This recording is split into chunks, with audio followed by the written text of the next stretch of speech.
Hello, everyone, and welcome into the Rio All Suites Hotel and Casino in Las Vegas, Nevada. This is the World Series of Poker. Jeff Platt alongside Matt Grappenthien. We are at the final table of event number 31, the $1,500 7-card stud tournament. Chris Ferguson and Jeff Lisandro each look for World Series of Poker bracelet number 7. They'll have to fight through a tough final table to get there. Matt, you have a bracelet in a stud event. You won the 10K stud tourney in 2014. How would you sum up what a World Series of Poker bracelet means to you? Oh, it's pretty amazing. It's surreal the first time you won. I was still waiting for a second, but yeah, that's what I'm getting. Yeah, it's a pretty amazing experience, especially the first one. No, we're old school players. You know, Chris Ferguson had quite the year last year, 2017 WSOP Player of the Year. Probably a pretty controversial, polarizing figure within the poker community. We'll get to that in a little bit, but let us set the stage for you now. In seat 1 is Paul Sexton out of Henderson, Nevada. Seat 2, Esther Rossi. Seat 3, Katherine Fleck. Seat 4, Jesus himself, Mr. Ferguson. Seat 5 is Frankie O'Dell. Jeff Lisandro sits in seat number 6 with 6 WSOP bracelets. Seat 7, a friend of yours, Stephen Albini out of Chicago. Not known just for his poker. We'll get into his electric musical background in just a little bit. And seat 8 is a bracelet winner as well. That is Michael Moore. Jeff Lisandro, Player of the Year, the World Series in 2009. Lisandro won 3 bracelets in one summer. Just 3 in one summer, no big deal, right? 3 in one summer and 3 in 3 different stud variants. That's unbelievable. Clearly an expert in the game. This is 7-card stud. For those of you new to this game, we appreciate you following us along here on Poker Central's Twitch channel. We'll go back and forth between explaining the rules of the game and then diving into some strategy for you stud experts out there who are watching us. Feel free to say what's up in the chat, to ask any questions you may have about this game, about these players. Right now, it is a 3,000 ante with a 3,000 bring-in, limits of 12,000 and 24,000.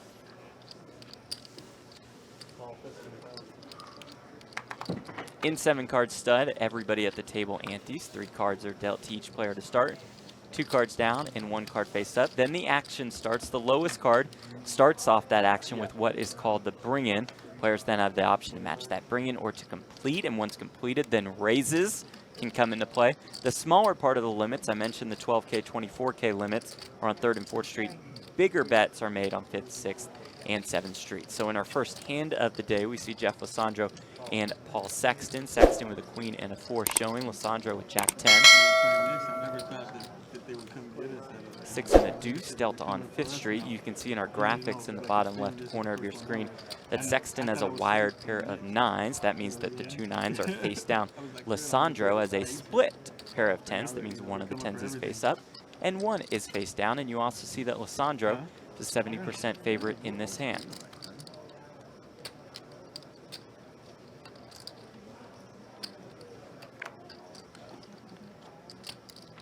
Here comes 6th Street. There's a 5 to Sexton and the ace of clubs to Lisandro. I'm a little bit surprised 5th Street got checked through. Okay.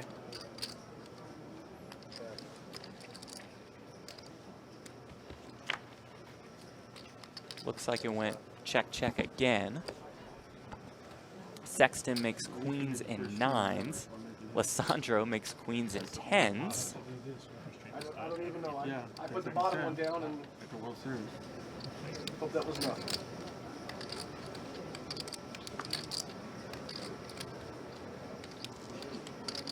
I think Jeff might be able to actually check raise here. Oh, he's just going to lead out. I'm surprised he didn't bet 5th or 6th Street. Kind of like, I mean, he should have known he was ahead before this street. He will show his queens and 10s against the queens and 9s of Paul Sexton.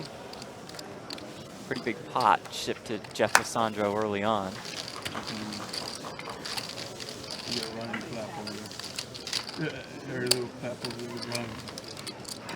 It was a little off on the limit, so it's 15,000 and 30,000 limits at this stage in the tournament.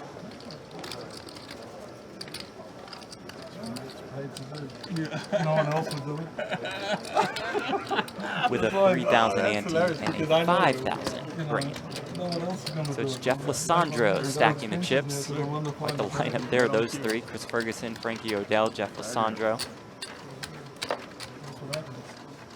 You played with Lisandro decent amount before? I have actually. What kind of dynamic does he bring to the table? He's a very tough player. He's a little bit intimidating. One of those few players like to play against. One of those players a little bit like, I'm not sure exactly his style is the same, but a little bit like Relive in the way that like he's difficult to play against, and he'll stare you down with a kind of like glare, the angry stare. But I've actually played a lot with him recently in the last month or so at in the Commerce Mix games.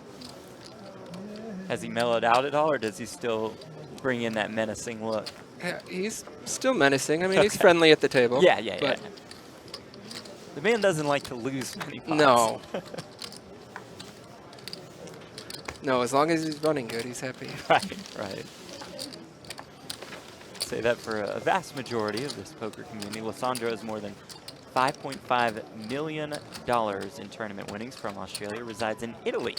Right now, this is his 22nd World Series of Poker final table. Again, 6 World Series of Poker bracelets. Here are the payouts. Everybody playing for that first place prize of $105,629 and that WSOP gold bracelet. Steven Rivers was our 9th place finisher, out for a little less than $6,400. So next person out will receive a little bit more than $8,000. And you can see the pay gems from there. 7th, about 11K, 6th, 15K. 5th, more than $20,000. 4th, about 30K.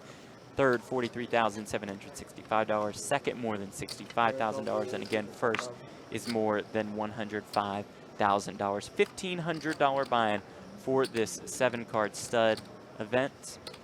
310 entries this year at the 2018 World Series of Poker. See Esther here, very short. Esther Rossi is actually a very experienced stud player, very nice lady. I've played with her a ton at Commerce also, but she's been around for a long time. She was very close with Chip Reese back in the day, and before he passed away, but he might be considered one of the best, or maybe the best stud player of all time. So. On Poker News, Chad Holloway wrote a great piece on Esther Rossi describing her relationship with Chip. And she actually moved out to Las Vegas to work for United Airlines. One of her friends played 7-card stud. She went to go sweat him. She started playing 1-3 at Bally's, then 5-10 at Caesars, and then was like, you know what, I'm good. I don't need to work for the airlines anymore. So it's great to see Esther Rossi at our final table. It's great to see Katherine Fleck there as well. This is Fleck's 3rd World Series of Poker cash. She finished 16th in the 10K horse this year for a little bit more than 17K. I sat next to her all day in day one, and eventually she knocked me out. So. Oh, don't hold any grudges, though. No grudges. It's not personal. I knocked out one of my best friends at the same table and felt bad about that, but it's poker. It's poker, exactly. You see our overhead shot when the 3rd card is dealt out to each player.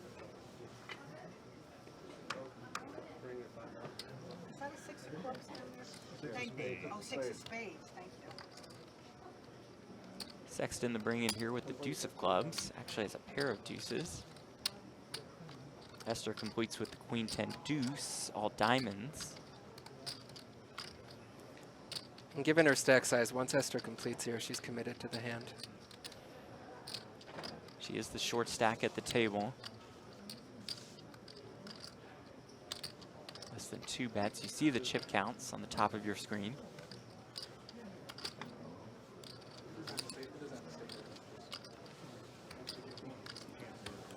Ferguson calls with a split pair of queens. He also has the queen 10 of clubs. Over to Albini with the 8 of clubs showing.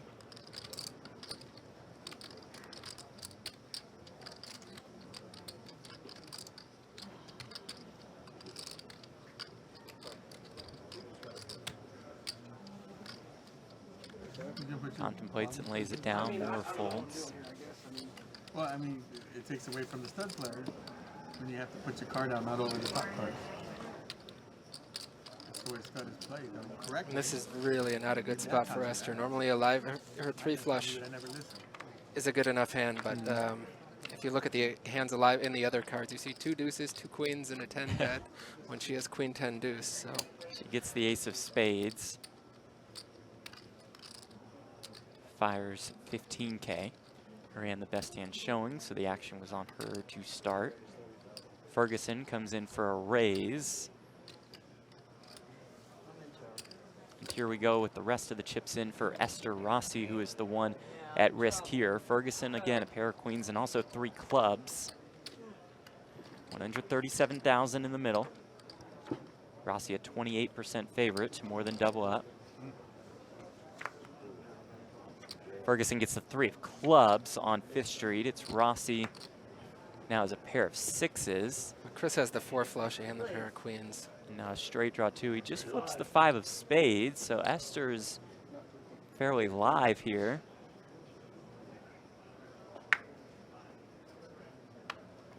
Just gonna squeeze it out, throw it into the muck, and Esther Rossi will be our 8th place finisher. It was the 7 of clubs that she did receive, so she will take home $8,355 for her run. A 3-day run and a good one at that for Rossi, who now moves over the 330K mark in career tournament winnings. This was her 7th World Series of Poker final table, 6 of them in stud. Pretty impressive. And she finished 19th in the $1,500 stud high-low event this year. So a good run so far for Rossi. Now we take a look at our leaderboard. It's Chris Ferguson sitting on top, more than 500,000 in chips. Lisandro close behind with 426,000. Our short stack is now Frankie O'Dell. About 2 big bets remain. That's the column on the right-hand side of your screen. How many big bets each player has. No Limit Texas Hold'em. I'm sure you've seen us refer to a player's stack as to how many big blinds he or she has. We use big bets in 7-card stud. Right, and stud in all the limit games. So right now there should be some, everybody else besides, all of the middle-sized stacks are pretty much waiting for Frankie O'Dell to get in, because they're pretty safe right now to move up a couple spots, but if they lost a big pot, they might not be so safe and be in trouble. So everybody's kind of like waiting it out until Frankie gets his chips in, which makes it a very good spot for Ferguson or Lisandro to start pushing people around a little bit using their big stacks. Lisandro is going to ramp it up, complete with the 10-4-3 of spades to 15,000.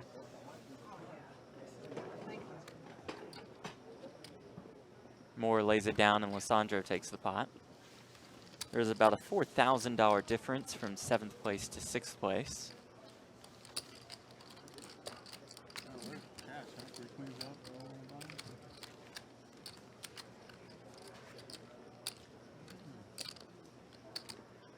And like you mentioned, Lisandro, maybe Ferguson, maybe Sexton also could be punishing some players who just want to ladder up in the money.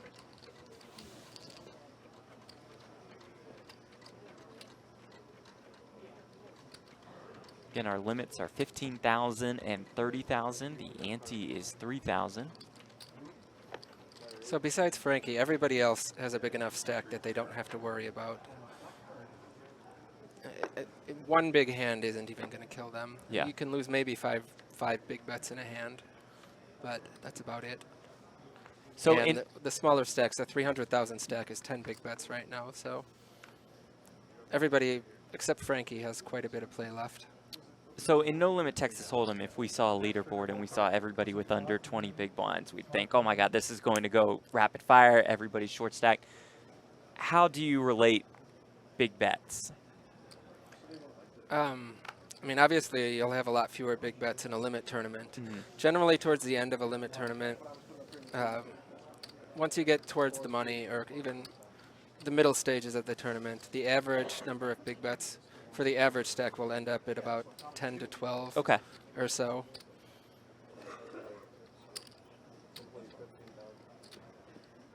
So it's not like you're necessarily expecting to see a shootout and all the eliminations go boom, boom, boom, and we're done within an hour. No, the players are fairly deep right now. Okay. It should last quite a while. Chris Ferguson takes that pot. If he finishes 5th or better in this tournament, he'll eclipse the $9 million career mark. His 96th World Series of Poker cash, his 32nd World Series of Poker final table. He was Player of the Year for last year's World Series of Poker in 6 bracelets. In 2000, he won the $2,500 stud event, also the main event. Beat TJ Cloutier heads up in 2001, the $1,500 Omaha High-Low. 2003, the 2K Omaha High-Low. In 2003, the 2K Limit Hold'em stud mix, which we have not seen in a while at the World Series.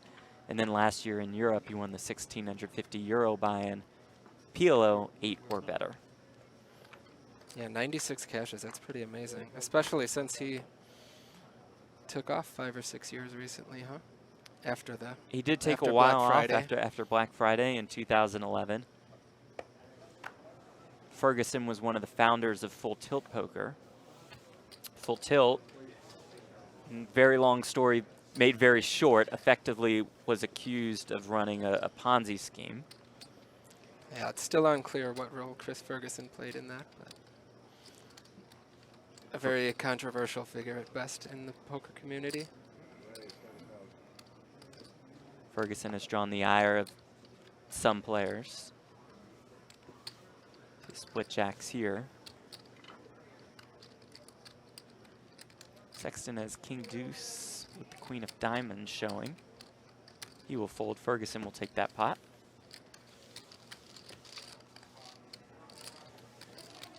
Ferguson did release an apology video before this year's World Series of Poker.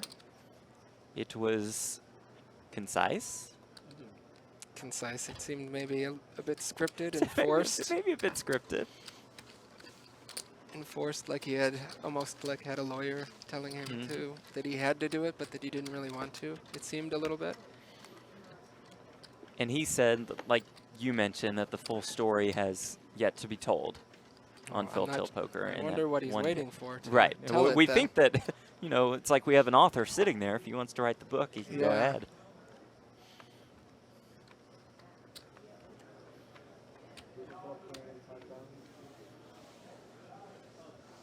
Yeah, he was silent for, what, 5 or 6 years, and it was a bit underwhelming of a statement to come out after 5 or 6 years, according to a lot of players. Came and played last year's World Series of Poker with no statement of the sort. Not sure this represented an improvement or not.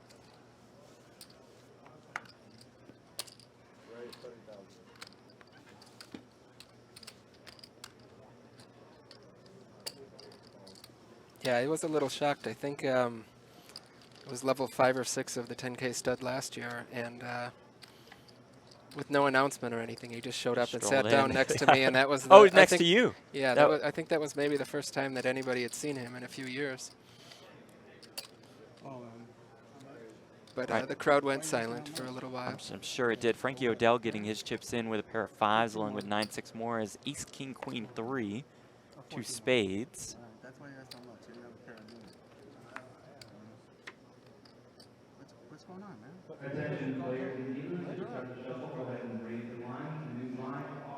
Little confusion. 4 and the 9 changes nothing. There's a 4 for 2 pair for O'Dell. That was a good sign when you asked how much. And Frankie's going to double up here. No, I'm saying More than double up. You asked how much I was guessing. There you go. The rally. The Nice rally. pot for Frankie O'Dell. 144,000 in the middle. That's the thing with these stud games. You can afford to be patient when you have a short stack, definitely. It's not like no limit or limit hold'em even. You can afford to be patient and ante your way down. You see, like, I say Frankie doubled up there, but it's probably more like a triple up or up, more, right. given the size of the antes and the bring in and some of the dead money in the pot. Frankie O'Dell is a 2-time World Series of Poker bracelet winner. From Denver, lives in Vegas now. 5 WSOP final tables, 20 World Series of Poker cashes. Also finished finished second in 2006 at the WPT Legends of Poker main event. That was back in the day when those prizes were massive, more than $775,000 for second place. I feel like he's known as a Omaha high-low guy. Yeah, that's what I was just going to say. I don't remember him as being too much of a stud player, but he does play a lot of mixed events, a lot of horse events. But he's a very good Omaha 8 or better player, and he likes to tell you how good he is, too. We have some interesting characters at this final table, to say the least, in many different forms.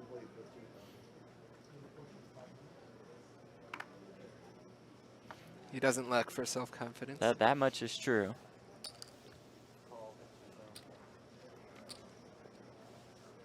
This is his third cash at the World Series of Poker this year. He finished second in the 1500 Dealer's Choice event a couple weeks ago for $80K and finished 25th in the 7-card stud high-low $1,500 buy-in last week. See, 2.4 million in live earnings. That's pretty amazing. This is a very stacked final table for a $1,500 event. You see 2 players with 6 bracelets each. And Yeah. another player with 2 more, and Michael Moore with a bracelet. Paul Sexton, who's in this hand. This is his third World Series of Poker final table.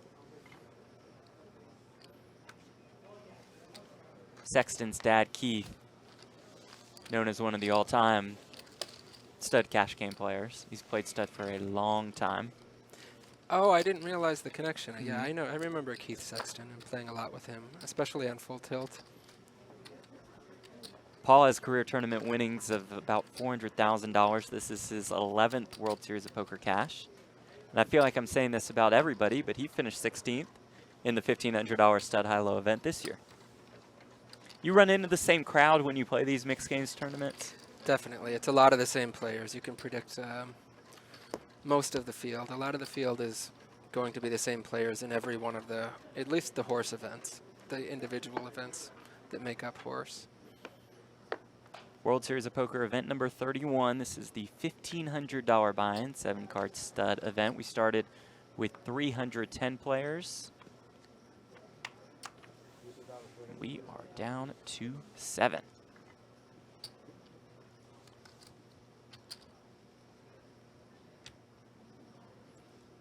Lisandro, the bring in here with the deuce of diamonds.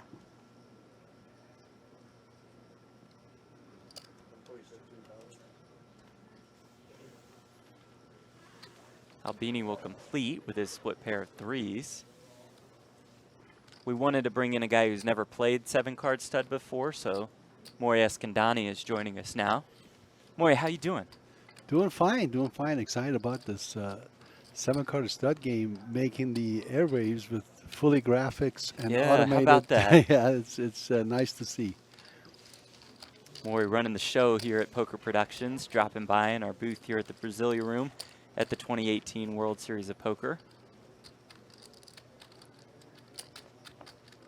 Maury, you see Chris Ferguson and Jeff Lisandro on top of the chip counts. How can they use their experience at a final table like this? Well, it's not just about this final table. Anyone that has won as many tournaments that they have, they're going to not to be too intimidated with the occasion and just play their game. And that's what these guys are doing. 6 World Series of Poker bracelets for Chris Ferguson, 6 World Series of Poker bracelets for Jeff Lisandro.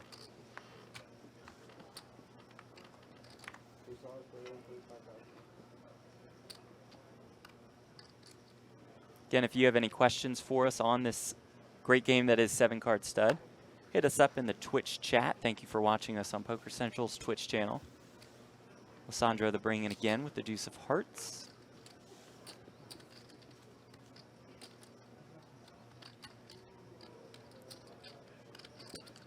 Chris Ferguson completes with the ace of spades showing.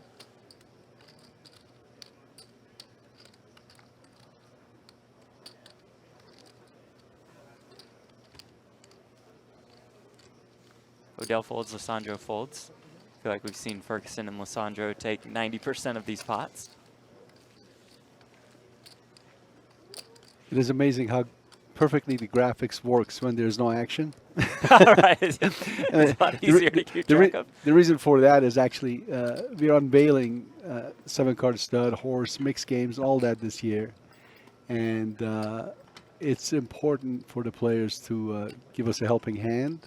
This is all new to everybody. And the fact that we have places to place your whole cards and up cards, and don't mix them, because this is fully automated system. If somehow your whole card goes into your up cards, the system is going to read it as an up card and register it that way, or vice versa.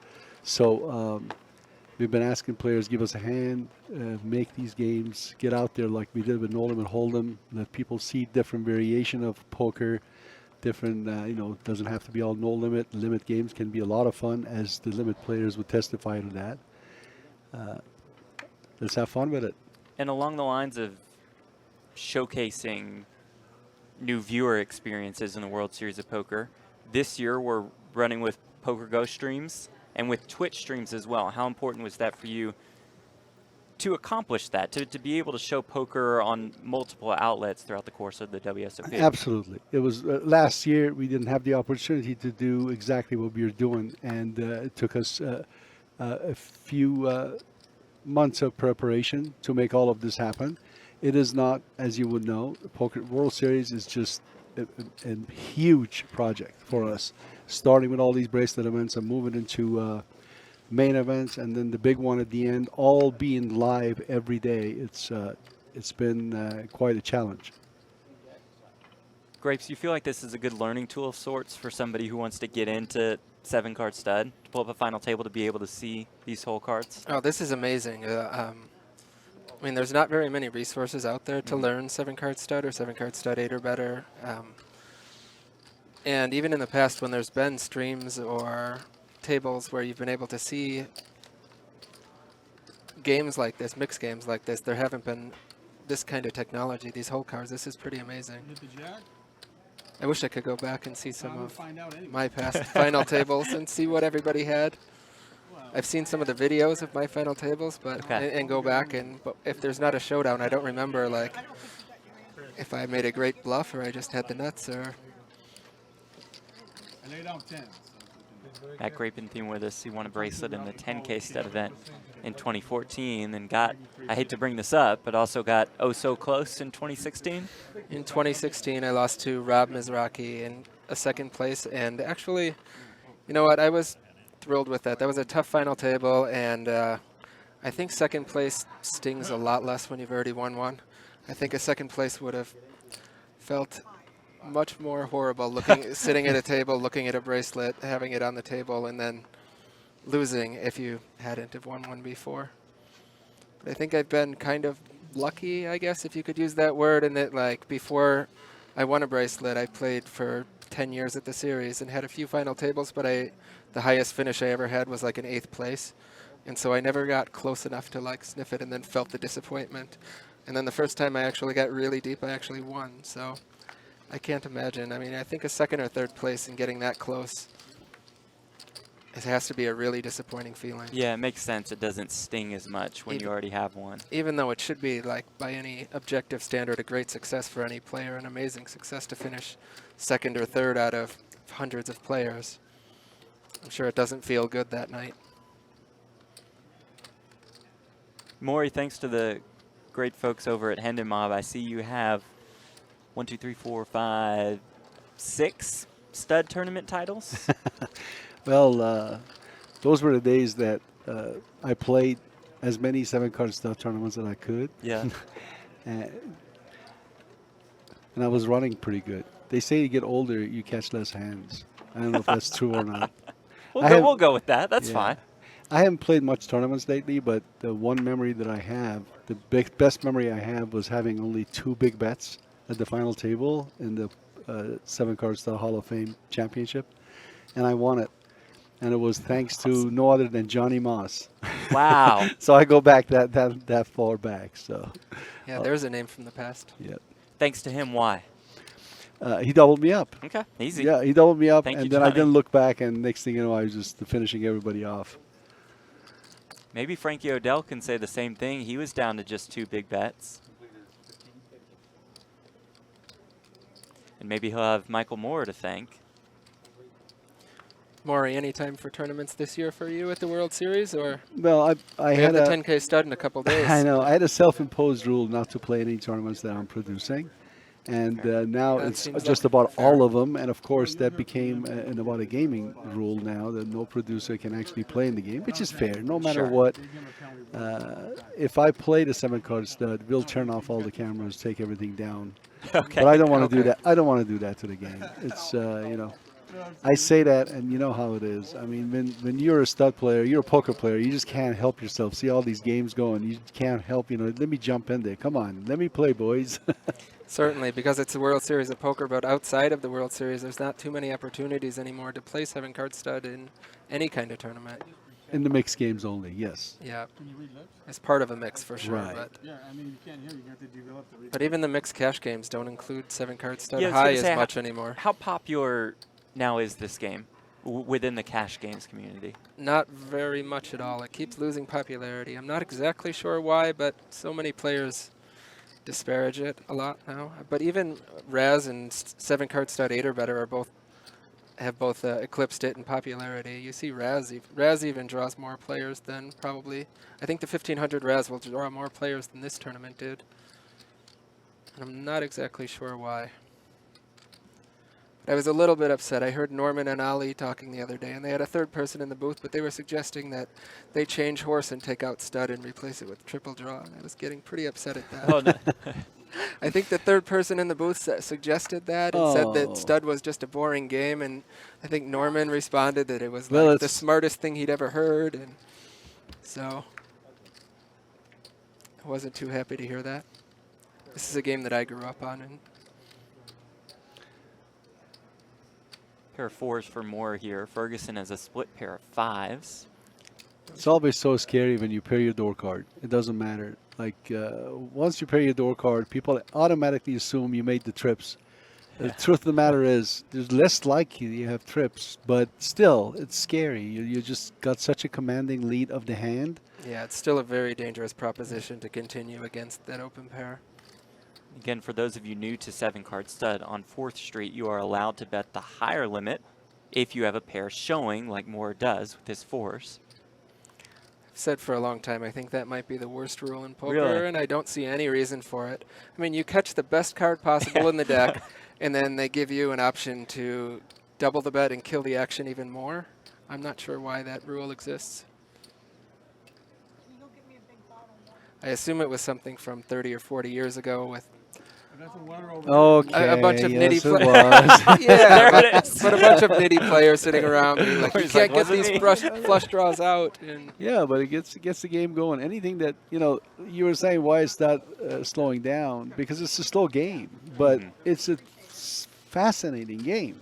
Certainly It's is. just you go back 15, 16 years ago, it was the most popular game in the country. As a matter of fact, they call Hold'em a variation of 7-card stud. So the whole thing started with 7-card stud, and still, when you really start playing the game and dig into it and learn it, there's no game, in my opinion, funner than playing 7-card stud. It gives you one more street to put your skills into at work. So Yeah. That's good though. It's fine. buying free streets is tough because positions can change. There's things come into play that's different than Hold'em and community card game.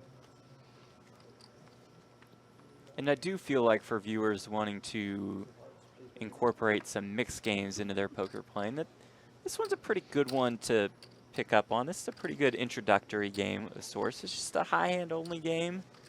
Yeah, Grapes, what do you think? yeah, sure, that sounds good to me. I mean, I think the high-low games are maybe a little bit simpler, but I mean, I guess you do have to learn a little bit more. Coming from Limit Hold'em, or from any kind of Hold'em, I guess this is a natural progression. More to bring in, it's Frankie O'Dell completing here. The 9-8 deuce. Ironically, 9 happens to be my favorite steel card and 7 card stud because so many different cards go well with it to make your up card look So to valuable. expose card look decent. I mean, if you catch an 8 or a 7 or a 6 or a 10 or a jack or a queen, people like tell you, oh, well, he's up to something with those combinations. You Yeah. steal with an ace, you catch a 4, nobody like gives you any credit for it. Yeah, that's a very good observation, actually. Yeah, when you steal with a 9-up, you get more credit for actually course. having something. When you steal with the highest card on board, with the ace or the king, Yep. nobody's going to give you credit for anything. Everybody's a little bit more suspicious when you have the highest card on the board. But with the second or third highest card, I feel like you get more credit from players. Absolutely. And more combination of cards make it like powerful board. Yeah, definitely. I That- think that's an underrated aspect of 7-card stud is the ability to Steal the antes. steal the antes, but to have a hand where that's versatile, where almost anything you catch on the next street, it potentially Becomes looks plausible, yeah. dangerous or is a positive card for you. That doesn't mean everyone that every time you have a 9 starts stealing. Now that's not exactly a winning proposition. In tournaments, things are different. More, you mentioned this briefly earlier, but along the lines of stealing those antes in No Limit Texas Hold'em, people hear all the time about the power of position. When it folds around to the cutoff or the button, people start to raise more pots. How important is position in 7-card stud? Well, position is important, but you have to be careful because it changes by turn of a card. You may want to be, you may try to steal a pot or buy a free street. You can't count on it. You have to be careful to play it with hands that if you catch a high card, you can still keep your position. So, like if somebody breaks open with 2 4s and you're trying to, or you break open with 2 4s, for example, all of a sudden now you're first to act. And here you were trying to run a bluff. Now you are first to act and you didn't want to put any more chips in there. And you check, like you're exposed. You have to put chips in. Position is important in every poker game, obviously. But the beauty of it, again, in the stud game, it changes. You have it and then you lose it. It changes, and also it's a little bit of an equalizer. They're changing position. Like the higher cards the higher up cards is generally a slightly stronger hand, but you have a little bit of a disadvantage because you're out of position then, and you have to act first. So you have a bit of an advantage having a slightly lower hand than your opponent by being in position. All right, let's play this hand Yeah. for Katherine. This is beautiful. Fleck She's got brings the it ace, in. queen of spade. Looks really weak deuce sitting there, but actually it's pretty powerful. This hand is going to have some meat in it. Frankie O'Dell with a split pair of 10s completed. Lisandro raised with a wired pair of jacks. Queen of hearts showing. Wow! Wow, that I was very surprised she throw away that hand. that is a very conservative play. That's not a hand I would have thrown away, but The people have different strategies in tournaments. They really do. I mean, they just don't want to take any chances sometimes if somebody's short stack.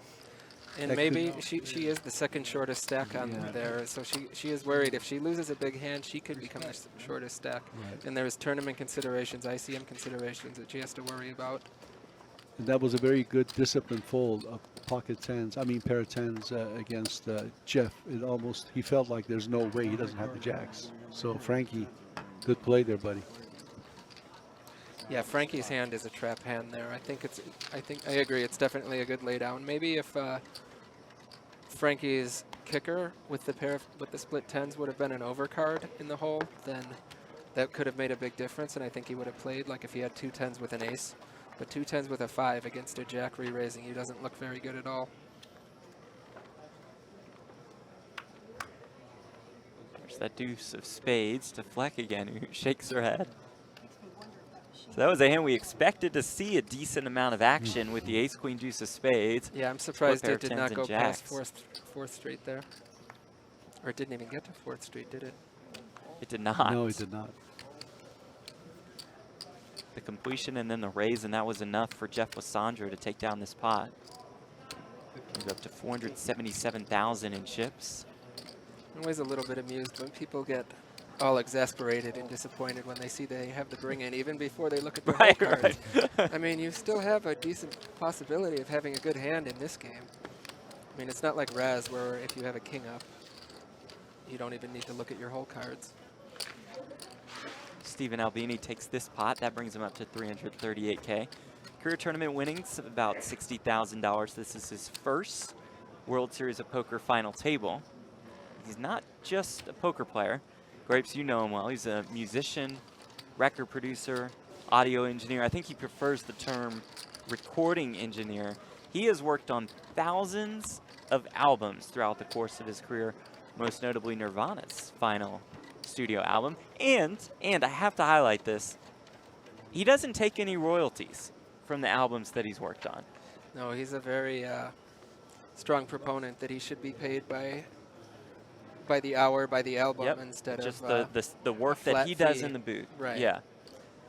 And I mean, he puts his, I guess, money where his mouth is, because I think that one album from Nirvana could have netted him a lot of money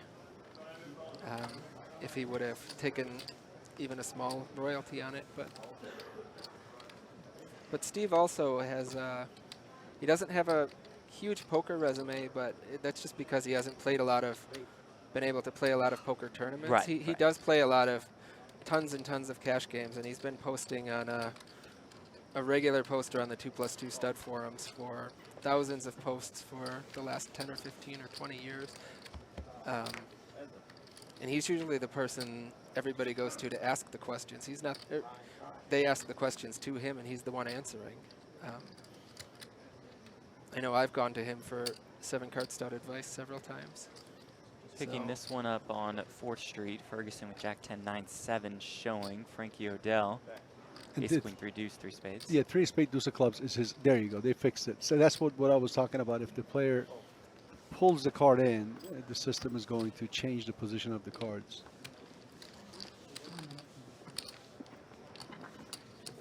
I feel like that's maybe a hand that, well,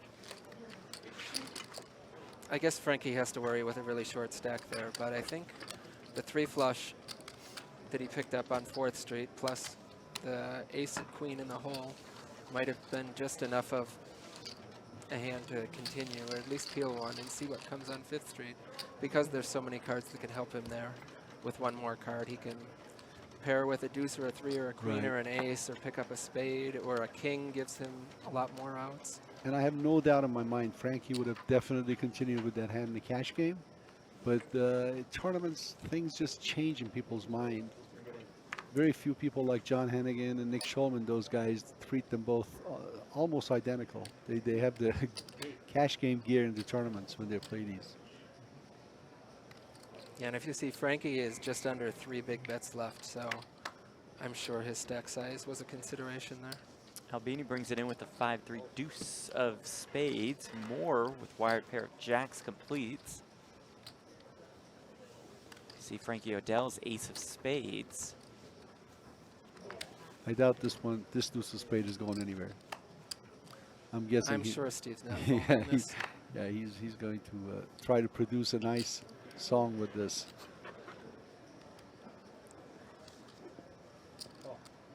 That song starting fairly slow in terms of a completion. We'll see how much it builds. Just one note for now.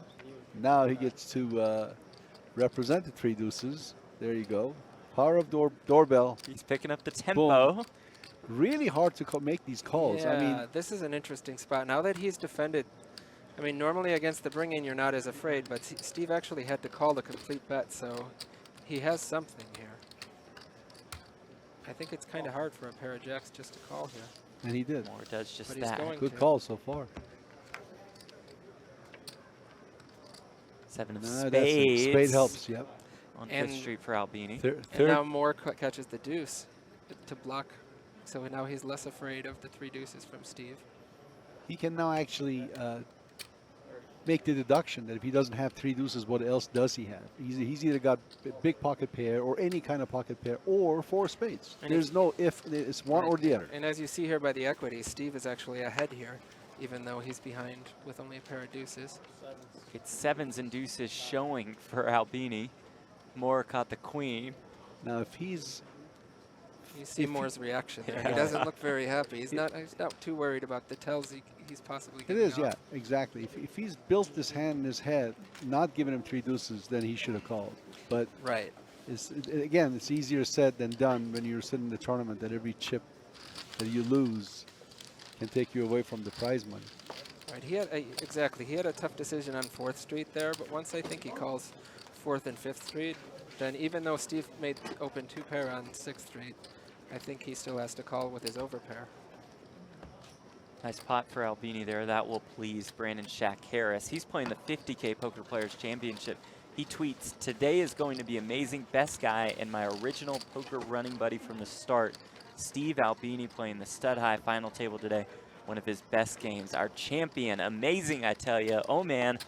I think I've got something in my eye." Brandon Shack Harris at oscillator_WSOP. Getting emotional talking about his buddy Albini, and he's a friend of yours as well, right, Matt? Yeah, me and Brandon and Steve have been playing for a long time together in Chicago.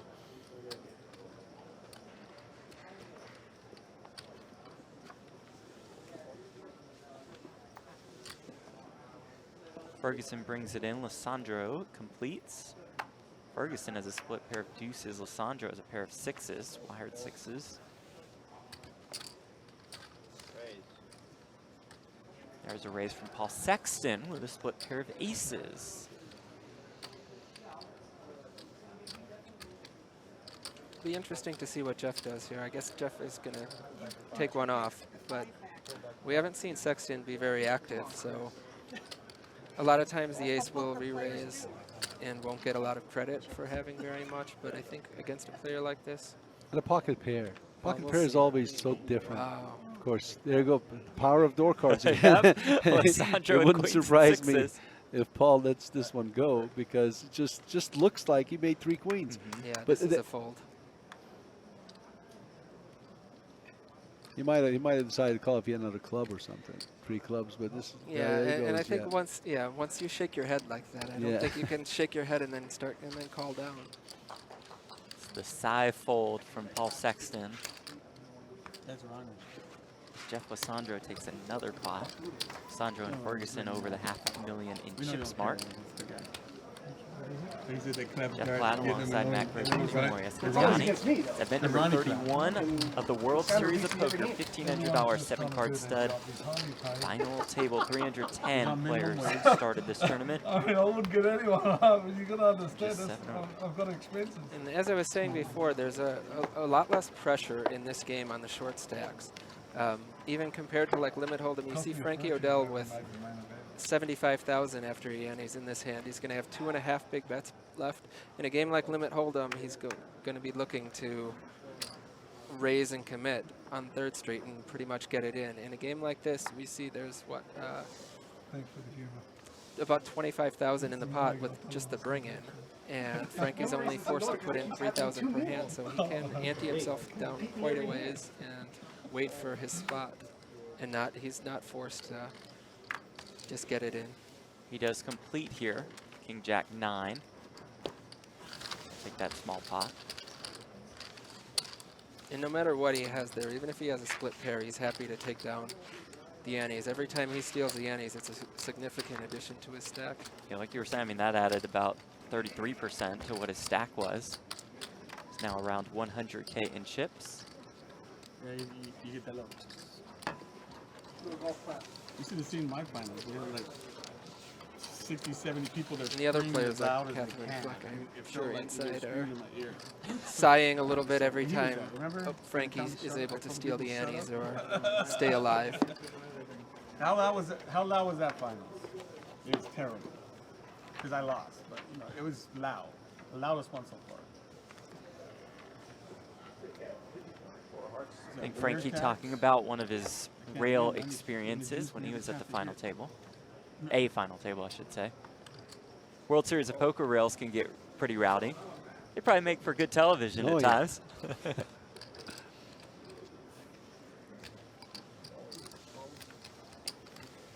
Split pair of 4s for Frankie, brings it in.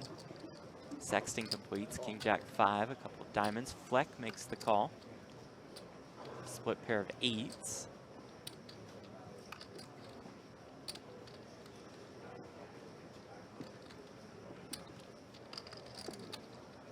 Around to Chris Ferguson, who missed the 10 of spades showing. Who goes into a same pose and no Yep. limit, in limit games. And he will raise. Does indeed have a 10 underneath. Fold around to Fleck, who folds. A lot of respect. That is a lot of respect. We've seen a couple very tight faults from Katherine Fleck now.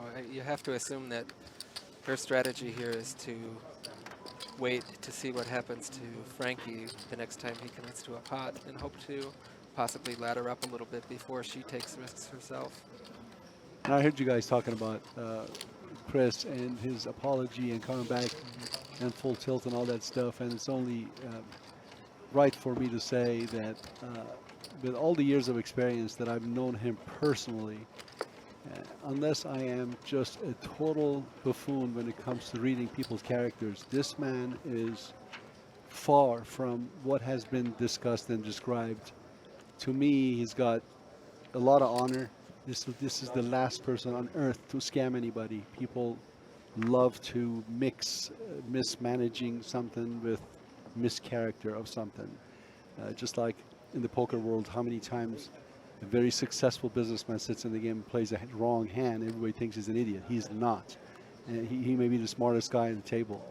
And unfortunately, with full tilt, whatever that happened, was very unfortunate. And I don't believe any of those guys from that we've seen were involved with full tilt really had any kind of a scam in mind. That's my personal opinion. And I've done business with them. I've produced shows for them. I've been friends with them. I just never ever see anything other than that. Just want to say that in my opinion. For sure, I'd agree with that. He's always struck me personally as somebody who is straightforward, honest type of guy. I think one of the things that a lot of poker players didn't like or would have a question about is how come it took him 6 or 7 years after it happened to make a statement or say anything, but I'm sure he has reasons, possibly legal reasons, advice from a lawyer. I mean, it's hard to speculate. Believe me, smallest decisions in business, when you have attorneys around you, it just gets so convoluted. Not, that they're doing their job. You have to sort of go with it because people come at you with every direction. You're so worried and scared and everything else, you don't know what to do. And I'm not saying I have knowledge of everything, what happened, I do not. But I can only say that what I felt from just dealing with him, Howard. I've seen Howard when he had $200 chip in his pocket to rub against each other, and I've seen him when he was doing well. They never came across as people that would scam anyone, let alone poker players. Well, what I do know is that Katherine Fleck was not going to fold that hand with her 3 6s. She takes down a nice pot there.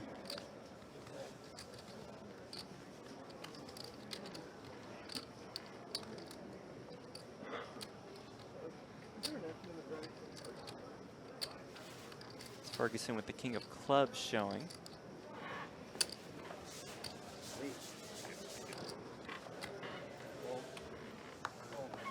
Dress him up, but you can't take him out. Albini with the ace. Right.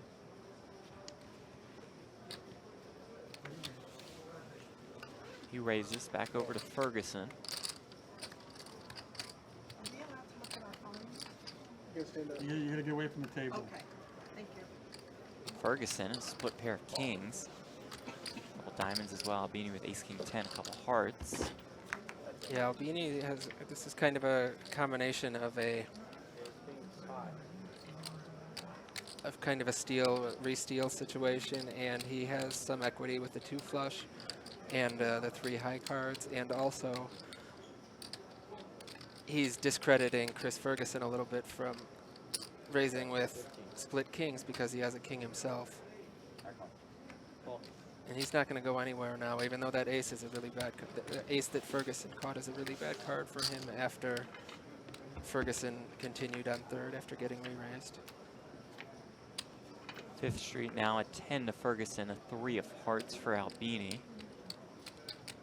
This is an interesting spot. If Chris wanted to get tricky here, he might be able to go for a check raise. But I think that's a little bit risky, and he's going to lead again because giving a free card to Steve here would be kind of a disaster. And Steve has a bit of a tough decision here. Ferguson is bet. It's usually hard to fold a hand this good. Just a pair of tens with an ace and a king also, but his hand's very dead, and everything Chris has done this hand has shown a lot of strength. In Hold'em, we talked plenty about backdoor cards that could grant a flush draw. How much importance does that carry when he does catch the 5 of hearts there on 6th Street? It does now. Yeah, for sure, and he's not going anywhere with that hand. I wonder if Chris is going to bet. Looks like he's looking at his 10s, well, he doesn't have the kings, he doesn't have That the, is an he doesn't interesting card. I think he he checks, and I does think check. Steve Yeah, is he- going to be happy to take a free card here. he's suspecting maybe he's got the flush because all the other pairs are spoken for. Ferguson has no hearts. And here's the down and Yeah, if dirty Chris as could we actually call it, see the skill cards, card. then Yeah. He He definitely did not did not hit. want to give a free card there. This, but this has to go check. it I doesn't don't- catch it. yeah. It's the deuce of diamonds. Fairly ugly deuce of clubs in Chris Ferguson's mind, although he does still have the best hand.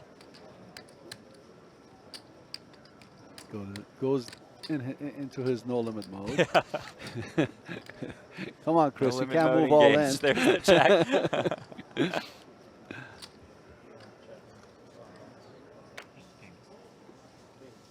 Albini checks behind. Ferguson will take another nice pot.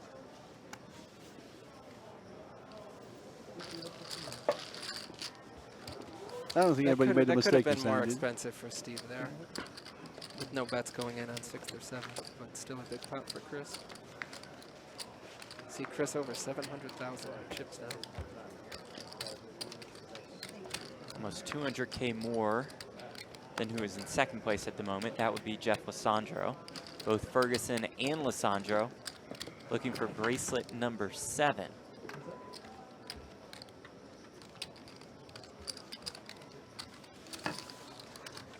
Our short stack, Frankie O'Dell with 87K. Maury, thanks for joining us. Absolutely. We enjoyed have, it. That Have was fun. great. Have fun. Excited about the 7-card stud. 7-card stud. That is Maury Escandani on to produce the other 18 shows that are going on right now. Remember, you can tune in to not only our Poker Central Twitch channel, but PokerGO for more World Series of Poker streaming throughout the summer.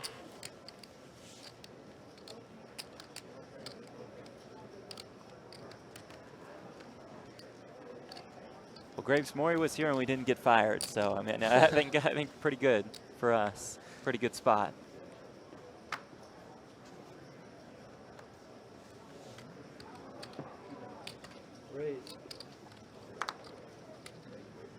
Frankie completed this with Jack, King, 8. More aces. Yeah, Moore has an interesting choice. I mean, I guess he already has decided to re-raise. It's an interesting choice between re-raising and just flat calling here. I think if he flat called, he could have gotten more out of this hand, because I think if he just flat calls there, then Frankie's an aggressive enough player that he will just keep continuing to bet into his buried aces. And I think Frankie would have gotten himself all in with 2 more bets there. And So he would have had Moore pretty would disguised. and Moore would have been in a great spot to win a decent sized pot and eliminate another player and ladder up. But he takes the little bit safer route of just raising immediately. And it's hard to ever fault that in a tournament when you can win the pot immediately, not taking a chance of disaster.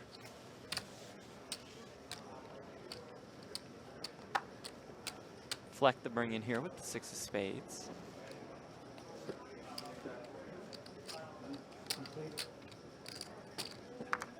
It's an ace for Moore, who completes. Ace Jack 4.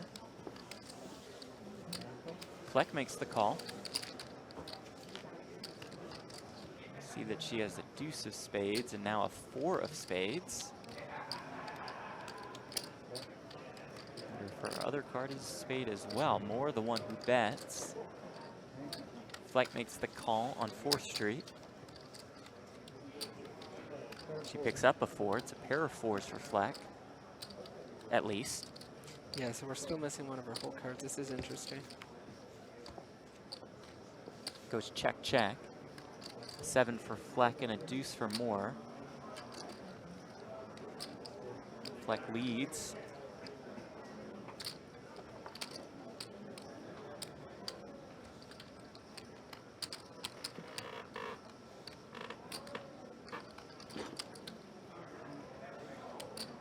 And I can't see Moore continuing here. Good call there. He lays it down, and Katherine Fleck has started to chip up a little bit. This is Fleck's 3rd World Series of Poker cash. She has career tournament winnings of a little bit more than $84,000.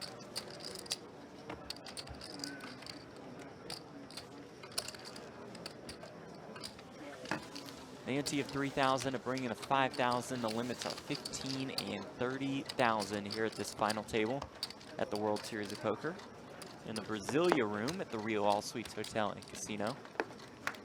Jeff and Grapes here bringing you the action.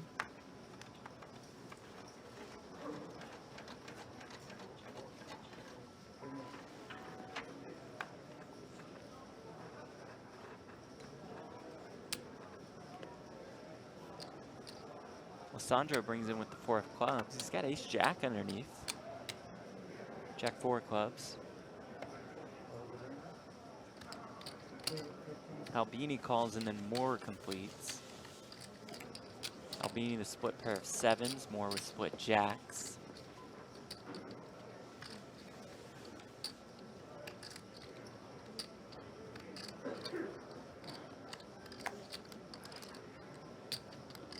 Frankie is the king of diamonds showing 51,000 in chips.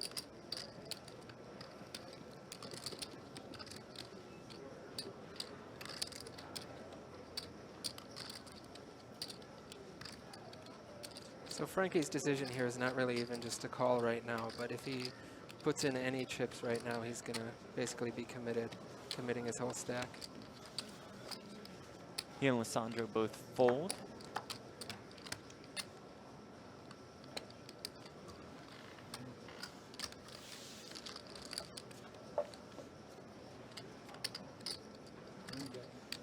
Albini picks up another heart.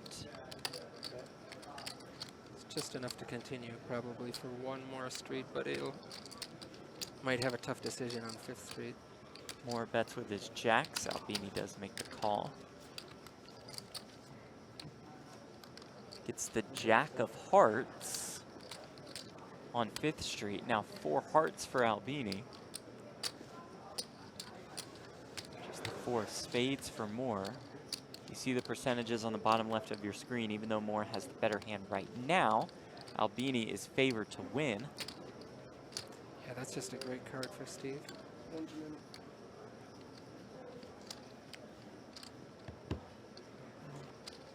And again, Moore had the best hand, but now he's in a tough spot. Was it 3 or 4 on top? 3.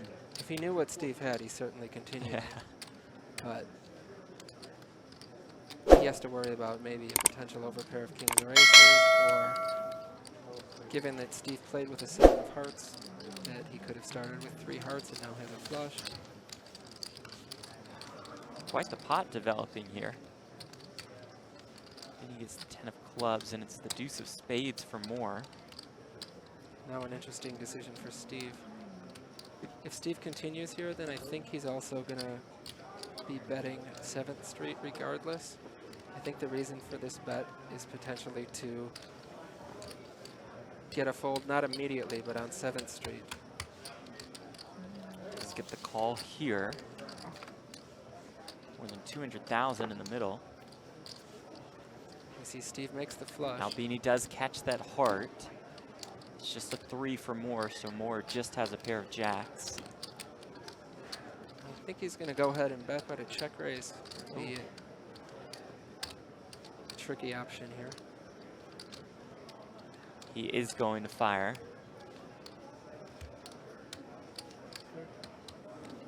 Now Moore's in a tough spot. He just has the pair of jacks. He's missed every street. Steve has shown so much strength and his board looks strong, but he's put so much money in the pot and the pot's so big, it's hard to fold. And he does make the call. He'll see the bad news. It's good news for Stephen Albini, who has taken a massive pot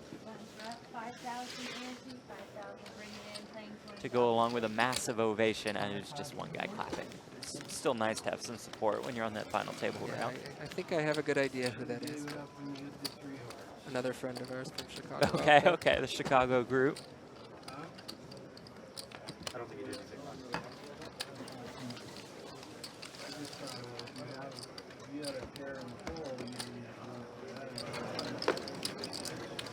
For those of you new to 7-card stud, the lowest card that is face up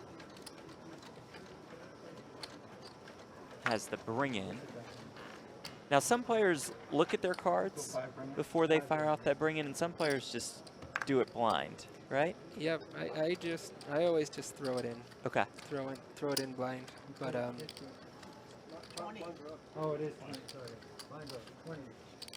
yeah, I don't believe there's any reason ever to bring it in for a complete bet. It's possible you could find a very edge case tournament situation with a very short stack where you would want to do that, but in practice, I don't think I've ever done it. I don't think I've ever brought it in for a full bet. You see players do it sometimes, but I don't think it's the correct play. And you see our limits have gone up, and the action has picked up on this hand. Albini the bring in, more completed with the 8-7-6. Sexton raised with his split 8s. Ferguson re-raised with a king showing and wired 9s. You see with both of their hands, with the split pairs, they become much more attractive and much better hands when their kicker is an overcard, like both of them have. Big overcard kickers where if you spike 2 pair, you're almost certainly going to be good, and you can overtake even a bigger pair. It's a 6 for Sexton, a 3 for Ferguson.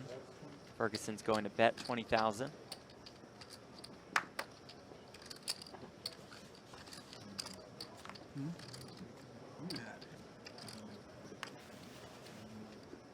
Three this time goes to Sexton, and a 5 goes to Ferguson. Ferguson still ahead with his pair of 9s. It's all right. It's both. Huh? We're both cool. That's 40,000. Sexton makes the call. I'm trying to play as good as I can. I'm playing good. I mean, it's that one hand, but overall, this series is 2. It's a 10 for Sexton, 6 for Ferguson. Another big pot developing. A Ferguson bet and a Sexton call. And that's going to leave Sexton right at about 1 bet. Just 57K behind, as you see on the bottom left of your screen. Sexton gets a king, which does not improve his hand. Ferguson does not improve his hand, which does not need to be improved. But just 9s, he can't feel great. This is an interesting spot. He can't feel great about it, but also he doesn't have to worry about getting raised very much because Sexton doesn't even have a full bet left.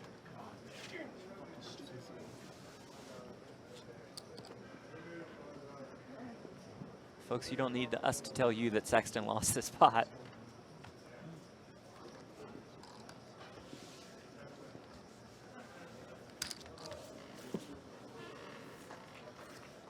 Some clenching of the cards. Those cards go in the muck.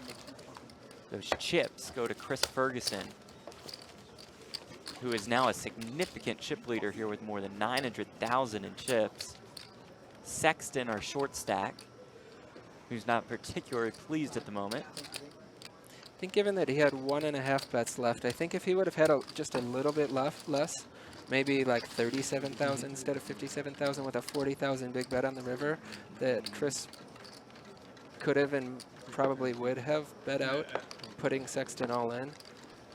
It's an interesting principle that holds true in a lot of poker situations when somebody's short. But if you're going to call a bet yourself, if you check, then it's usually better to just bet yourself.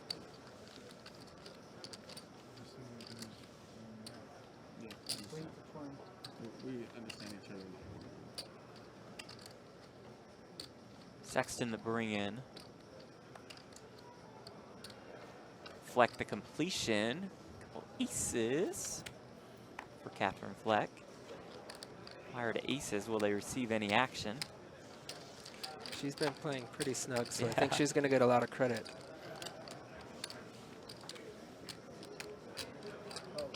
Moore throws 20K in. He's got the 9 of diamonds showing. That's going to put Moore in the danger zone here, under 100,000 in chips. With a bet on every street, he'll be all in by 6th street or so. It's the jack of diamonds on 4th street. It's a 4 for Fleck, who has 3 clubs. See, I would like to see Moore the one betting. I like this smooth call here. I would like to see more players playing a little bit more deceptively, especially with a hand like these buried aces. And Fleck loves her spot right here. Yeah, it's an ace to Moore. Moore leads out for 40K. Moore is always going to bet when he catches the ace because it looks scary, but Katherine doesn't have to worry at all about that, about him having the aces herself. 7s and jacks.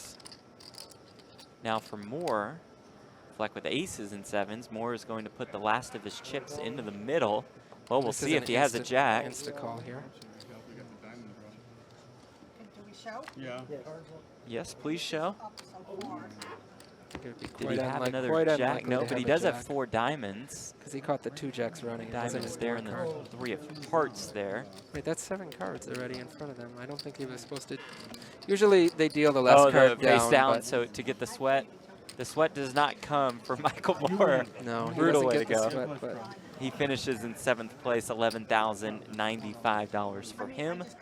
I actually wouldn't mind if they changed that rule, but I think To a lot just of flip players them up? like it. Yeah, just have the dealer flip it up. In an all-in situation.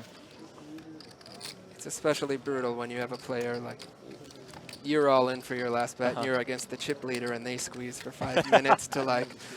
Just max torture for you. Yeah. I always just immediately flip up my card when I'm all in. Okay. And Or I feel somebody else like is I all run in. very well against people doing that, so maybe it's a little bit of karma.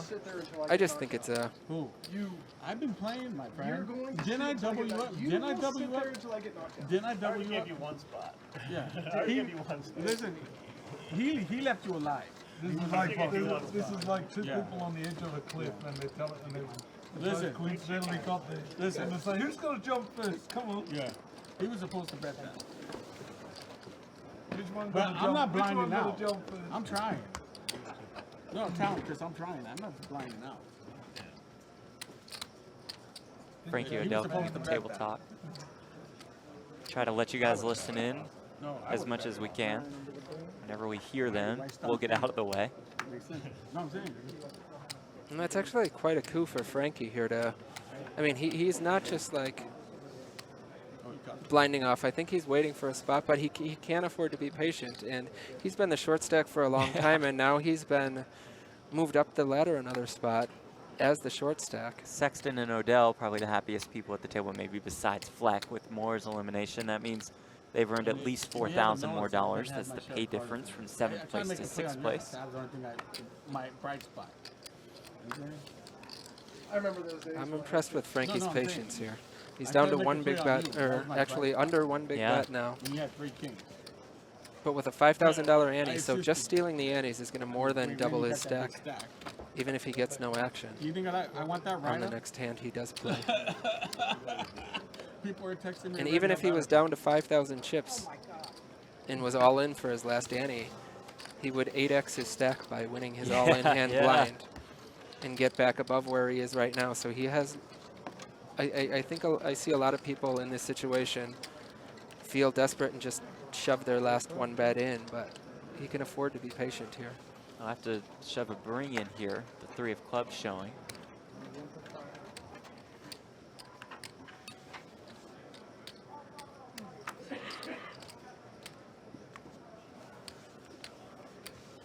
Sexton puts the last of his chips into the middle. Split I don't queens. think, yeah, split queens is good. I don't think we're going to see Frankie defending Right. here. It's not even that good of a hand instead high-low. I'm surprised to see him call, given that that's such a significant part of his stack here. Just 2K Well, more. I guess. Oh, it was 7. Right? Yeah, it was 7. 7K Brought in for more. 5-7 total. Because he started the hand with 12K and put in 5K ante.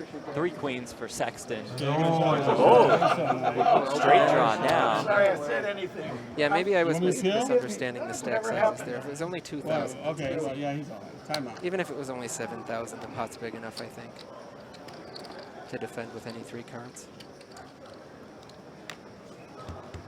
Sexton's strip queens are going to be good to take this one. No harm, no foul. Hey, I mean, I'm in a bad spot there. You're in a real bad spot. What are you supposed to do? Yeah, I can't fold. You have 3 life cards. Well, I got 3 to a straight. Play some stud 8 or better. No, play some stud 8 or better. Well, after I see the queens, the cards ain't like no more. I was open for. I had to go running. Hey, you talked me into playing. Shit, man, you're a bad coach.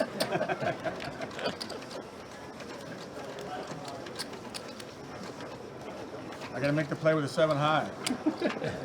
Paul Sexton on Twitter at Monsta, M-A-U-N-S-T-A. Says he's a part-time Jedi, full-time Buckeye, fan of the Ohio State University.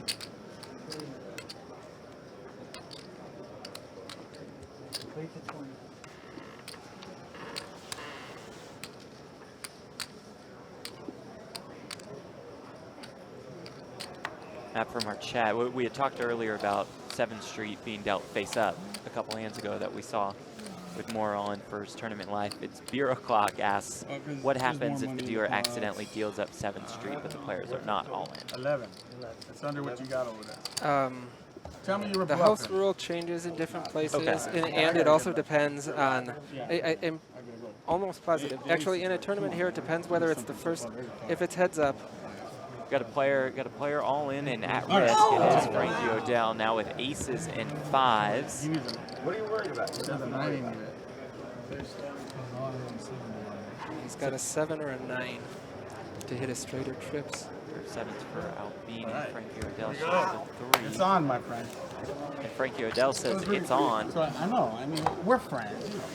And that's he started the hand with 21,000, and he's going to move up Especially me. That's to cool. for about 60 now with the antes. Frankie O'Dell was short stack to start this final table. Just a 2 big bets, rallied a little bit, knocked back down to under 1 big bet, and is back on the comeback trail.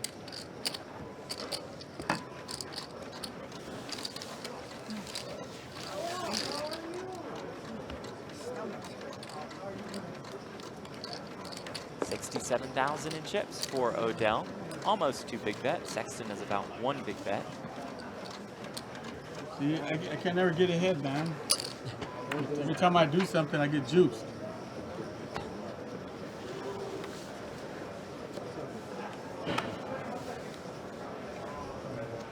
Returning to the question, if 7th Street is dealt up, it depends which player it's dealt up to. If it's dealt face up to the first player, then the second player's card is also dealt face up. If it's dealt face up to the second player, or there's more than 2 players in the pot, then the player who's at a disadvantage by it being dealt face up to them will have the option of declaring themselves effectively all in for the rest of the hand and won't have to face river betting.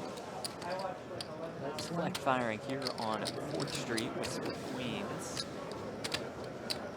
Sexton, King, Jack 7.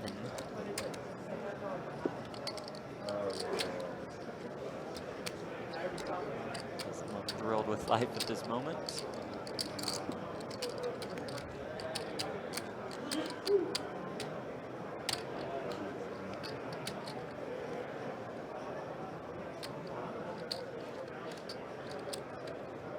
This would be for all of his chips if he made the call here.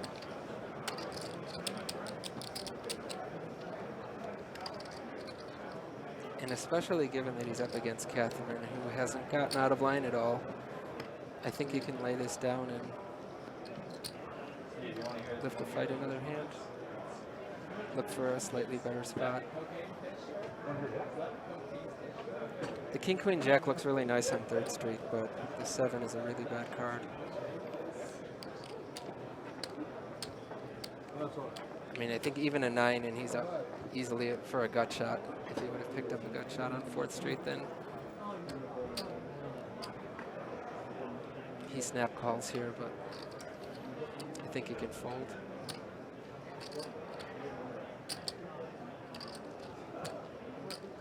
Will he put his tournament life at risk here on 4th Street?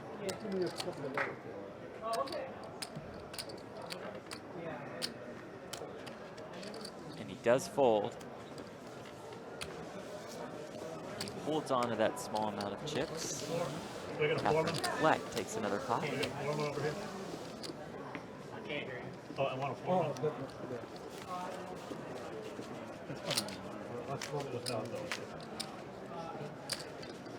Fleck up to 453,000 in chips.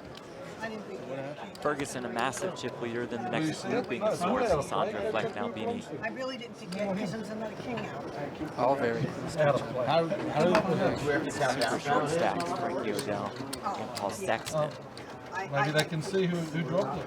I definitely. You weren't going to try till I asked. Try before I get all in. But I 12 just o'clock. thought, well, let's just see how the hand goes, honestly. But I'm pretty sure it's mine. I'm clumsy. No, I'm clumsy. I didn't think you had a king. There's a chip on the floor. $1,000 chip on it. Players say there's a chip on the floor. Casino chip. Full national diamond chip. Through the player's chip. Who cares? So if I win a pot and that's mine, I get an extra Lisandro saying, 1,000. who cares? I think Yeah. 2 of the shorter stacks care quite a bit. And even if you're not a short stack, every chip matters in a tournament. Especially to Lisandro, as you guys might have seen in our 2006 main event coverage. Anti-gate. Oh, with the Prahlad Friedman situation. A dispute over a missing ante. Lisandro got blamed for it. He was not pleased to be getting blamed for it. He was wrongfully blamed for it, I should say. Sexton getting all his chips in here with the ace-4 deuce against Albini's ace-jack-5. Albini also has 2 clubs.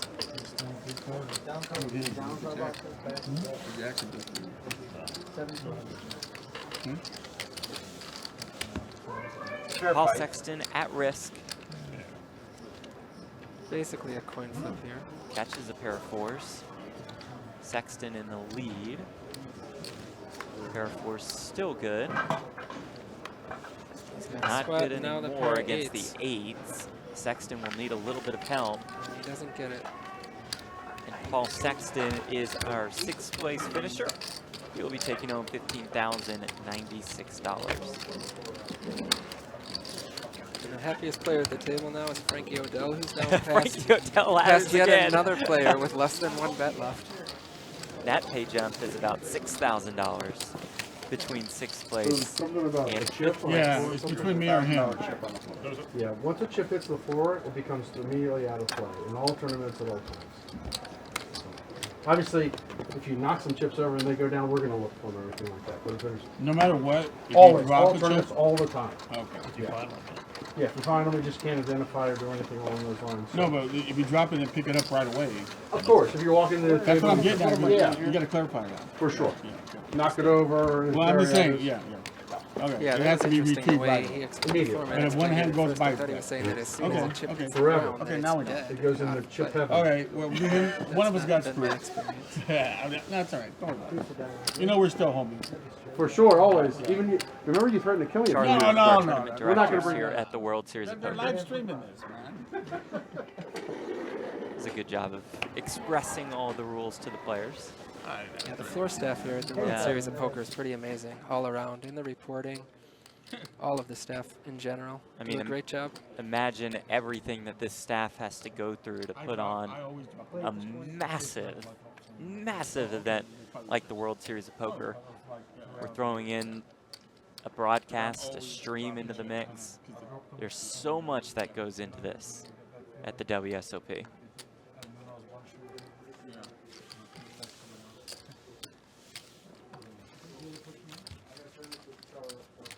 Albini takes another small pot, building his stack quite nicely throughout the course of the day.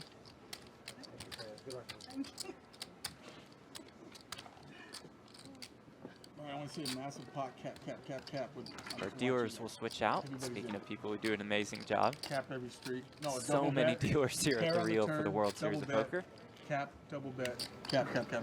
Obviously, I'm biased being a friend Oh, of yeah, Steve, whoever. but I would I also want one person winning. I don't want wouldn't be surprised. I would say Steve might have more stud experience and has thought more about 7-card stud without No, I got to watch the world than several other players. The World Series of And I'd be Poker like is the the king of second man summertime poker, but now the stakes stay high all year long. Watch all of the high roller Triple Crown action, including the Poker Masters, the US Poker Open, and of course the Super High Roller Bowl exclusively on PokerGo. Justin Bonomo, the recent king of that Super High Roller Bowl, for a cool $5 million. He's been on a decent run, 2018, would you say? Not too bad, especially the last few weeks. Yeah, a bracelet also for Mr. Bonomo. What are my options? He took down the 10K heads-up championship. That was a week after he won the $300,000 buy-in. And in between, he just won two $25,000 high roller dailies at the Aria. Yeah. I ain't gonna tell you what I want you to do. He won 2 high rollers in a week in Monte Carlo a couple months ago. A hint, maybe.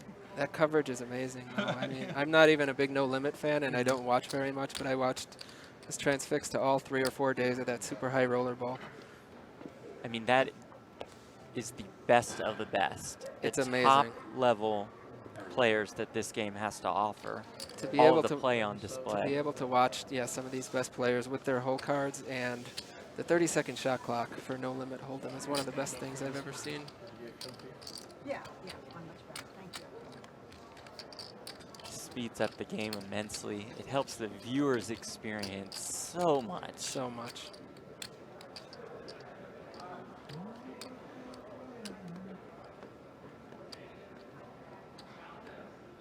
Cool t-shirt from Frankie. Rocking the The Bugs Bunny, Daffy Duck, Gangster style. in gangster form. It's more money for And me. Frankie O'Dell has put all his chips in again. I'll take it. More money. I'll get back We know he has the 3 of diamonds. Ferguson has a 9, Albini has an 8.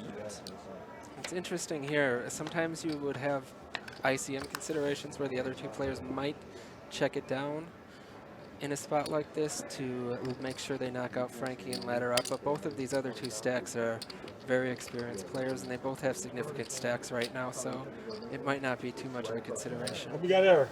Especially, holds. especially Chris I got 2 doesn't care over. very much I right need now a heart. about I'll take a heart. with his stack. Ferguson has a Whether pair of Frankie 9s. doubles. Frankie has 3 Alright, hearts now, I'll take that. 4 hearts. You got 9 lives. King of hearts. We'll find out.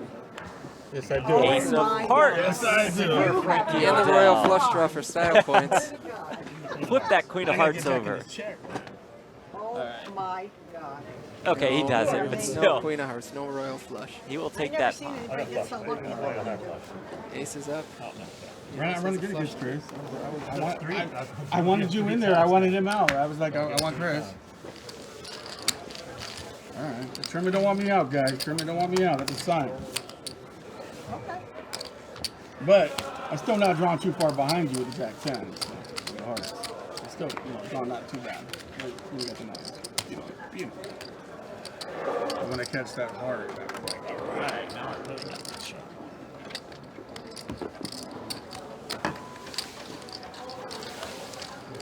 Frankie O'Dell hanging around, as they say, with 5 left. The final table of event number 31 of the World Series of Poker $1,500 7-card stud tournament. Here, Katherine Fleck say you have 9 lives. He's used up about 4 or 5 of them so far.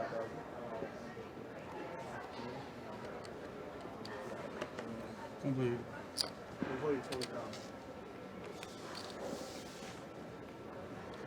Frankie completes.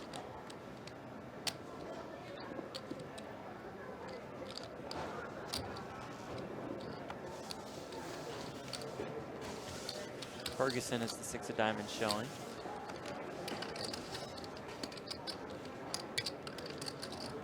I put a little bow on it. the look on Fleck's face while Frankie talks.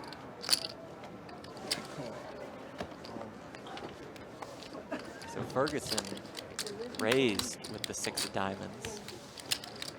Frankie has the ace of spades showing. I check. Frankie checks. Ferguson bets. Frankie O'Dell is Oh, he's all asking. in again. Good sign. That's a great sign. I mean, you, I don't think it's any sign. Frankie No, had gotten it- those I chips know. in any faster. Tell him you've like maneuver with the no, chips. he's got. Yeah, I know you got a pair of 6s. Yeah. Pair of I 6s, got 3 2 hearts for Ferguson. Ace King 10-4 for Frankie. Pair. I can't get on track. Could this be the end for Frankie finally? Okay. Catches No, he a picks up 4 of another spades. draw. A 4 of spades and a pair. Now he has aces, kings, 10 spades. All the outs in the world for Frankie O'Dell. Yeah! Spade. And he does it again! Wow. baby. He was drawing. He was drawing to run a runner. Hit it again. Unbelievable. Chris, just play with me all night. Yes, I'll be sir. cool with it. I should have I'll be folded cool that. with it. I I'll be should have cool known with better. it. Oh my God. Yeah, there we go. Yeah. I have never ran this good against you.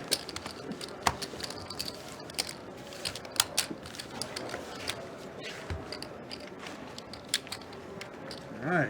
Now You could have been like that with the 4 of spades. the thing is, I have to go there. I'm stuck. I'm stuck.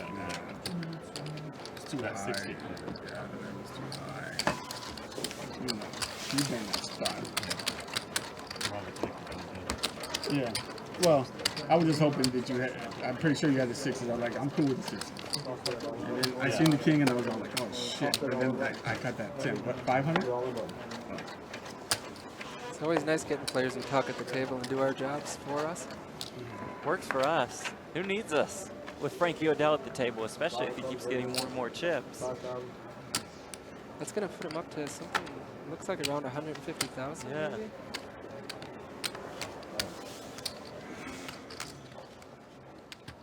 What a run for Frankie O'Dell, down to less than 1 big bet. Now it's almost 4. All right, This would be quite the tale for O'Dell, who's looking for World Series of Poker bracelet number 3. This is when He's poker's got 2 fun, bracelets in life on the Omaha line. high-low tournaments. That's when poker's fun.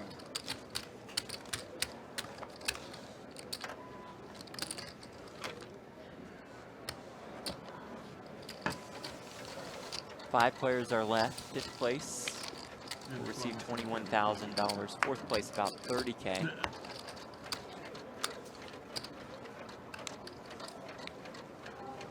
Wonder if Frankie will be able to ladder up another spot. He's got to deal with 4 fairly formidable stacks, most notably Chris Ferguson. Yeah, I mentioned it earlier, but it's pretty amazing to have this collection of talent at a $1,500 limit final table with, what, 14 bracelets left between the final 5 at least? 6 for Lisandro, 6 for Chris Ferguson, 2 for Frankie O'Dell. Katherine Fleck cashed recently in the 10K horse. Stephen Albini, you know him, his tournament results might not be that great, but he doesn't play that many tournaments. He's very well known for his cash game skill, especially in 7-card stud. Yeah, I would venture to guess he spent more time than anybody at this table thinking and discussing Wow. 7-card stud. Maybe Chris Ferguson more, but He said before that he's had the opportunity to play poker just all over the world. So many different music ventures have taken him to different cities, different countries, and he's tried to play poker basically wherever he goes, whenever he's had the free time. yeah, and he doesn't care. He loves the theory and the discussion, and he'll play a big $100, $200 game, but he always runs a 50-cent $1 game that we all play in Wow. Chicago. How would you sum up how important it is to have this poker group of friends that you can talk to and discuss strategy with? I mean, it's pretty amazing. I think a lot of it started with the 2+2 stud forum, actually. It was where a lot of us met initially. But me and Steve and Brandon Shack Harris and Eric Rodewig and Chris George, CG, were all posters for a long time. And are still friends that discuss the stud games a lot, even though they've kind of waned in popularity. Sandro with a pair of I believe nines. him now. O'Dell actually had eights. They will go into the muck. It's another pot for Jeff Lisandro.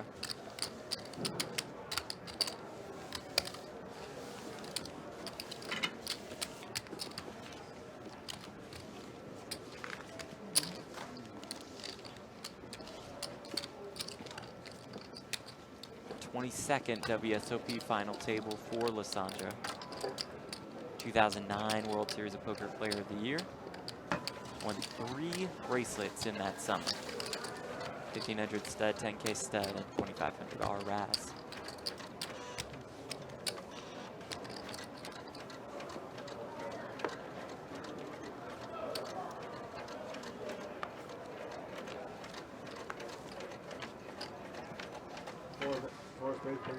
Fleck brings it in with 4 spades. Bringing is at 5,000. Antes are 5,000. The limits are 20,000 and 40,000. For those of you new to the game, the smaller limit, 20,000. Fire on 3rd and 4th Street. The bigger bets are on 5th, 6th, and 7th Streets, unless you have an open pair on 4th Street, meaning a pair that's face up. Then you can bet either the low limit or the high limit.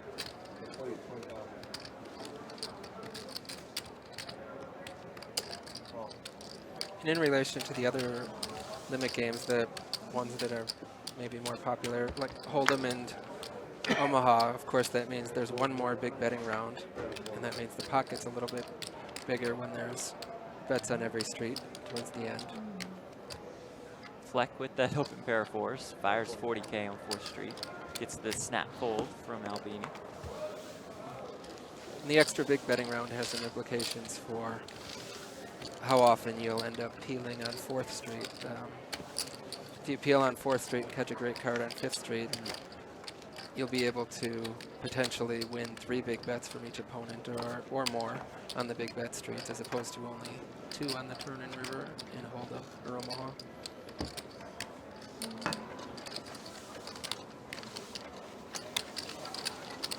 Matt Grapenthien here with me in the booth. I'm Jeff Platt. Thank you guys so much for tuning in to our Twitch coverage of the World Series of Poker on Poker Central's Twitch channel. Plenty more action to come throughout the summer, both here and on PokerGo. Okay. Just a couple, we're going to 5,000.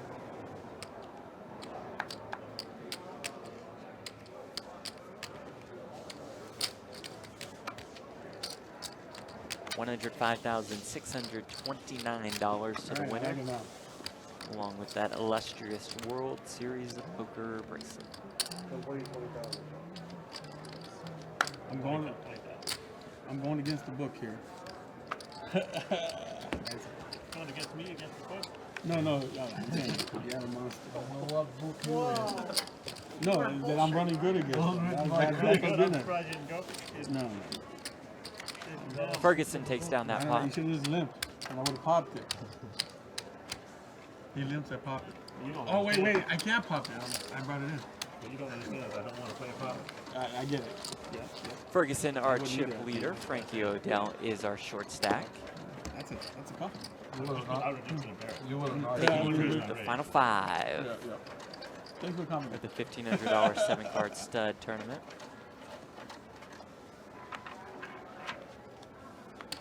Oh my God, this guy's great. You'll see that Frankie will bring in It's the nickel and lowest diamond card me of over the 3 here, of man. clubs. He does that for 5,000. Lisandro, the 9 of Oh, diamonds. okay, like There's 5K in as well to call that. It is Albini with the ace of clubs showing he folds. Fleck in for 5K. Chris Ferguson is the king of hearts up. He folds, so 3 players on the 4th Street. Must have been a pretty bad hand for Yeah. Chris Ferguson to fold the king there when he can limp for 5,000, getting, Very nice. what about 10 to 1 there? It's a pair of 9s for Lisandro. He will bet the lower limit, 20K. At the option of betting either 20 or 40,000 with his open pair. 10-7 of clubs for Katherine Fleck. She makes the call.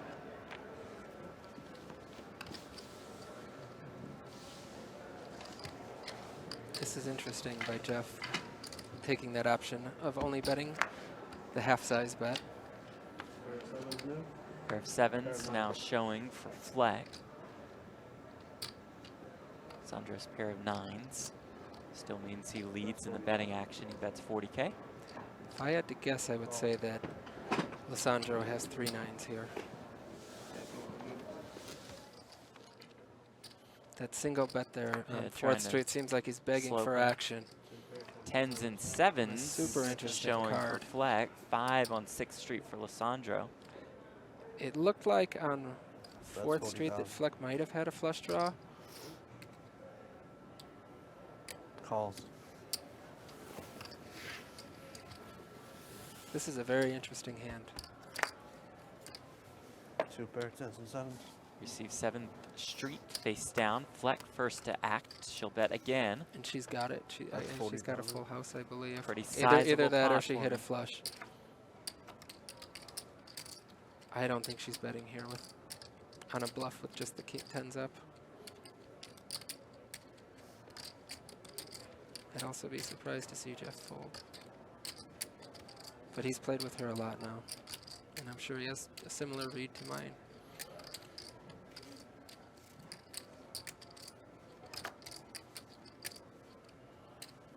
Looks like clubs. I'm sure Jeff is not just posturing here. I'm sure he has a decision and he can beat the 10s up. Looks like clubs. Could be a 7. It's a 7. I think it's clubs. I'm gonna call it. I think it's 3-9. Call, showdown. Full house, 7s full of 10s. 7 card. Flip your other card. Lisandro does show the 9. 3 of a kind 9s. Big pot for Katherine Fleck with her full house 7s full of 10s. So it didn't work out there, but I think Jeff would take the same move again if he could, with that single bet on 4th Street. Yeah. With the 3 nines, he had her in pretty bad shape, I bet, and I think that she might have folded to a double bet, possibly correctly. Instead, Fleck now probably in 2nd place. Yeah, definitely in 2nd place right now, behind Chris Ferguson. 5,000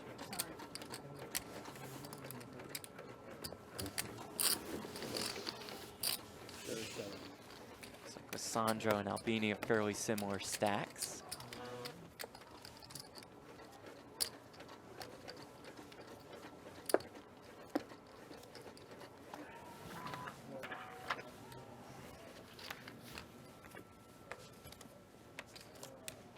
Chris Ferguson are bringing here with the 3. Completes 20,000. Frankie completes. The Queen of Hearts showing. Will we get any action here? Thinking back to the last hand, I'm trying to figure out what Katherine had there. It's interesting that she called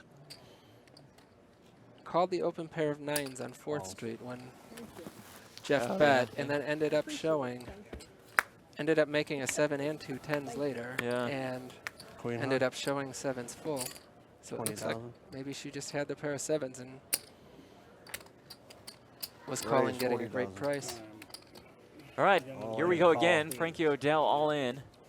Queen 5 showing we see as King Queen 9 5, while Ferguson has a pair of queens. O'Dell in very bad shape here. Wow, It's queens Frankie's and drawing the 5s. runner again. 3 pair for Ferguson. All right. It is That's a 3, it. and that will finally do it for Frankie O'Dell. He is our 5th place finisher. Got a football. He'll take home $21,035. That'll put him over the 2.4 million mark in career tournament earnings. Pretty decent run for O'Dell considering how short stacked he was throughout the entire tournament. Yeah, he could have easily been out in 8th place or 9th place, And then there were 4. but laddered up for an extra $15,000 from 9th place. Not a bad day. You heard Katherine Fleck say it, and then there were 4. Fleck, Ferguson, Lisandro, Albini, all fighting for that World Series of Poker bracelet. Ferguson and Lisandro looking for bracelet number 7. Fleck and Albini looking for bracelet number 1.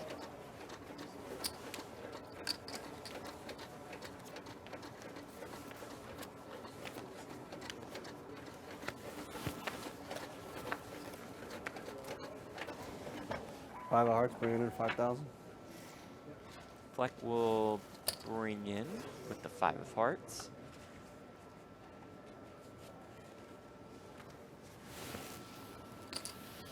Complete Lisandro 20,000. completes with the king showing. Albini also has a king.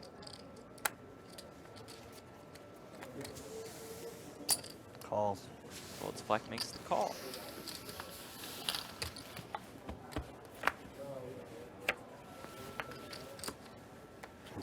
King high. It's a 9 for Fleck, a deuce of clubs for Lisandro. 20,000.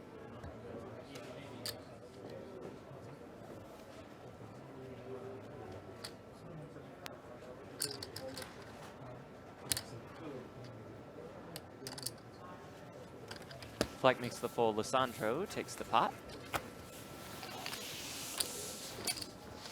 right, guys, we're gonna go ahead and take a 15-minute break. Now, starting now. Yeah. And another 15-minute break? No. We'll just play the 2 hours and 15 minutes and then go to dinner. That was the level. That wasn't the end of the level. That's not the end of the level. No. Why do we do that? Because I've ordered some food in 15 minutes time. Why don't they notify us? I sent a guy to get food for me. We've only played. We get a dinner break after 4 levels. No, it's after 6 levels. After 6. My Okay. food while it's hot, man. So we're going on break now, you're saying? You couldn't have told us that 15-minute earlier? break now. That's weird. Play another 15 minutes and we go. No break for us, folks. They're going to keep playing. Lisandro might reschedule his dinner delivery.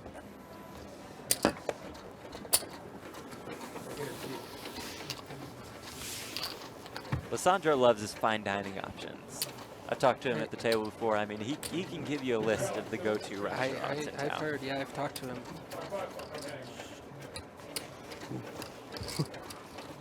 Seen a lot when we're playing in LA. He always has somebody run out, even if it's all the way across town, in rush hour to like go pick up food for him, and somebody's always running back a big bag of food. 4. I'm not sure what the issue was there. Do we know? Were they thinking I about think going it's to just- break a little bit early? Yeah, I think it's just when they working get on down to some 4 scheduling. players. Right. Stack stock, I think the clock cards in there. But as you all can see, they will not be breaking right now. Looks like Yeah, I an don't need issue with the that. shuffling machine. Oh, we're going on break. Players go on break in 15 minutes. That will be a short break, not their dinner break that Lisandro also wanted.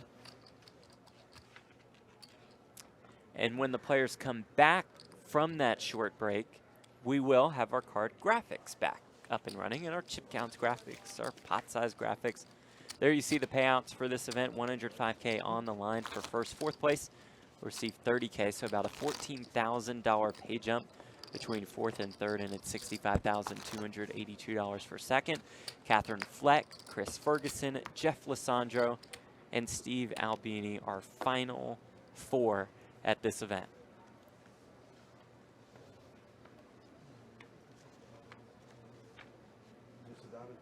Before we get our graphics back, Matt and I will take you through the action.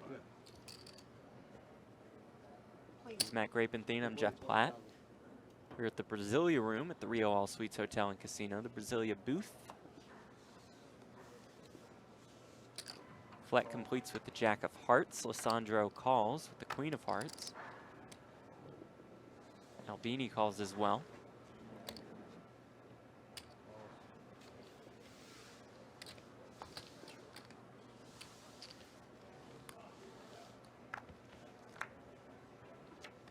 Fourth Street here. Oh, that card went flying. It was the King of Diamonds that Lisandro was able to catch before it flew off the table. He now has King Queen and leads 20K.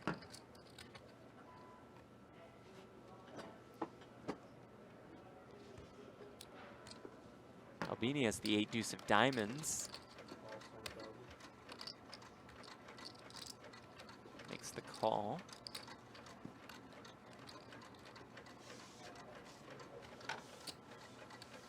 Fleck one last look before she tosses her cards into the muck. Now we go to 5th Street. This is a little bit of a pet peeve of mine when people have piles and piles of pink chips and instead choose to call a 20,000 bet with 21K chips. But sometimes it's a bit of a tell, I think. Like when people are strong, they'll get rid of their big chips. But if when they're pretty weak, a lot of times they'll put in their 1K chips to get rid of the small chips, but they don't want to part with the big ones. Albini bets 40K in big chips with the 8 showing. Maybe so he improved and used big chips. You figured this out. The tells of the chips. Oh, he's going half and half now, so he's not now sure. what? He bets Lisandro snap calls on the 7th Street here.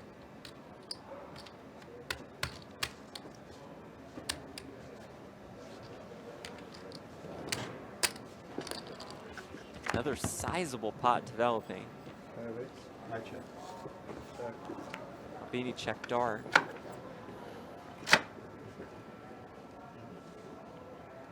Lisandro checks behind. See, 8's up. 8s and deuces for Albini. It's going to be good. That will win him the pot. That's a significant pot. Nice one for Steve. Albini, and that makes Lisandro our quote-unquote short stack.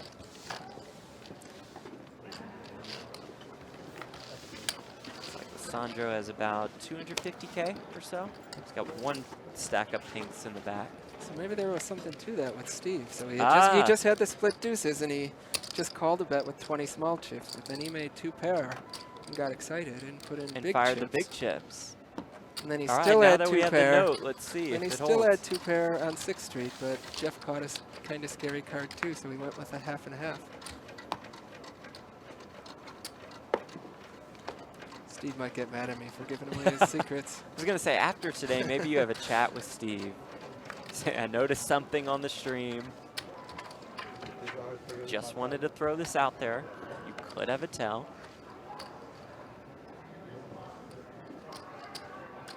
Complete 20,000.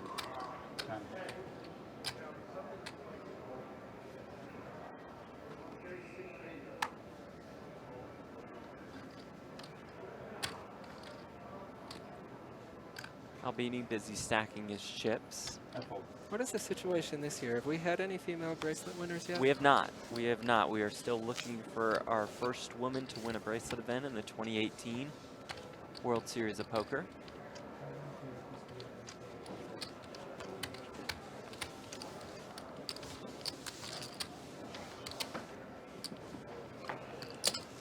That's what I'm rooting for. We can have our, you know, our likes. Steve's a friend of yours.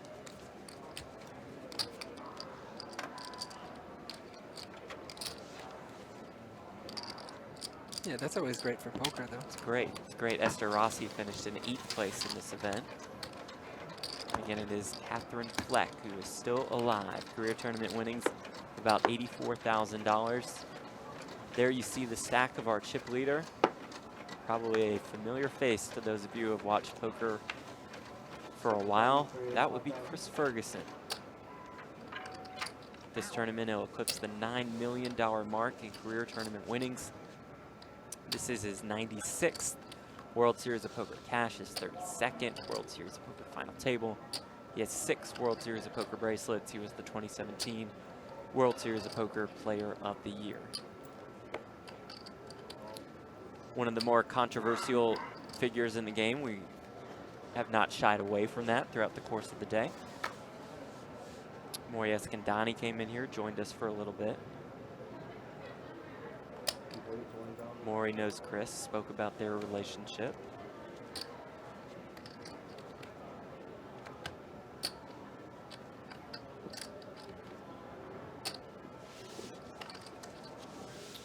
Back to the action where Ferguson is the 8 of hearts showing.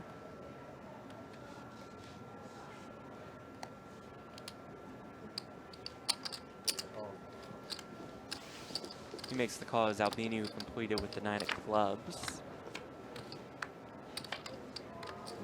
8-6 for Ferguson, 9-7 for Albini. He's first to act. I think Steve is always continuing here. And that he does for 20K. Ferguson calls.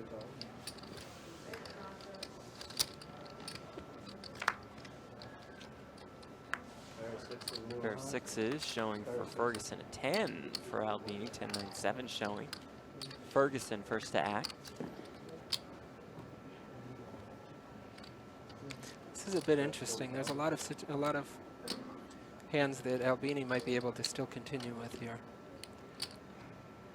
I mean, the open sixes obviously aren't good for him, but they're not particularly scary since the open pair doesn't involve his door card. If he had paired his door card, it would be a much different and scarier situation for Steve. Steve does call Ferguson's 40K bet on 5th Street. And that shows you that Steve wasn't just stealing on 3rd Street. 3 for Ferguson, and 9 Quite for a good Albini. card for Steve. 9 showing now. Takes the lead in the betting action based on the strength of his shown hand. Doesn't look like Chris likes it. Yeah, you could tell Chris was displeased with that card. I mean, something like 8s up, 8s and 6s is relatively near the top of Chris's range. Obviously, it could be better, like buried aces or a 3rd 6 randomly, a 6, 7, 8 to start. But 8s and 6s is kind of near the top of his range, and even a hand like that does not look very good anymore after Steve called his bet on 5th and then paired his door card.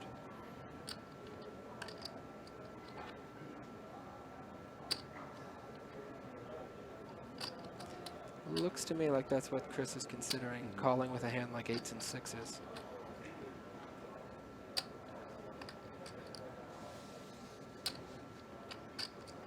Take a look at his cards again. Looks like he's going to give it up, and Roll Steve's away. going to take another one. Another good pot for Albini. His one fan on the rail claps it up again. And with that pot, Albini moves probably in the 2nd place. Just ahead of Katherine Fleck.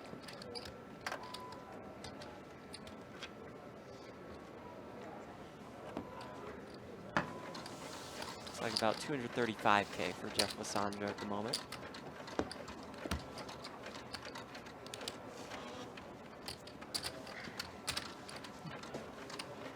You have rabbit hunting. You have rabbit hunting on you from last year. 7 straight, 5,000. The bring in for Albini with the 7 of spades. Fleck folds around to Chris Ferguson with the 10 of hearts showing. Completes 20,000. He completes to 20K. Lisandro folds. Looks like Steve's not going anywhere. I think Chris is completing fairly wide here against 2 8s and just the bring in. He does make the call.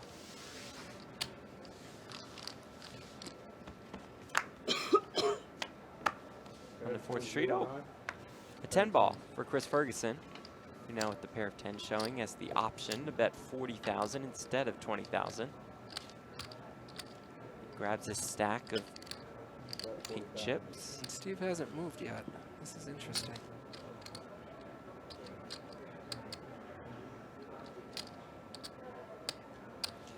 Steve with the queen of spades, 2 So spades this out is there. either an overpair or a flush draw. And he's not laying it down. He does call. He's not sure. He's going with the half and half.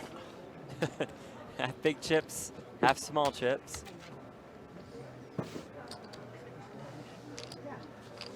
I guess you could say all the pots are big now, but this one especially so because of the added value to it. Wow, It's the and 10 of what a spades card. for Albini. And it didn't necessarily hit him, but range on range here. That hurts Chris's threat by a lot of having a... That's 40,000. If he just has 10s, there's no way he can continue now. Because the hands that continue are a four spades, maybe something like rolled up 7s that he played slow, or an overpair. But again, even 10s up here doesn't look very good. He's not going anywhere He yet. does though. make the call. Call's good.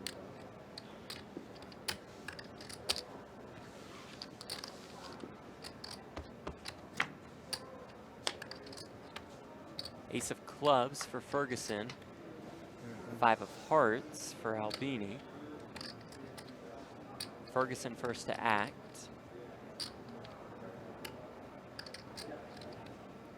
Checks. Bless you. Check, Goes check, check. Wow, this is a very interesting hand. I'm confused.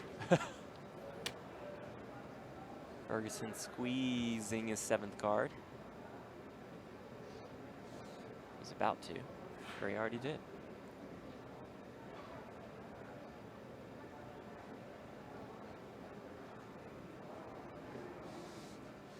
Nope, here comes the squeeze. I think he's looked already, Okay, but I'm not that's- positive. I don't think he's taking No, this maybe long. maybe he hasn't. I don't know.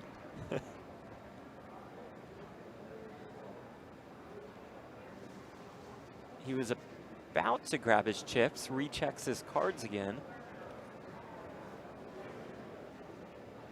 and does bet. That's 40,000. Steve not even thinking about it. Oh, is he putting in a raise now? He is raising to 80,000.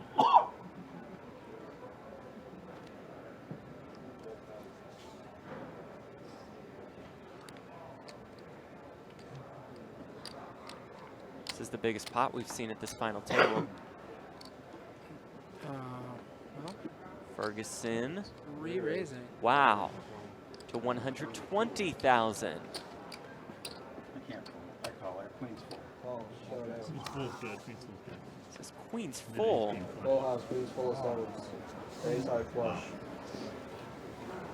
I thought for sure you were gonna Albini with queens full of 7s against Ferguson's ace high flush. Wow. And with that pot, we have a new chip leader in this tournament, and his name is Stephen Albini.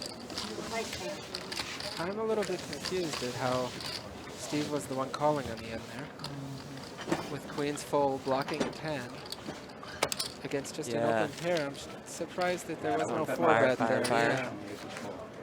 Yeah. I mean, it's always scary when somebody 3-bets you on the river, but you have, Sure. you have queens full. But yeah, no. Pretty strong hand there for Albini. Certainly a significant pot there for him. Okay. I'm not putting on queen's full. Queen's full, right? Ferguson said, I didn't put you on queens full. I didn't put him on queens full either, but that does No, make none sense. of us An did. overpair there. Yeah. So I guess when he just called, when he Bring in 5,000. called on 4th Street, he had buried queens, spiked the queen right away, and it was really well disguised that he had the 3 queens because it was a flush card also. So it's basically a dream situation for Steve on 4th Street. Queen's 20,000. So I guess the 3rd spade on 5th Street kind of killed his action a little bit. Ferguson brings in here, Lisandro completes. 6 parts to 20K.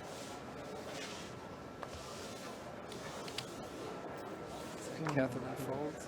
Did Ferguson will also All right, fold. players, you on your break? And that will send players on their break. A short break, about 10 to 15 minutes.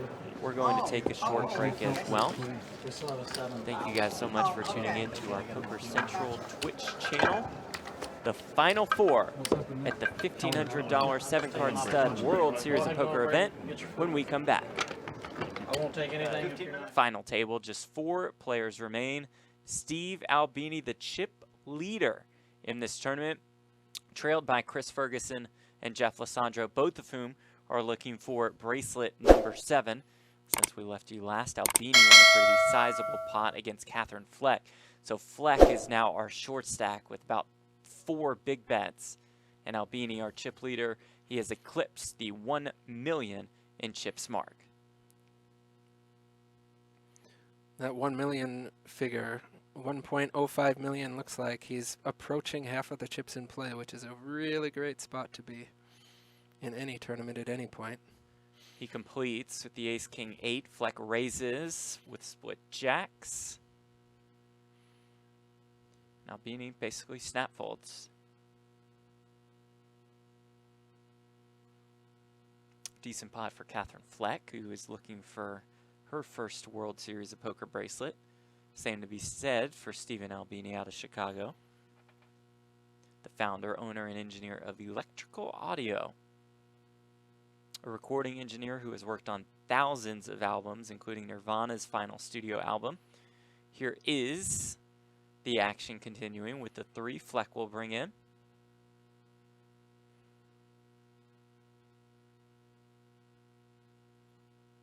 Onto Chris Ferguson, who will fold. Fleck has the King 9-3. Lisandro has the Ace of Diamonds showing. He completes to 25K.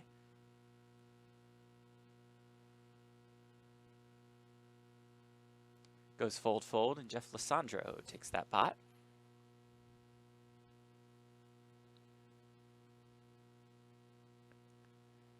He's on his feet with excitement.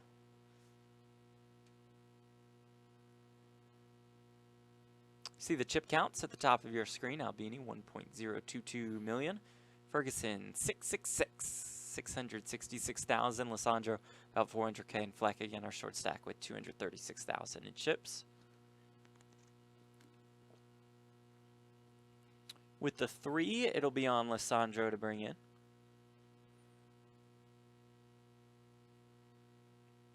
That bring in is now for 7,000.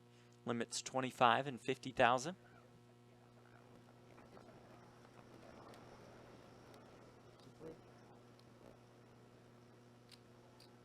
It's Albini completing to 25,000.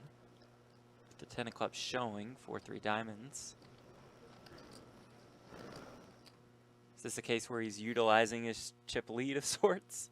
Yeah, this is a little bit ambitious, but Katherine's playing fairly tight, and the other players are showing small cards. This is, in a way, a good hand to steal with, because if you get played back at, you can just lay it down. Mm-hmm. And you're not giving up very much in equity. Fleck makes Sometimes the call. with a more marginal hand, if he had like a 10-8-7 or a Queen 10-8 or something that isn't very good, but if it gets re-raised, it might have to continue. Fleck picks up her 3rd club and checks over to Albini, who bets 25K. This hand leaves him with some easy decisions.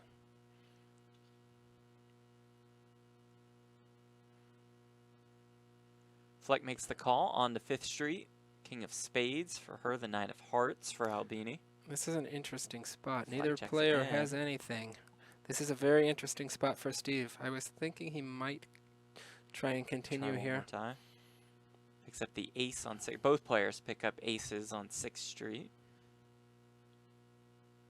Both players with just ace high. Katherine the better one. It goes check, check.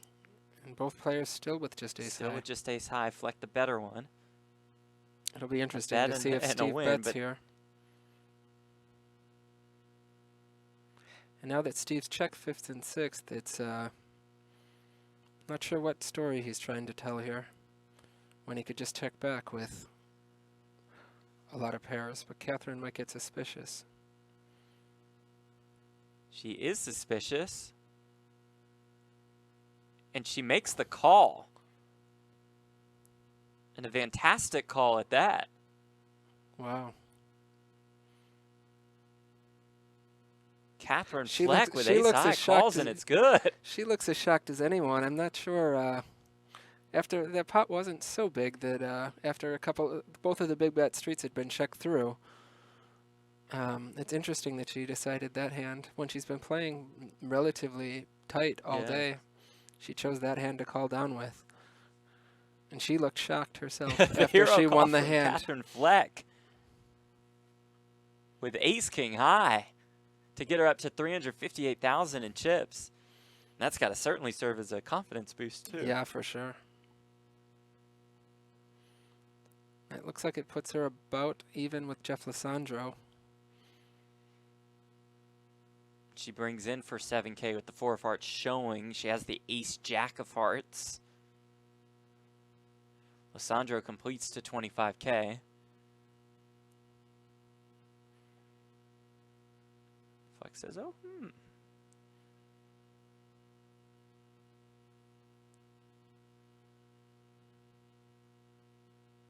She makes the call here.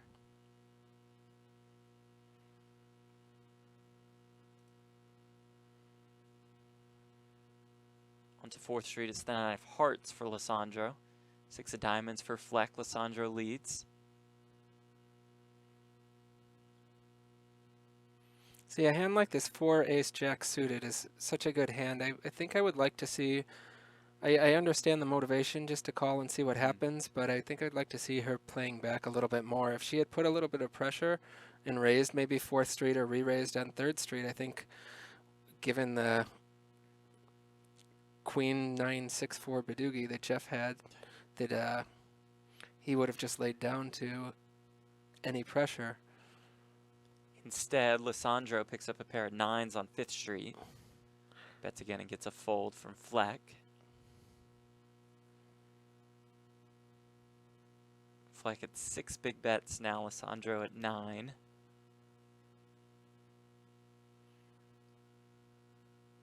Albini, our chip leader, with about 18. With the 4 diamonds, it's Ferguson bringing in.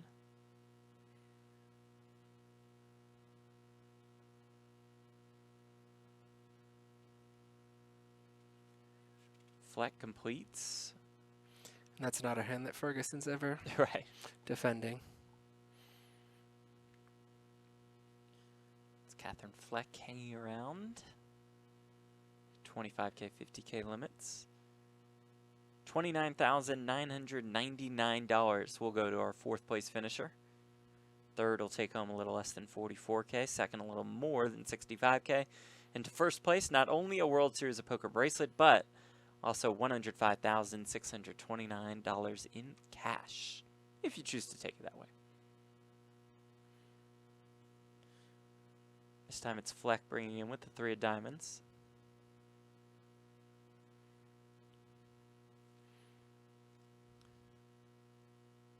Ferguson completes. Ferguson just completing with the high card on board here. Just a 7-6. Little bit surprised. That's a little bit tight, but a 3-4-5 bricks off so much, and it's often difficult to play if you catch something like a 7 on 4th Street. Folding is never a mistake in that spot. There in the red, you see Tracy. That is Chris Ferguson's girlfriend. Oh, I saw her earlier. I wasn't sure who that was. She's sweating the action from the front row in our Brazilian room, a new streaming setup this year at the World Series of Poker. You see Andy Kaczynski in the row behind him, a good friend of Steve Albini's from Is he Chicago. the one clapping? He is the one Okay, clapping he's the every one time. clapping for Albini. Every time Steve wins a pot.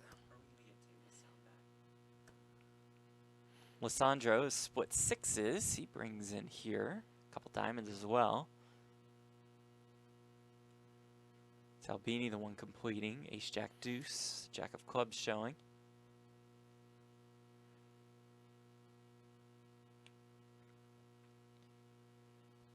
Ferguson folds.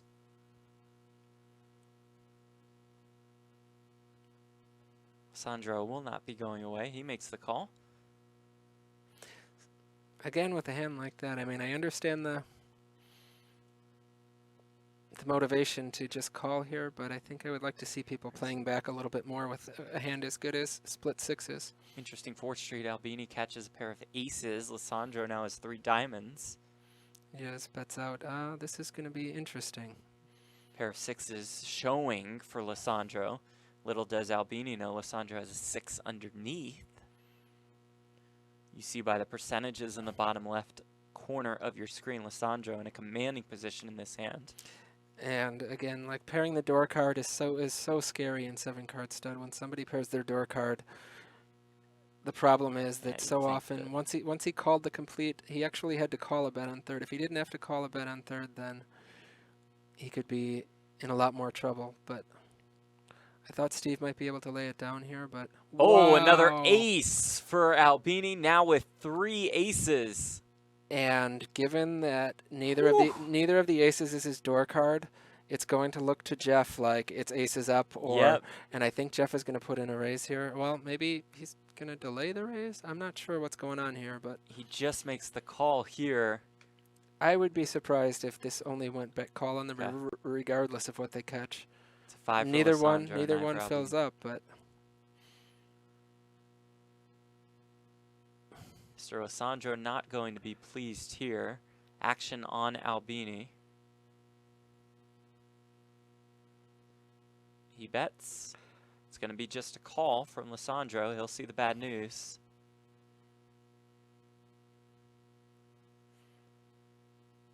Wow, and that's quite a lucky catch for Steve. 3 aces for Steve Albini. I'm actually surprised that Jeff didn't put in a raise on 6th or 7th. Lost them in, you think? in Yeah, that for sure. spot? Caught a bad card and got Wow. unlucky, but still lost the minimum. Albini now at more than 1.1 million. Lisandro back to being our short stack with less than 5 big bets. He took that one pretty well. We've seen some Jeff Lisandro explosions over the years. Yeah, Overall, maybe he has pretty calm. mellowed out quite a Yeah. bit. Fleck brings in here with the 3 of hearts. Ace of spades for Chris Ferguson. Fleck actually has wired jacks.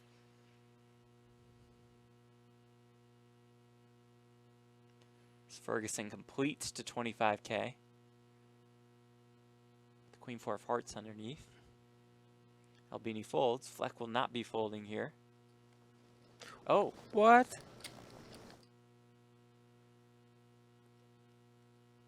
maybe I am mistaken. She- Oh, I she- certainly she was She mistaken. she was the bring in with a 3, and Yes. I don't think there's any way that we're Ferguson having. completed. Like, I know sometimes that the graphics might not Yeah. show up, but if they do show up, I think that's the cards she had. I don't think there's a way that. Right, I think if you're seeing the cards, the Right. RFID read is But that's spot on. That is an extremely tight that fold. is an interesting fold. From She Katherine didn't Fleck. even Yeah, really she think didn't about hesitate. it. I'm not sure if Huh. she misread her hand or. I mean, when both jacks are underneath, I don't know. I mean, she already had part of the bet in as her bring in, so Right. I'm not sure about that fold. Ferguson completes, and now Lisandro raises.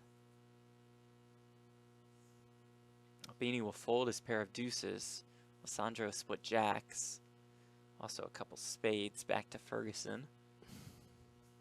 And we have not seen a lot of re-raising on 3rd Street. I was going to say that Chris might even be able to lay down a split Yep. pair of 10s there.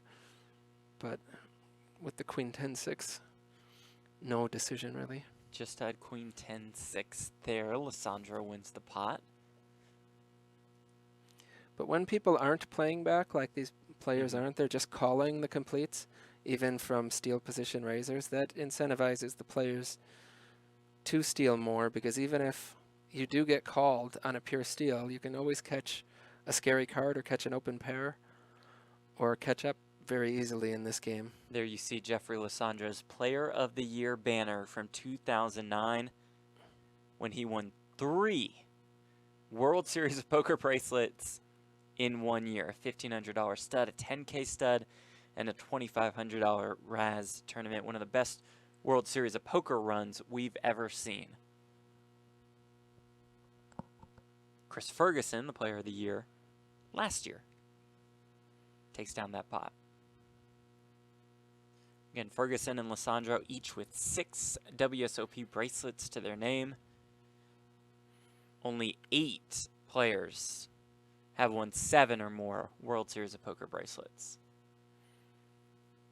I'm sitting next to a man who has 1. Grapes, you're on the board. 1 on the board. What's the next tournament that you're firing? It's actually the $10,000 stud, which is the event I won. The event that he won back in 2014. It's actually in a couple days, I believe, Monday. He's Matt Grapenthien. I'm Jeff Platt. Thank you so much for joining us again on Twitch, our Poker Central Twitch channel. Catch the action all summer long here at the World Series of Poker. Can also catch plenty of tournaments on PokerGO. Subscribe today at PokerGo.com. Lisandro takes that pot.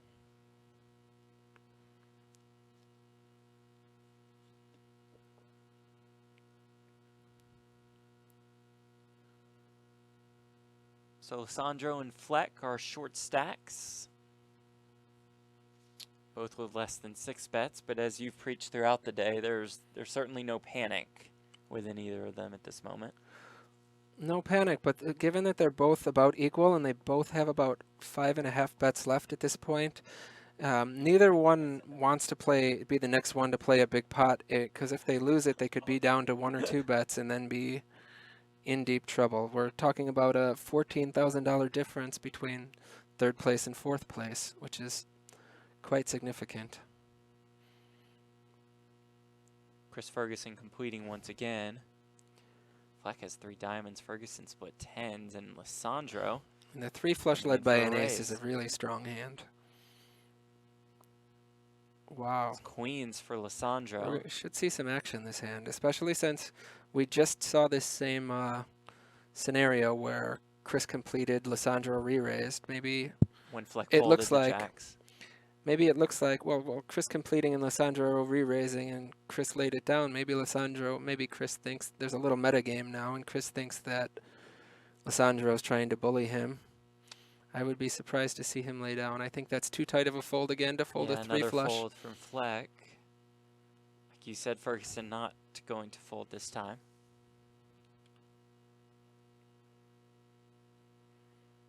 He catches an ace on 4th Street. I was just going to say, if you switch their kickers, this would be a much better spot for Ferguson, as if you see there, he would have made aces up at this point, but it makes such a huge difference in this game. Not only the pair you have, but your side cards as well. Being over cards is incredibly important. Ferguson check calls the 25K bet from Lisandro. And in 7-card stud, 5th street is often the decision street, where once you've called a raise on 3rd street, you're not often laying down on 4th street. You're Sure. making a decision on 5th street a lot of the time. Once the bet doubles and you're facing the potential of 2 more big bets on the upcoming streets. It'll be Chris Ferguson put to that decision here. And Chris Ferguson with a tough spot here. It looks like even if Jeff was re-raising without the queens, he could have something like Queen Jack 10 or Jack Queen King, and either of those just made a pair. Ferguson calls. And now Queen it's going to for be him hard and for 8 Chris to for get away. Lisandro. Again, the decision streets instead are often 3rd, 5th, and 7th, and not so much 4th and 6th, because you've already put in a big bet. The pot's so big at this point that one more big bet drawing another card. Went check, check. Ferguson catches a 7. Lisandro will catch a 9. That won't change anything. Lisandro will win if it goes to showdown. I think Lisandro might have bet with a different stack size in the last street situation. Given that he's getting so short, he's trying to preserve a stack and be able to not be crippled if he does somehow lose the hand. Ferguson checks. I think, well, it looks like you check back, Yeah, but he did. it would have been thin, but I think he could have potentially value bet a pair of queens on the end. But there's such a narrow range of hands that, I mean, it doesn't look like he can be beat there very often, but there's such a narrow range of hands that can actually call a bet on the river that he actually beats, that a check back I think is pretty reasonable. Nice pot for Jeff Lisandro.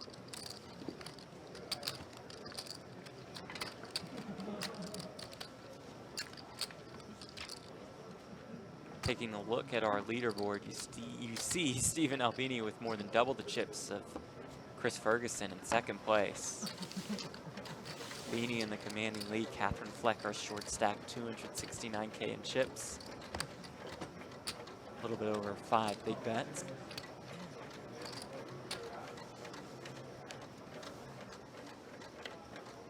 $105,629 and a gold bracelet on the line today.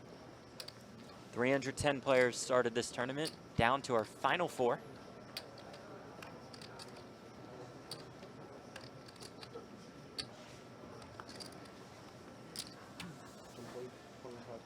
Katherine Fleck, the bring in. Ferguson folds. Lisandro, he's 5-6 of hearts. Not going to see any action out of that completion. Lisandro has a cheering section. We can hear some slight applause. You get a smile out of the Aussie.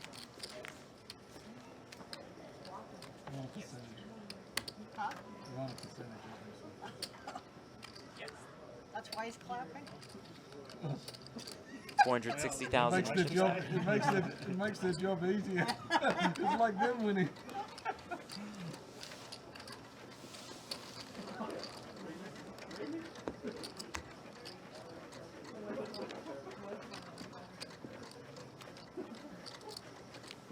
Lisandro and Ferguson right around the same stack. Like the short stack, Albini the big stack here.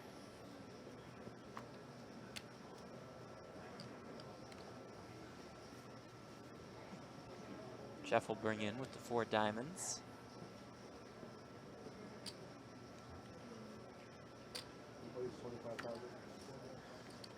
Albini completes split 9s, so the 9-8 of hearts. I'd like to see Steve start opening up here and stealing a little, using his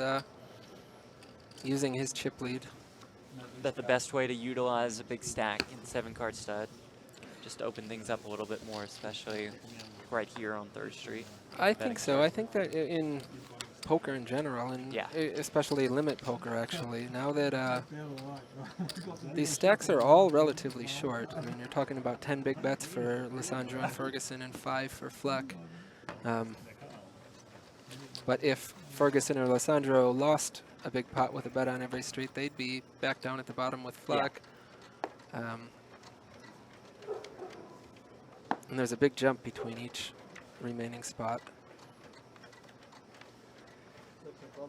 That first pay jump being about $14,000. $13,766 to be exact. Sandro completes with the 8. His first bet. See that thing? Saw 2 7s out there and Ferguson's bring in. Saw that the opportunity might be there. It was there. Lisandro takes down another pot.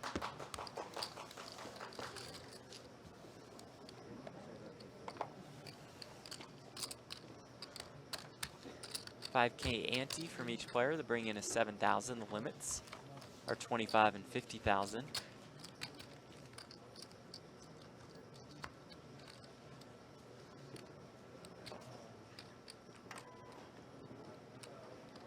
Taking you through our final table, Esther Rossi finished in 8th for a little bit more than $8,000. Michael Moore next to go, Moore out in 7th for $11,000. Paul Sexton, our 6th place finisher, he took home a little bit more than 15K. Frankie O'Dell laddered all the way up to 5th place. Despite being super short stacked throughout the course of the day, O'Dell took home more than $21,000. So that leaves Fleck, Ferguson, Lisandro, and Albini. Without even seeing Lisandro's card here against a deuce and 2 9s that are duplicated, I would expect him to complete with just about anything. And this qualifies as just about anything. Case in point, the 10 deuce underneath. That's not enough to defend for Chris. It's close, but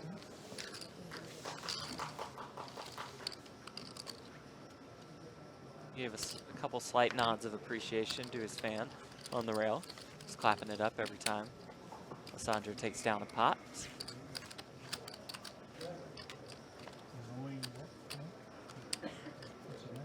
Shut up. Shut up, Andy. see, they're talking about Steve. I think he had just asked what the name of his band was. Steve's band is called Shellac. Black. Steve, the founder, owner, and engineer of Electrical Audio. One of the most well-known record producers in the game, even though he prefers the term recording engineer. He's worked on thousands of albums throughout the course of his career, thousands. That includes Nirvana's final studio album, and I mentioned this at the top of the broadcast, but Albini does not take any royalties from albums that he's worked on in the past. It's not a concept he believes in. Wants to get paid for the actual work he does. And that's it. On to the next one. And you've known him for a while, right? Yeah, a long time. I've been to his studios in Chicago. It's pretty impressive. There was actually a episode of on HBO where they profiled him and went Oh, into nice. the Dave Grohl and the Foo Fighters went in, did a profile on him in his studios and recorded a little bit. It's called Sonic Highways.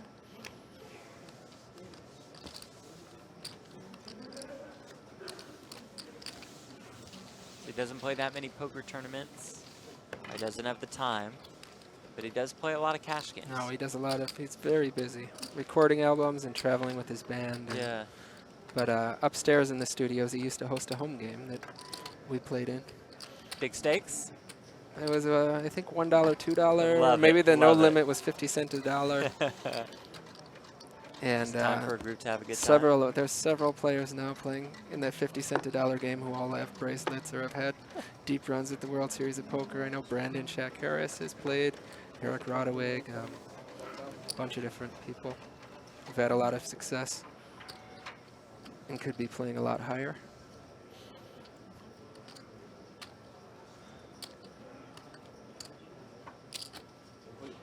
Fleck brings in, Ferguson completes with the ace of diamonds. Albini folds, Fleck will fold as well.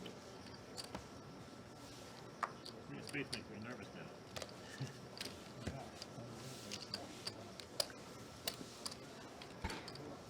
Ferguson takes down the pot. This tournament, he'll eclipse the $9 million mark in lifetime tournament winnings. 96 WSOP cashes, 32 WSOP final tables, 6 bracelets. Jeff Lisandro, 6 bracelets as well. This is his 22nd World Series of Poker final table. The first final table for both Fleck and Albini.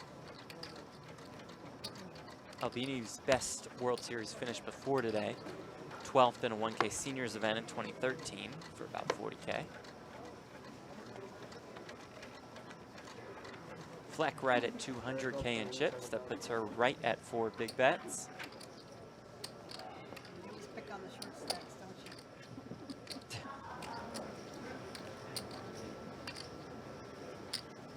Completes 25,000.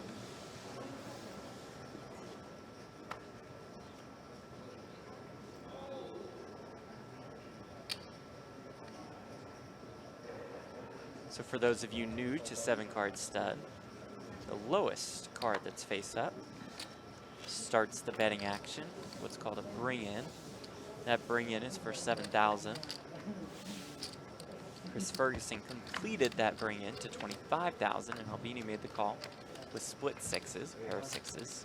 I say split because one's up and one's down.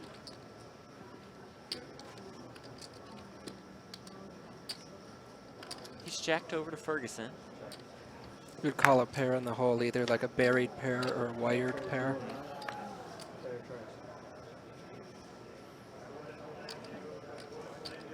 See a pair of threes showing for Ferguson.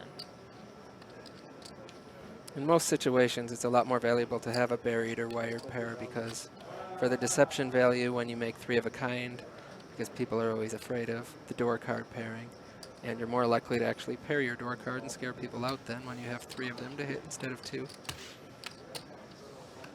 He bets, Albini calls, Albini's still ahead. Ace of diamonds for Ferguson, jack of hearts for Albini. Albini is 74% favored in this hand. Ferguson checks. Albini checks as well.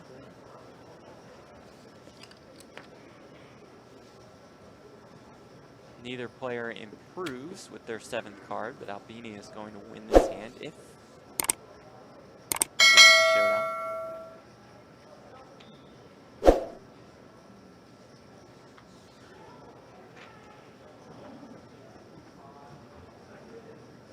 Ferguson checks. Albini is going to show his sixes. A pair of sixes is going to be good enough to take a pot worth more than 175,000. And that will add to the chip lead of Steve Albini. As you see by the chip count graphics. That'll put him significantly over half the chips in play now. 1.224 million in chips.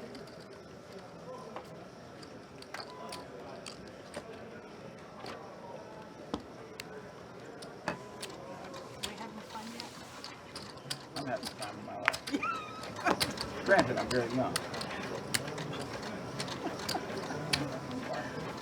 It's just so serious, you know, you just gotta make a little, laugh a little bit. That's me, the serious guy. No, I mean the whole team. Eight of diamonds, 7,000. Katherine Fleck opening it up a little bit, having a good time. Always good to smile and laugh a little bit at the poker table.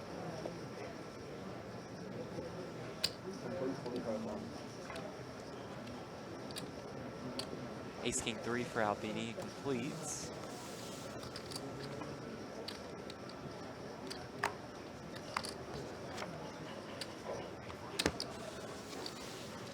Fold from Ferguson, Albini takes it.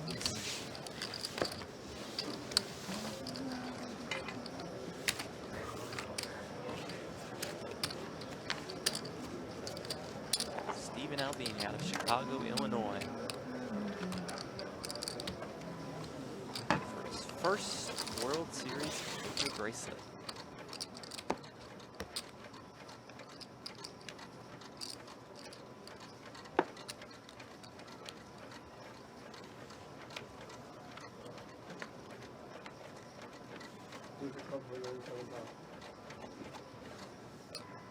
Deuce of clubs will be the bring-in.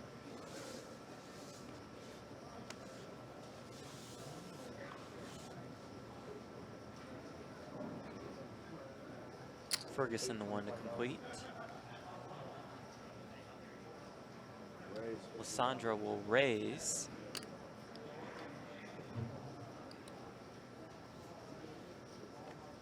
Both Lisandro and Ferguson have 8 showing. And again, we have not seen a lot of playing back. Lisandro with wired jacks. On 3rd Street. Ferguson did just call. Ferguson called and called pretty fast. 6 of diamonds for him, jack of diamonds. That is an incredible card for Jeff Lisandro. It's an offsuit card that, like I was just saying about like why this is exactly why the wired pair or buried pairs are significantly better. Wow, look at that. Oh my. 3 jacks for Lisandro, 3 There's going to be some sixes for fireworks Ferguson. here. One of these players is going to be very short after this hand. I mean, it's possible that somebody ends up slow playing. Yeah. Lisandro just calls Ferguson's raise. Both players receive 3. Both players also have an 8. Right, and the duplicated cards certainly favor the higher trips here. It makes it that much harder for either one to fill up. But Lisandro doesn't need to improve here. But both players with all kinds of draw possibilities showing that neither one is going to get credit for. I mean, Lisandro could have something like 8, 9, 10, or 3 hearts with a jack. Lisandro has checked. Ferguson has bet on Lisandro now. Lisandro's deciding, I think, whether it would lose his customer by raising here. He does just call. More than 300,000 in the middle. Of course, Lisandro knows that he still has Chris board locked here, which means that he knows his 3 jacks are certainly good. The best hand that Chris could have had on the last street was 3 8s. Now there's a small possibility that Chris made a straight, but it's unlikely. Action on Lisandro.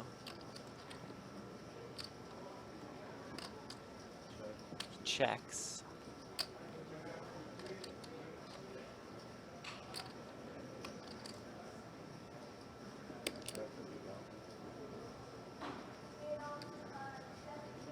Ferguson bets. Lisandro just calls once again. This is very interesting. I'm surprised there hasn't been a raise put in here yet by either player. I mean, maybe they're worried about ICM considerations slightly. You see, Chris doesn't improve, so Jeff's going to win the hand. Just a queen for Ferguson. His 3 6s are no good here. I think it's going to go check call unless he fills up, in which case it'll be a check raise. Ferguson certainly betting here. That's what he does. Maybe like 7-9, I guess. Ball straight out. Three sixes. 3 of the kind sixes. No 3 of way. the kind jacks. Oh my gosh. All You heard the oh my gosh from Katherine Fleck. 3 sixes against 3 jacks, and it is Jeff Lisandro I'm taking a actually massive pot. very surprised. I mean, I think it Could've has to been be bigger. ICM considerations there. I mean, 2 aggressive, tough players who could have been bluffing or semi-bluffing with draws that nobody ever put in a raise in that hand. Yeah. Ferguson down to 169,000. Should he be lucky that he's still in the tournament? I mean, I think he should have lost another bet or 2 there, which would leave him still alive but crippled. That does put Ferguson in pretty bad shape. 3.5 big bets. Puts Lisandro in pretty good shape. About 745K in chips. Just about even now with Katherine Fleck, and now they're both in the danger zone. If a bet went in on every street, they would both be all in right about at the river right now. So both of them, every time they put money in the pot to start a hand, they know they could be all in. Given how tight Catherine's played earlier, I expect that she's going to get even tighter right now. Almost a $14,000 pay jump from 4th to 3rd.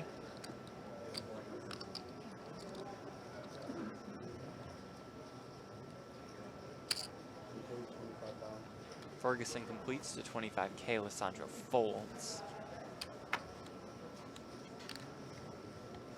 Albini folds as well. A little bit of chips added to Ferguson's stack. Thank you. Thank you. I appreciate that. Thank you very much. Thank you guys again for joining us on Twitch on the Poker Central channel. I'm hoping you're putting me on. Let us know where you guys are watching from. This is always fun. A worldwide audience coming to us on Twitch. Throw it out there in the chat. Where you're hanging out, where you're watching the stream. Hope you guys are enjoying your weekend so far. See, the Netherlands, Seattle, Switzerland, New York, Texas, Australia, Dominican Republic. Fast and Furious, isn't this cool? All over the world. Checking out the World Series of Poker on Twitch. A lot of people, Brazil. a lot of people in the chat pointing out how Chris Ferguson, how apt it was that Chris Ferguson lost with 666. I did see that. Float that one out into the air. Kalamazoo International Space Station. I mean, if that's true, that's the winner right there.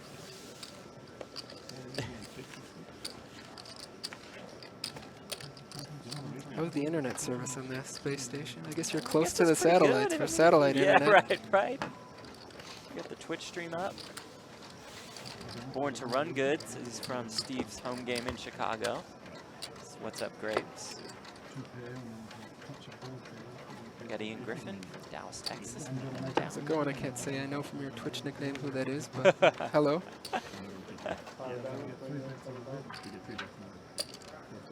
Chicago, San Diego, Bangkok, Arkansas. So cool. We appreciate you guys watching from all over the world. This is event number 31 of the World Series of Poker. Final table, 1,500 7-card stud event.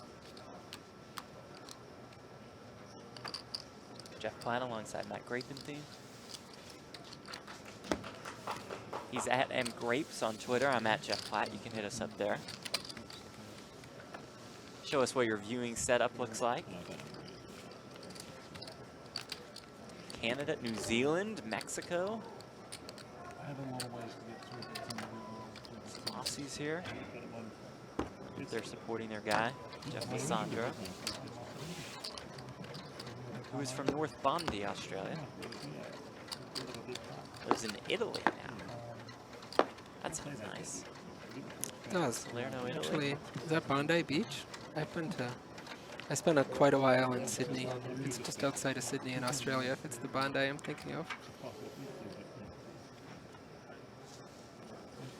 Beautiful beach, great weather all year. Never gets too Australia, hot. unbelievable. Australia is a great place. Also a great One of poker my favorite destination places as in the well. world. Yeah, it's. Just wish it wasn't so far. I would be there more Right, often. right.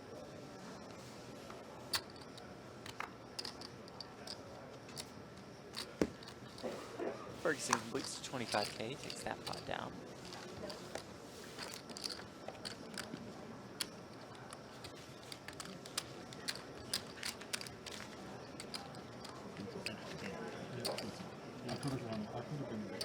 Antarctica in a lonely research station. If that is true, AXM Delicious, send us a picture of that. He's at M Grapes. I'm at Jeff Platt. Would love to see that. Yeah, I think we might have some exaggeration in the chat. No, I'm choosing to believe them all. That there are our payouts, Antarctica and the 29,000. space station. Yep, I believe them both. $29,999 for fourth. Third takes home $43,765. Second, $65,282. First place, $105,629. And that prestigious, illustrious World Series of Poker bracelet. Egypt on top of a pyramid. Okay, now I can be out. I'm not believing.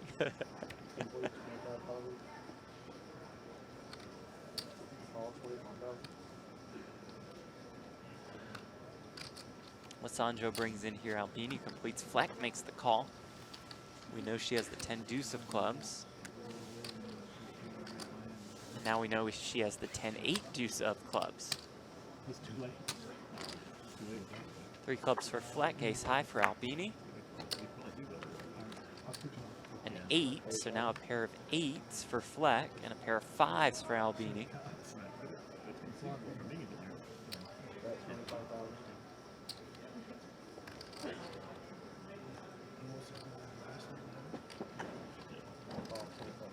Albini bets, Fleck calls.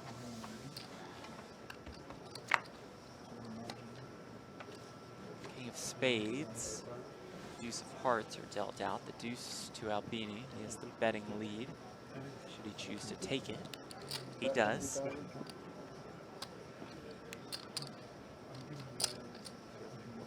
Black makes the call. See her stack dwindling down. She is ahead right now.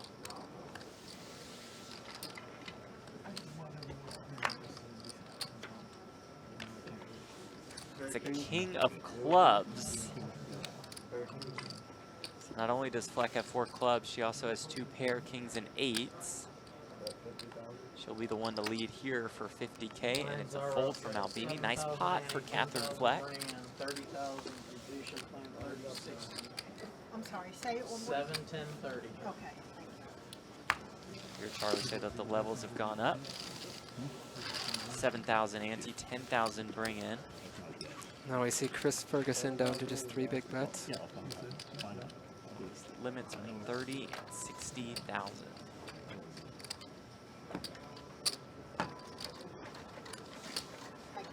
Chris has done a very good job so far of losing the minimum in some pretty bad cooler situations. He has been involved in some pretty big pots. But he's run extremely good the last year or That's so at the certainly World true Series of also, Poker. yeah. I think he cashed like 17 events last year or something ridiculous. 2017 World Series of Poker Player of the Year, won an event in Europe, finished second in the 10K stud last year. Finished second. Who won that? I think Mike Martel.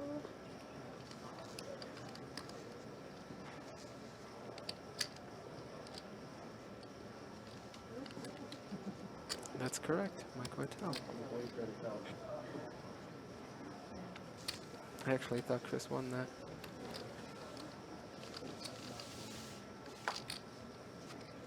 Chris did win the 1,650 euro buy-in PLO 8 or better from the World Series of Poker Europe title.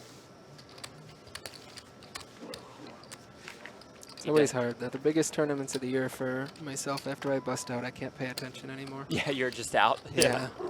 10K stud, you bust, you're gone. Talk about that tournament again the next year.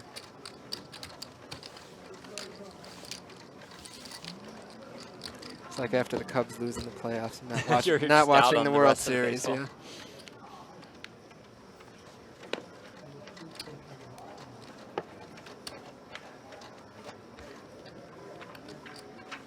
What's next for you, Jeff?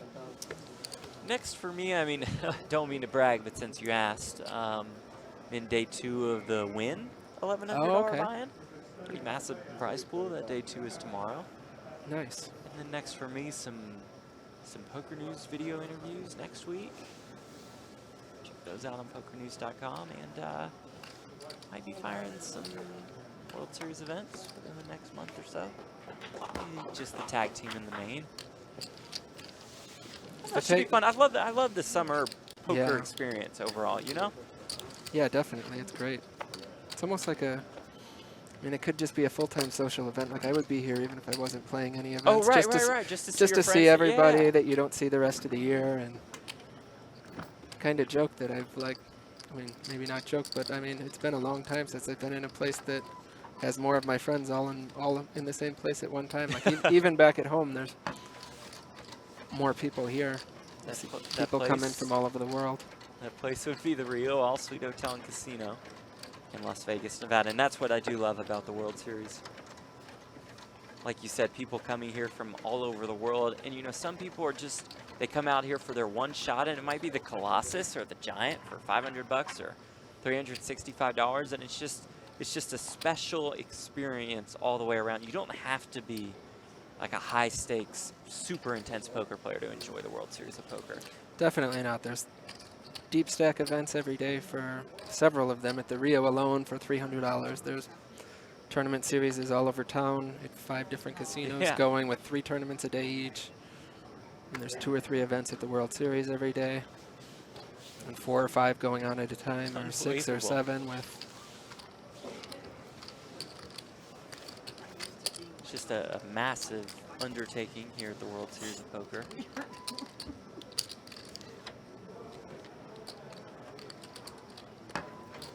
Events going on right now include the 1K Seniors No Limit Hold'em Championship. 5,918 entries in the Seniors event. How about that? This place was an absolute madhouse yesterday. I saw that, and that's a great tournament. It's a little, I'm not looking forward to aging, but I think it's Right, a nice but consolation to be able to play the seniors event someday. At least you have the Seniors event on the horizon. It's not so far off. We like to give Steve a little shit about it. Steve's biggest career cash came in 5 years ago in in the seniors event, in his first year of eligibility in 2013. What about 40K?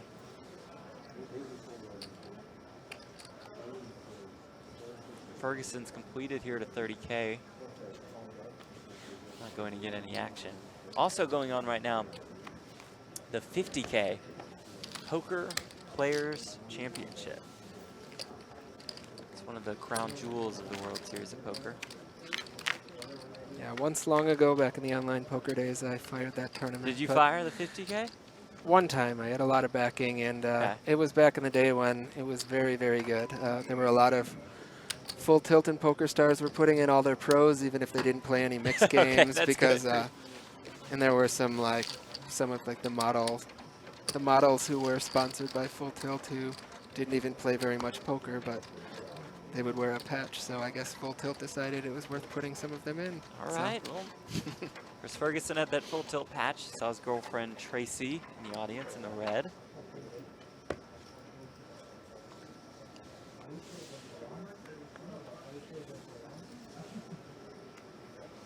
$50K is a great one for poker fans to come sweat. You know, yeah, all the it's amazing too to watch the coverage. Feature coverage of it on PokerGO throughout the next week. 86 entries in that Poker Players Championship. Yeah, I know a lot of my friends don't take tournaments all that seriously in the summer, but the 50K is special for a lot of people. Our chip leader of the 50K at the moment, one Jean-Robert Ballons. Wow. Phil Ivey in 7th place right now. Phil Ivey back at the World Series of Poker this year. I was watching Jean Robert play the other day, and he was deep in the 10,000 horse. I don't remember if it was day 2 or day 3, but he was taking some definitely non-traditional lines Okay. in a lot of hands. Definitely being very creative. 3-6-5-4. I said that better. 3-4-5-6 for Ferguson. 3-6 of diamonds showing. Albini doesn't have much. He'll fold. Ferguson will take another smallish pot, but all the pots are adding up. Now up to more than 4 big bets.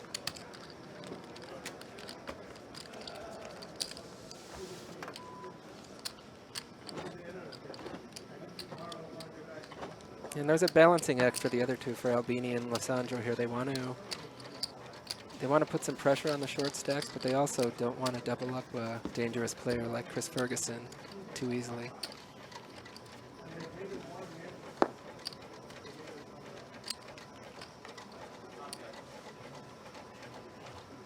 It's an interesting phenomenon in stud, actually.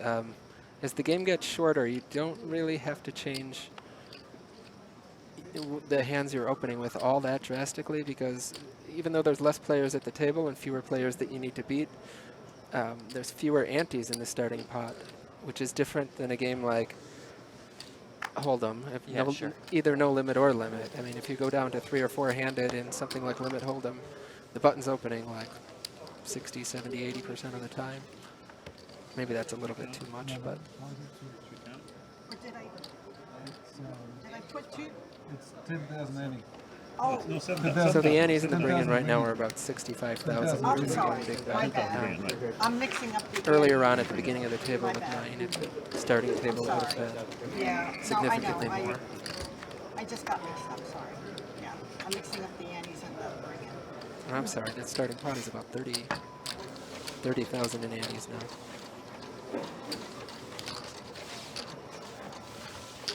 Katherine Fleck apologized for using the antes. You apologized as well. No apologies needed.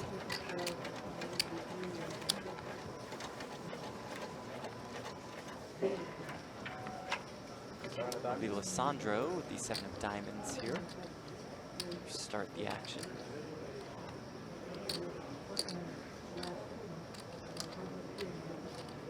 That bring-in is now for 10K. Limits of 30 and 60,000.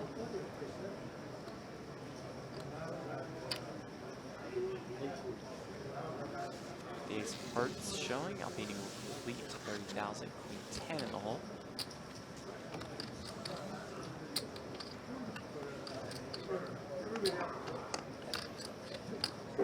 Ferguson with the 10 of diamonds showing in the tank.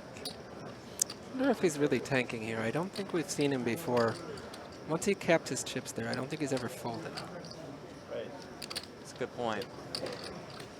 Or once he caps his cards, sorry. Familiar, but then he does have split 10s, the Queen 10 of hearts. Albini makes the call. More than 150,000 already in the middle.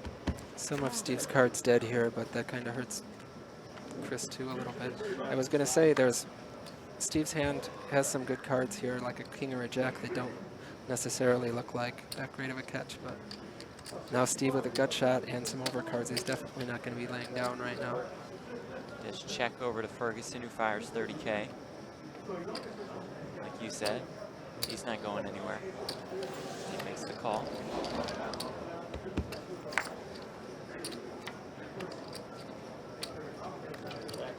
Jacks, it's a pair of jacks now for Albini.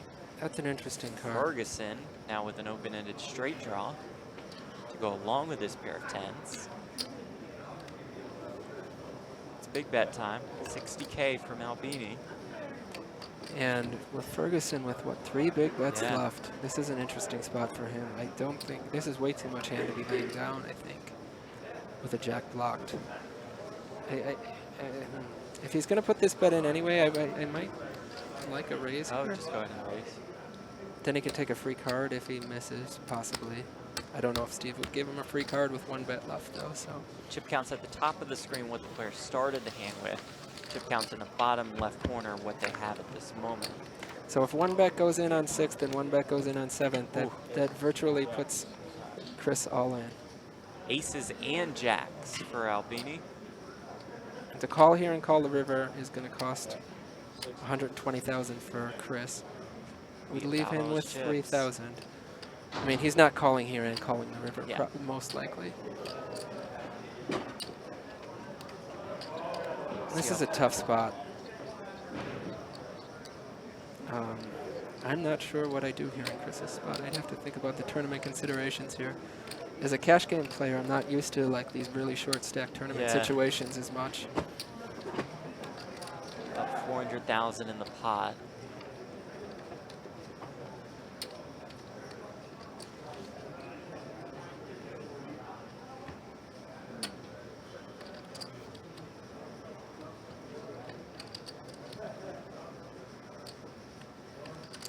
See, if Chris called, he would be drawing to either the case 10 or a king or an 8. Looks like he's going to decide to, well, thought he was going to lay down and preserve his last 2 bets, but still thinking about it.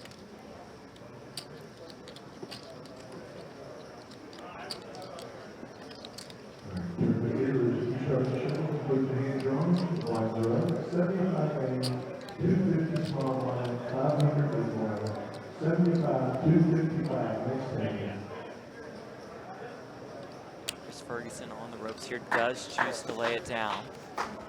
I was going to say, given the amount of time he took to think about that, I think Steve knew pretty much exactly what he had.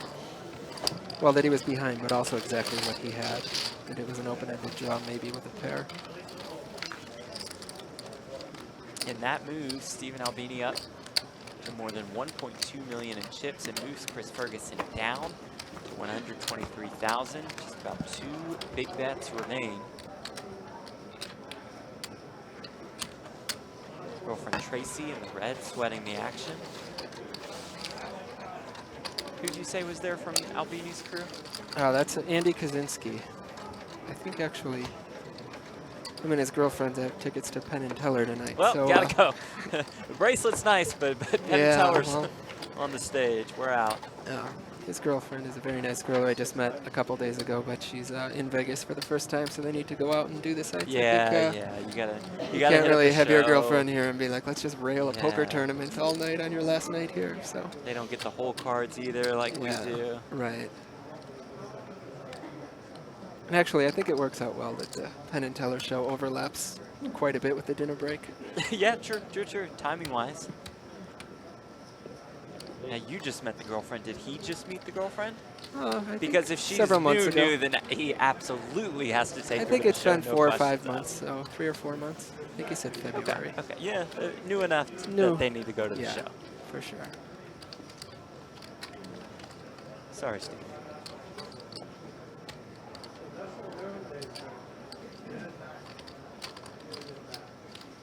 Lisandro brought it in here. Albini completed with the ace of clubs showing. It's now on Ferguson with the 10 showing.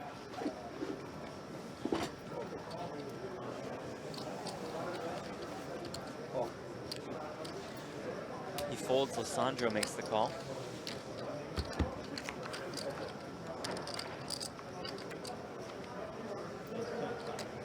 It's Lisandro with the ace. Albini with the 10, he checks his ace-10 over to Lisandro. Good spot for Lisandro to bet here. I'm going to say yes, just because he won, so I'm going to be entirely results-oriented. Yeah, even though Steve is technically ahead there with the ace-10 high, his 4 uncoordinated cards, whatever it is, ace-10, 5-deuce is a lot worse than ace-6, 7, 8. The ace-6, 7, 8 has so many outs to pick up a pair, and then any like 4, 5, 9, or 10 also gives him a straight draw. Plus like a king or a queen is a scary card that he can catch. It's a good example of a spot where, he can bet, and a lot of the deck, almost anything he catches is good for him. Either it looks scary to the opponent, or it actually should be scary to the opponent, but it doesn't look that bad if he caught something like a pair of 6s with a 6 in the hole.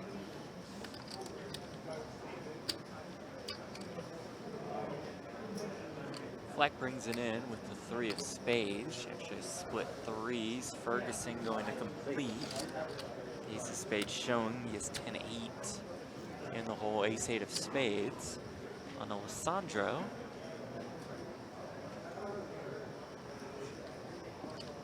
Lisandro is going to raise. Has split kings.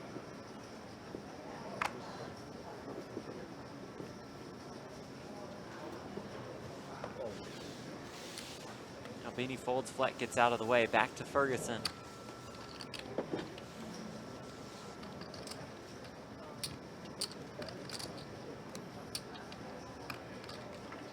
Chris in another tough spot here.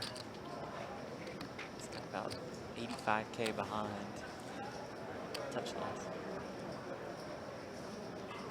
And now he does have to worry a little bit that he's being bullied due to his stack size by a player, an observant player, a good player like Jeff Lisandro, who is certainly aware of how short Chris is. He's aware that Ferguson would complete in like every spot with the ace of spades showing. Right. I mean, if he knew that Jeff had the kings here, he's folding without a thought, but Jeff is doing this with a lot of 3 flushes, or maybe like an ace-queen 6, or an ace-king 6, I mean.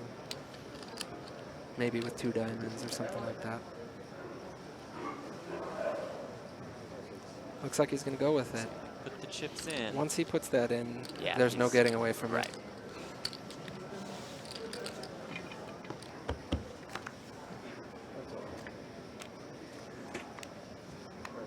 Oh, how about another king for Mr. Jeff Lisandro? Wow, that's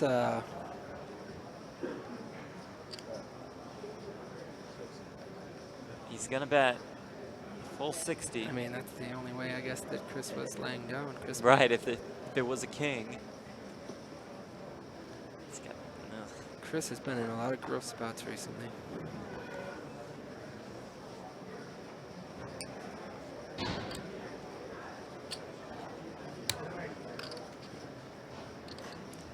Chris is going to take his time here and count the pot and just try and figure out exactly what his odds are, how likely Jeff is to have 3 of a kind. He knows he's in terrible shape if Jeff actually has what he has. He's going to lay it down. He's going to fold.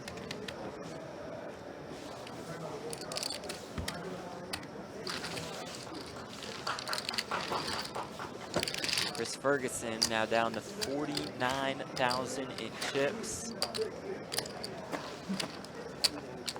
Less than 1 big bet.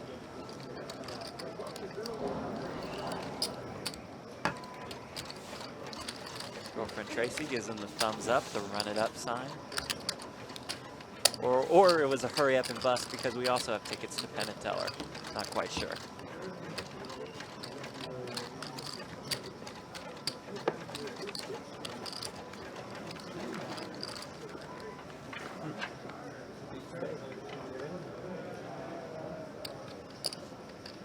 Fleck with the bring in with the deuce.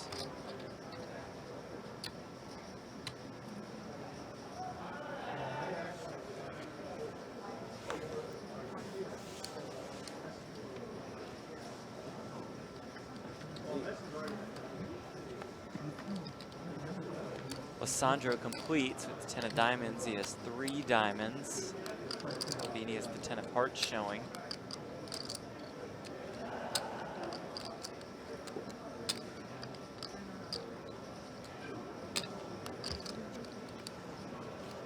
Lays it down. Fleck folds as well. It's a case where Fleck is going to hold on for dear life until Ferguson gets his chips in. I mean, if she was folding him like Barry Jacks on 3rd Street earlier. Probably not going to get them in anytime soon with Chris Ferguson now at just 42,000 in chips. Yeah, I think she's going to play especially tight now because she's in danger. If somebody else, if one of the 2 chip leaders took the lead and she called along in a hand, she would be all in by the river, given her stack size. And given how short Chris is, that would be kind of a disaster for her to get her chips in now with another stack so short. It won less than 1 bet. She is the bring-in once again. She shakes her head in disgust.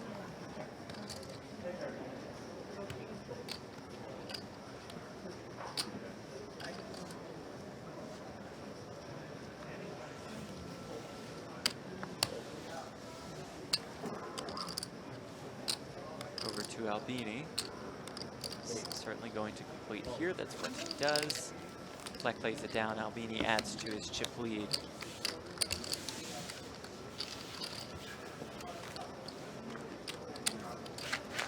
Ferguson now down to 35,000.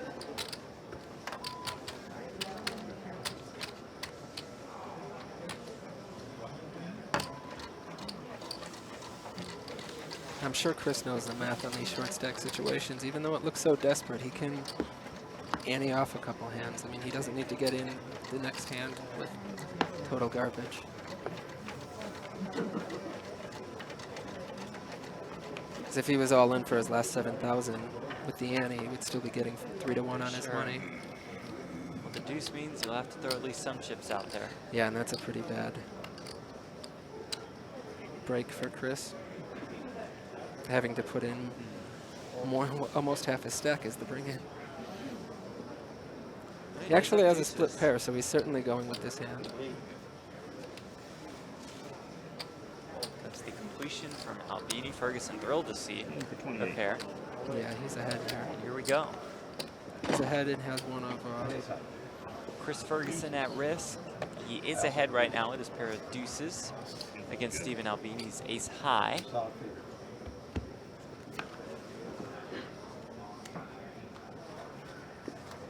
It's an ace for Ferguson and a 9 for Albini. Doesn't change anything at the moment.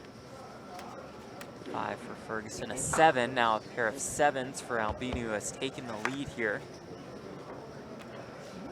Ferguson with the ace. Now aces and deuces, but a 7 for Albini. Means Ferguson will need an ace or a deuce here. I'll go first. I'll go first. Albini has an ace and a deuce. That's not good. I don't even know if I can look at these cards and see a true profit over a card. That's a spade. Yeah, these big index. 3 pair. That beats 2. The squeeze for Chris. No good. No good. Chris Ferguson out in 4th place. Nice playing with you too. These big index cards, they look on the final table, make it almost impossible to sidestep them. You know, Right, like they're when hard you're to looking to squeeze see if when it's you take 3 them across, horizontally. because they all have the lines there. They all look like paint kind of when you squeeze them. It's a hug for our Poker News photographer. It's a hug, a half hug for Tracy. And that will do it for Chris Ferguson out in 4th, taking home $29,999. So Ferguson does not get there in his quest for bracelet number 7. Jeff Lisandro's quest for bracelet number 7 is still very much alive.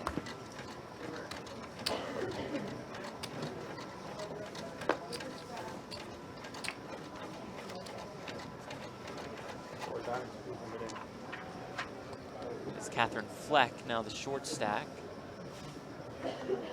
Fleck a little bit less than 3 big bets.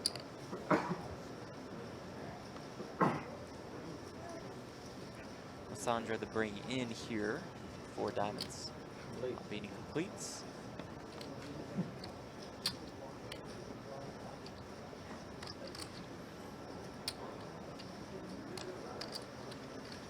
Fleck thinking. She calls.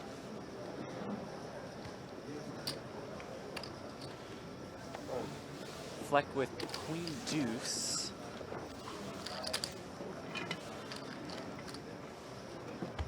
Queen deuce 5 against Albini's ace deuce 9. Fleck pairs the 5s. She's going to fire. Going to use her option to fire the higher limit. Albini folds. So Fleck plays the 5 queen deuce. It works out for her. She chips up a little bit. Almost at 4 big bets now.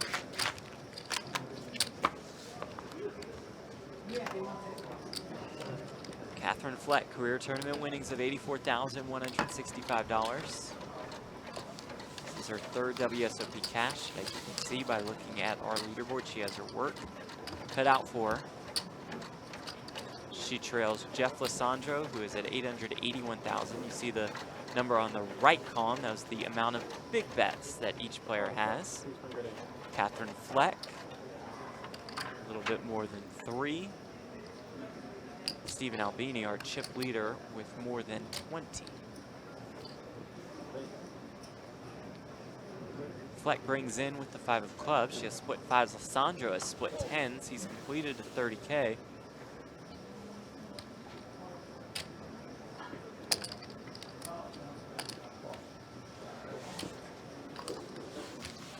Fleck makes the call.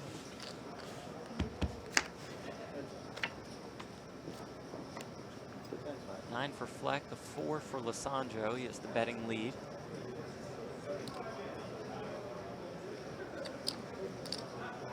T will lead. Got snap called. Fleck had her chips in the middle before Lisandro finished putting his bet out. Queen for Fleck, a king for Lisandro. Changes nothing for either player. It's big bet time. Lisandro fires 60,000. And now Fleck put to that decision. Yeah, this is a tough spot. It looked like that quick call on 4th Street was kind of a look how strong I am. Maybe don't bet into me on the next street, because she didn't want to be put in this spot. I think her pair of 5s were too good to fold at the beginning, but now it's a tough call.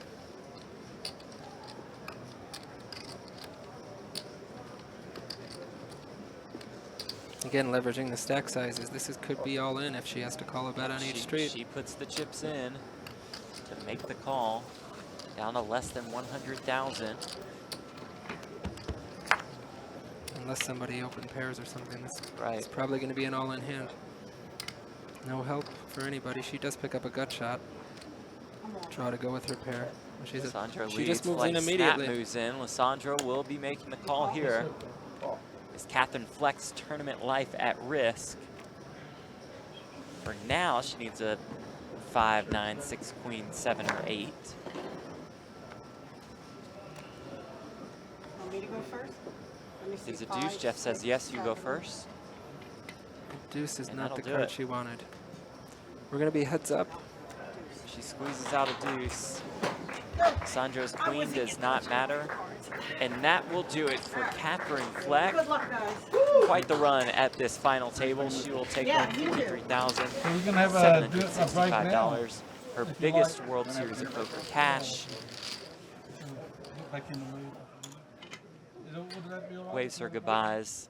And now Very nice we are run for Fleck. down to heads up between Jeff Lisandro and Stephen Albini. Lisandro looking for bracelet number 7.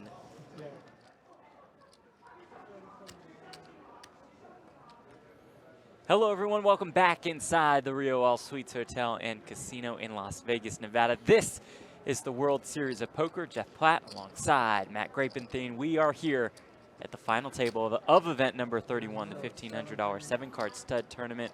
We are down to heads up. Jeff Lisandro against Stephen Albini. And Matt, these chip stacks are very, very close. You expect we're in for quite the battle here? Yeah, it's going to be very interesting, very close. I think both of these players have a lot of experience. I think the wild card is actually Steve, how he does with a bracelet on the table. If this is his first final table at the World Series, even let alone being heads up, so it should be interesting. And on the other side, you have Jeff with 6 bracelets, so I think it's going to be very interesting. You said it, Albini looking for bracelet number 1. Lisandro, the 2009 WSOP Player of the Year, looking for bracelet number 7. Just 8 players have won 7 or more bracelets here at the World Series of Poker. So he has the opportunity to join quite elite company. Albini with a very slight chip lead, about 1.2 million to 1.1 million. That puts each player at about 20 big bets. You see their chip stacks in front of them. The yellow chips are worth 1K, pink chips 5K, green chips 25K. This is what they're playing for. First place prize of $105,629 and that gold WSOP bracelet. Second place will take home $65,282. It's about a 40K difference between second and first.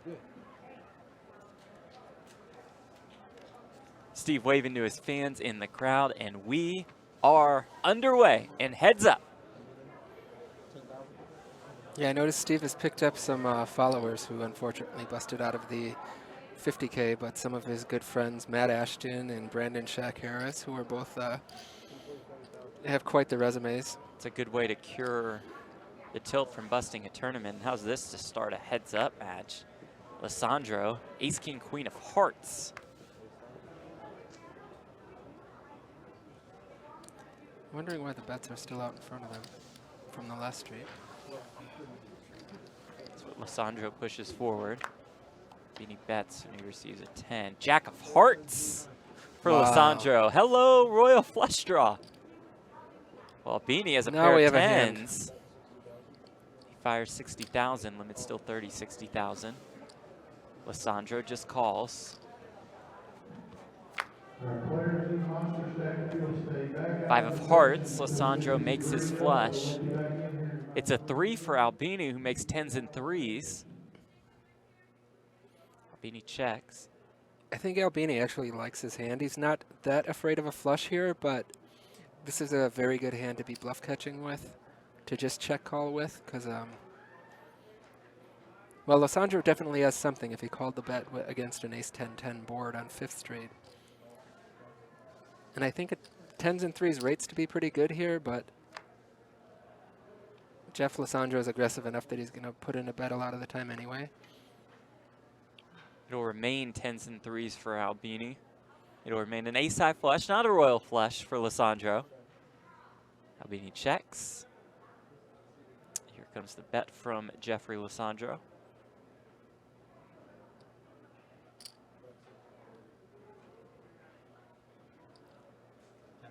Fire 60,000, Albini calls, and with this pot, Jeff Lisandro is going to become our chip leader. Pretty big pot to kick things off, almost $500,000 in the middle being pushed to Lisandro. Yeah, that's all it takes. You see Steve had a chip lead before this hand, a slight chip lead, and now he's down 60-40 basically. This is final table number 22 for Jeff Lisandro at the World Series of Poker. Mentioned his 6 World Series of Poker bracelets. His biggest cash at the WSOP came in the 2006 main event when he finished 17th for almost $660,000. It's pretty crazy that a guy with 6 bracelets, his biggest cash came with the 17th With a 17th place. place finish, right. That 2006 main. Biggest one of all time. Lisandro brings it in with the queen. That was the biggest main event of all time? Yes. That The was, 2006 one was the one Jamie Gold Jamie won. Gold, I was going to for $12 million. Right. $12 million for first.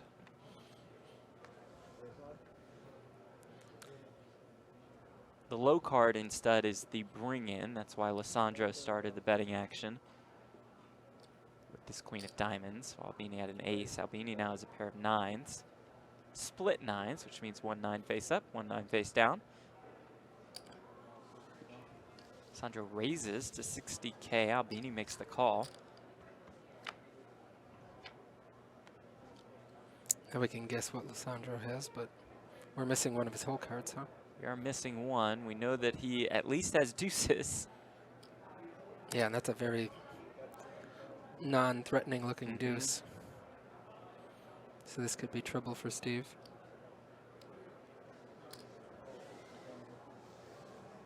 He bets. Trying to guess what that card could be for Lisandro. It seems like it has to be a king or a queen. Because he did raise on 4th Street.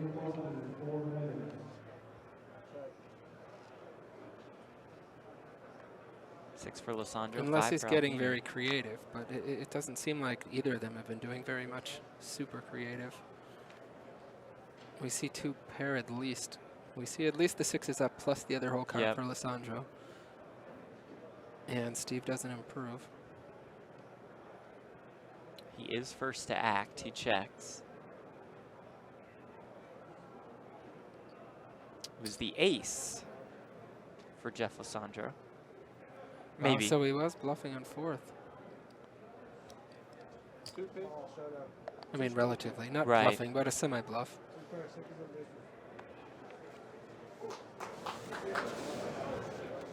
Sixes, Lisandro I takes bet you another 6s and deuces was not the hand that Steve Yeah. expected to lose to there Right, when he right. called with a pair of 9s. Because he got raised on 4th, and then Jeff caught a 6 and a deuce after that. Well, this is certainly the dream start for Jeff Lisandro. Yeah, 2 huge pots Now it's to about start. a 2-1 chip lead. It'll be interesting to see how Steve reacts here at it being this his first final table versus Jeff's 22nd. And we know these guys have plenty of experience, but again, Lisandro has plenty of tournament experience, while most of Steve's experience comes in the cash games, which you've played with Yeah. him plenty.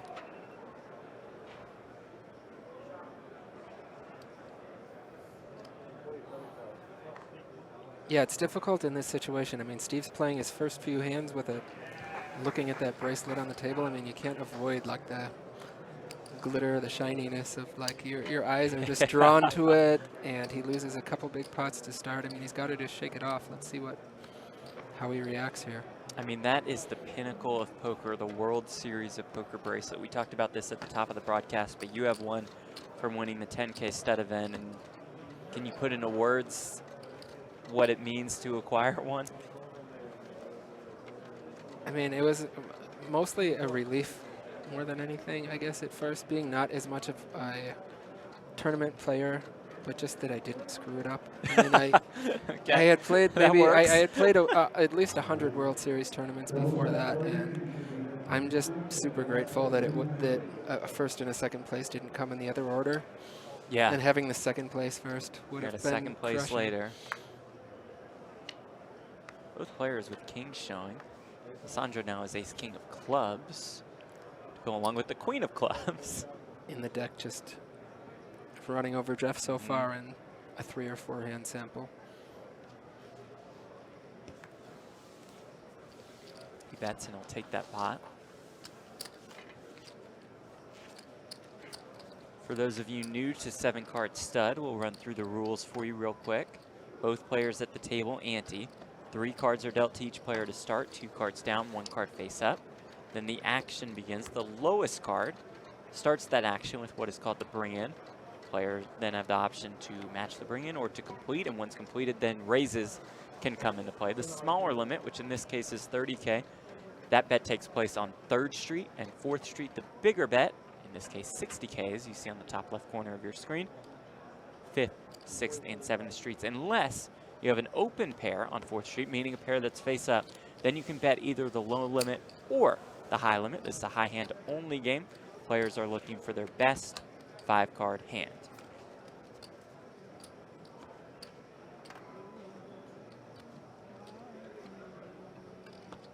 And Jeff Lisandro is looking for his 7th World Series of Poker bracelet. This will be his first bracelet since 2014. On a WSOP APAC.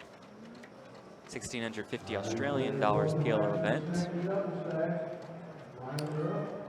And in 2009, he won 3 bracelets, a $1,500 stud, a 10K stud, and a $2,500 Raz.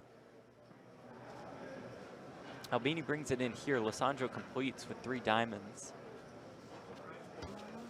Albini folds.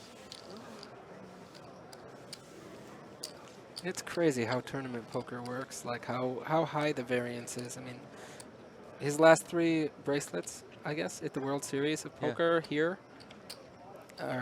all came in the same year, and he's played here 8 years since without winning one.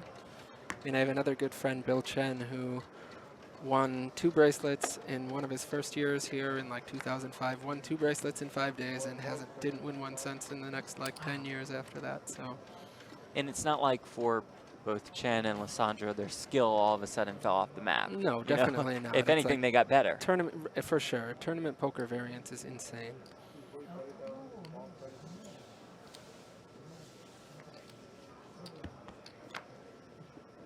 Lisandro brings it in. Albini completed. Lisandro called. He's got king jack of hearts in the hole.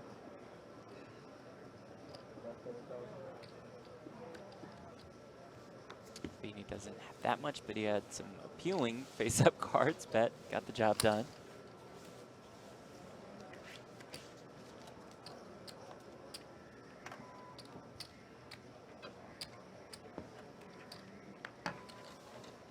Lisandro with more than 1.5 million in chips. Albini with 765,000. Still almost 13 big bets.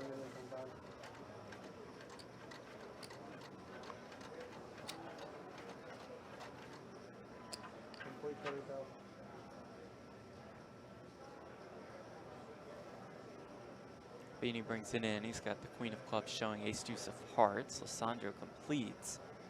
Is the king of hearts showing. Jack seven of spades. This is certainly a defend from Steve, at least.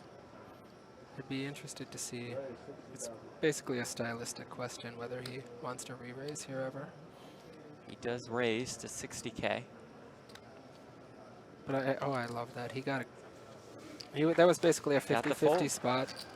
And he hasn't been doing a lot of that re-raising, so he gets more credit than he should. And that was basically still a coin flip. And getting Jeff to put in 30,000 and fold away all of his equity without even seeing another card is a huge win for Steve. It is a nice play for Steve Albini, who gets over 800K. For unlimited access to more of the best in live poker all year long, including the World Series of Poker, the World Poker Tour, Poker Masters, and more, including the relaunch of Poker After Dark. You can get in the game with PokerGo. Subscribe today at PokerGo.com.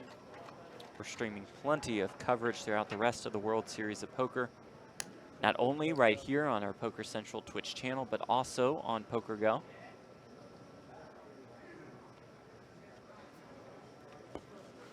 And if you're enjoying these mixed games, you'll be able to see more coverage from this. 10K stud next week, 50K Poker Players Championship on the horizon. We're in day 2 of that tournament right now here at the Rio.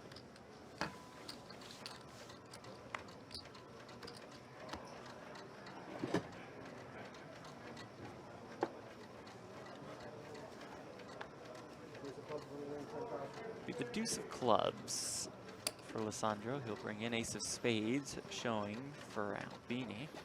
And I love the interplay of strategy and all the different nuances of heads-up stud, but I think this is one of the weaknesses of the game, where you have situations like this where one person has a deuce and the other person has an ace, and it's just so lopsided. In this case, he's going to be able to continue, but I think even the ace-queen now probably has to give up. Well, he has a 3 flush too, so I didn't notice that, but... Albini bets, Lisandro calls. That's a really horrible... The 9 of diamonds and the gonna king's end up for Albini. He's going to fire. And Lisandro will fold. So do you think there should be some tweaks once a tournament gets to heads up? No, I don't think you can change the game at all. I mean, I think it's still a great game. I just... especially with a shuffle machine, it's relatively fast between hands. But yeah, you're going to sure, have a sure. lot of, like, bring in complete fold, bring in complete fold. That's why I loved playing heads-up stud online back in the day. You'd get millions and millions of hands, and you could play 2 tables of heads-up with Right. somebody, and so even though it's bring in, raise, fold a lot, you're playing 200 hands an hour times 2 or 3 tables, and you're still getting plenty of action. In this kind of situation, I think we're going to see the higher card winning a fair amount of the pots without a fight. Albini brings it in, Lisandro completes. And Steve's got a good hand that is tricky here, where almost everything in the deck helps this hand. I mean, an ace or a king is a scare card if he catches it. Something like anything from a queen to a 6 is either a pair or a straight draw. We can't see Jeff's cards. He's not putting them on the reader, but... There is one of the scare cards you mentioned, the king for Albini. Right, it doesn't really help him too much, but it actually... And I wouldn't have mind. I think Steve could maybe lead out there Okay. into the razor, even though Jeff was the razor, but... Instead it goes check, check. That's an interesting card. Ace for Lisandro, 4 for Albini. And Lisandro has the betting lead. Catching the ace is such a strong card for Jeff, but he checked 4th Street, so maybe he doesn't have very much, but Steve does give it up. And we never get to see Jeff's cards Right. there. Lisandro hiding the whole cards from us.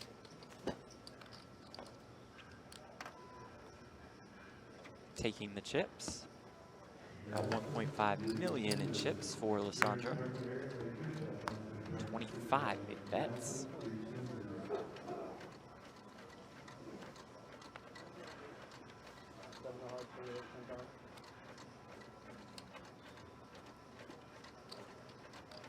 Seven will be the bring in from Albini. This is interesting. A smooth call. We haven't seen too many of those.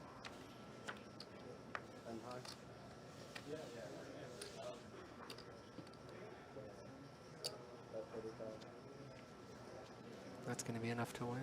30K bet, he is good.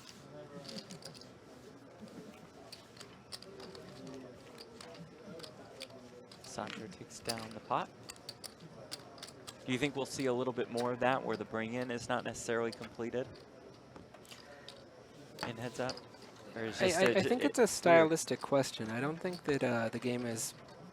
I mean, if you take a no-limit hold'em, people have done so much research and studied so much, and I mean, written books, and all the experts have weighed in, and there's game theoretic and all kinds of mathematicians studying it in different, like, all different angles, and it's been so explored. I don't think that's happened as much in stud, and I don't think anybody knows definitively what the correct way to play in a lot of these situations is. Interesting. Lisandro has 3 clubs here. Here's the bring-in. Albini completed. Lisandro made the call. Now Lisandro has the ace of spades. Steve's going to have to give it up.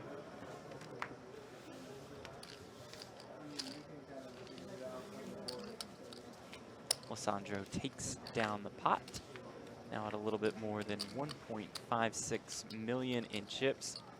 There, folks, is Michael Shampoo. Now, he was a dealer for about 10 years or so. He dealt to Lisandro plenty, and he's a fan of the guy. He's a Jeff Lisandro fan. He's coming to sweat the action. He's dealt to him for years. They got along really well, and he's here supporting Lisandro at heads up. Yeah, I've gotten to know him a little bit in the last few days. An interesting guy, up by the bar. Lisandro he's or not a Shampoo? Shampoo. He's Okay. not a drinker himself, but So what's he yeah, doing he's by got a the lot bar? of stories. A lot of good stories from the older days of poker. He's been around for a while. Now, did he used to deal at the World Series, or has he just been all over the place? I Do you think know? he did. He's been all over the place, Okay. dealing for years and years. He's a very good 7-card stud dealer, actually, and that's a little bit becoming more and more rare to find Yeah. good dealers because they just don't get the experience in the game.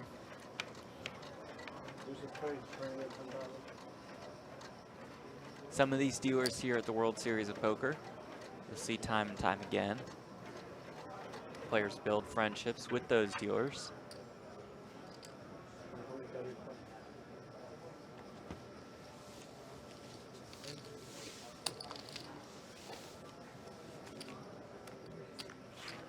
Yeah, it's a relatively small community, and Yeah. with a lot of the tournament dealers, you'll see them not only at the World Series every year, but sometimes some of the same dealers are just tournament dealers who travel the circuit. And if you go to tournament stops in Chicago or different places, I don't play too many tournaments myself, but when I do, I'm struck by like how many of the dealers I recognize across the country at a different tournament series. Will you go to the circuit stops that are close to Chicago to play tournaments, or you just... Sometimes. Generally, I'm mostly just... if I happen to be in a place, I'm going to the tournaments there, but otherwise, not really. I mean, I'm actually living and playing more in Los Angeles these days, but... So I'll play a lot of the LAPC and tournaments like that, but otherwise, not too many. See, Steve's probably a little bit disappointed there. Yeah, the wired aces there. Wired aces are a monster heads up, and I think he would like to get some action. So you mentioned building your 7-card stud expertise, let's say, online. For people who are trying to get into this game now, what could you recommend for them, since the online world isn't even close to what it once was? It is tough because there just aren't 7-card stud games, really.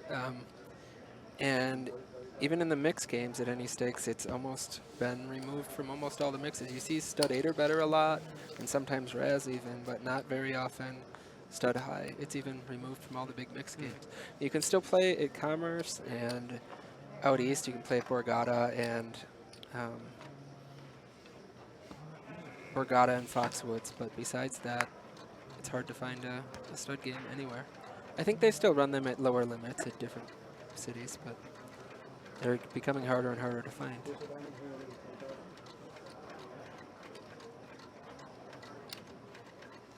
Does that create an edge of sorts for guys like these two for you as well? Because those stud games are hard to find, so there just aren't going to be that many good stud players? I think so, and I wonder about like even like the $10,000 stud, like where, I mean, you're getting the same players who enter every other $10,000 event, Yeah. but I don't think they have any, most of them haven't played it much in the last year, so I don't know where they would. They're not playing straight stud anywhere. They're not playing online anymore, and it's never in the mixed game, so I don't know where they would have any stud experience. And outside of the World Series, there's almost never a stud tournament either, so I don't know. I mean, I think they're mostly coming in cold, except for playing horse or... Right. So they fire off their 2 or 3 stud tournaments a year at the World Series and then don't play again until the next year. But I think it's, I mean, there's certainly a lot of expertise to be gained in the game, but I think it's a game that a good poker player could use their poker skills and come in and do relatively well, as opposed to... I think you just have no chance coming into like a limit hold'em or no limit hold'em. Yeah. Like that, you Yeah, need to that's just have it, some specialty in the game. Interesting hand here. Lisandro had completed. Albini had raised. 4th Street, they went check, check. Albini has a pair of jacks. Lisandro has a gut shot. Straight draw on ace high.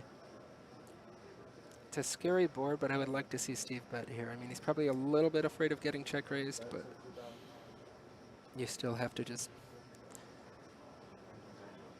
grit your teeth and fire. Bit of creativity by Steve on 3rd Street. He brought in Lisandro completed. He raised with the Jack 5 deuce. That's an interesting, I didn't actually catch that.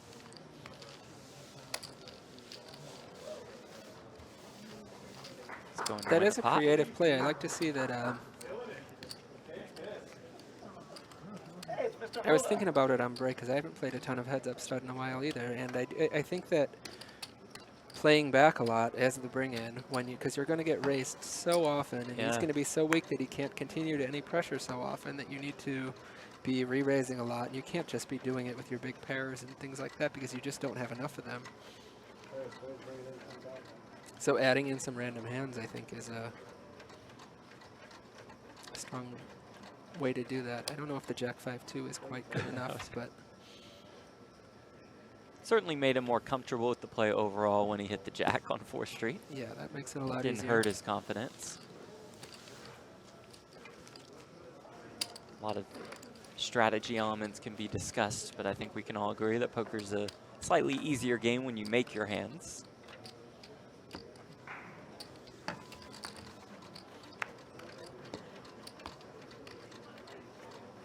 There's nothing like running good at a final table. I know.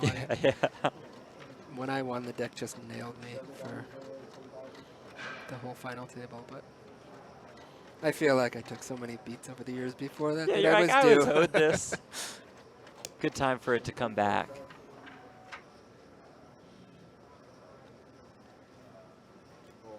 Albini folds this time after Lisandro's completion.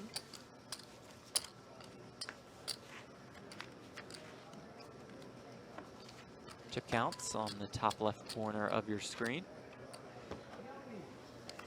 along with the limits and the ante that each player has to throw out. This is kind of illustrating a little bit what I was saying. Like when you get heads up in stud, you'll have a lot of bobbing and weaving, basically, like small, like jabbing back and forth. Nobody really doing much, but like it gets very interesting once you do get to the interesting hands. But in the meantime, we'll see a lot of bet complete fold. Just A lot like- of hands like this, like just the like we're seeing. 9-7-2, where Steve's 10 up was good enough to beat all three of Jeff's cards.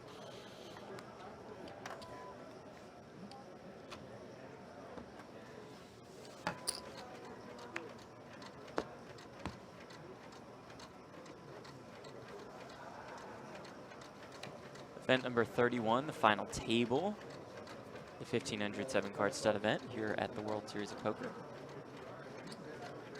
I'm Jeff, he's Grapes. We're bringing you all the action from the Rio All Suites Hotel and Casino. It's our Brasilia room streaming setup.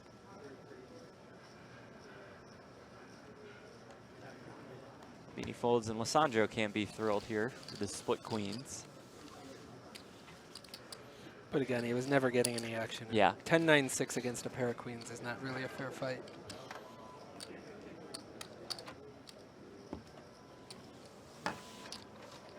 It's exactly like you said, a lot of super small pots, but the interesting hands become very significant, very sizable, and that right there, folks, is what they're playing for. Not just $105,629, but also that beautiful gold bracelet. And that would be bracelet number 7 for Jeff Lisandro.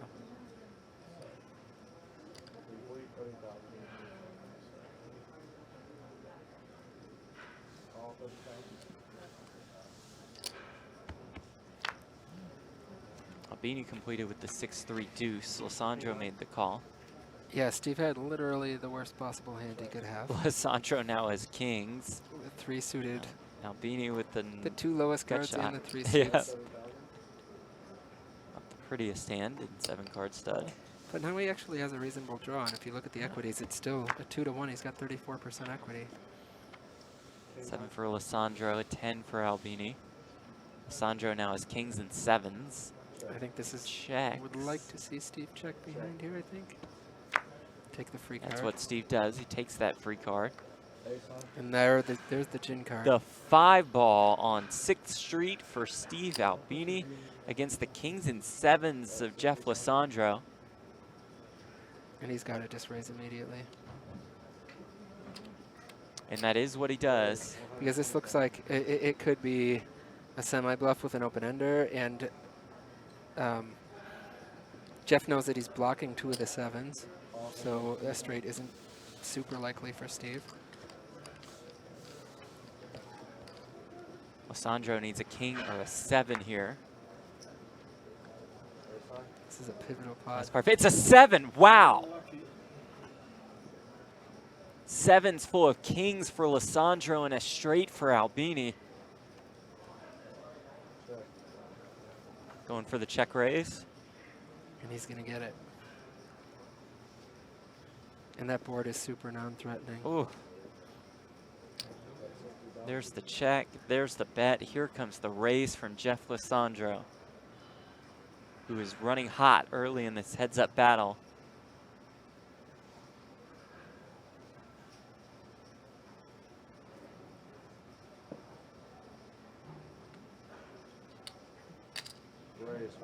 There's the raise.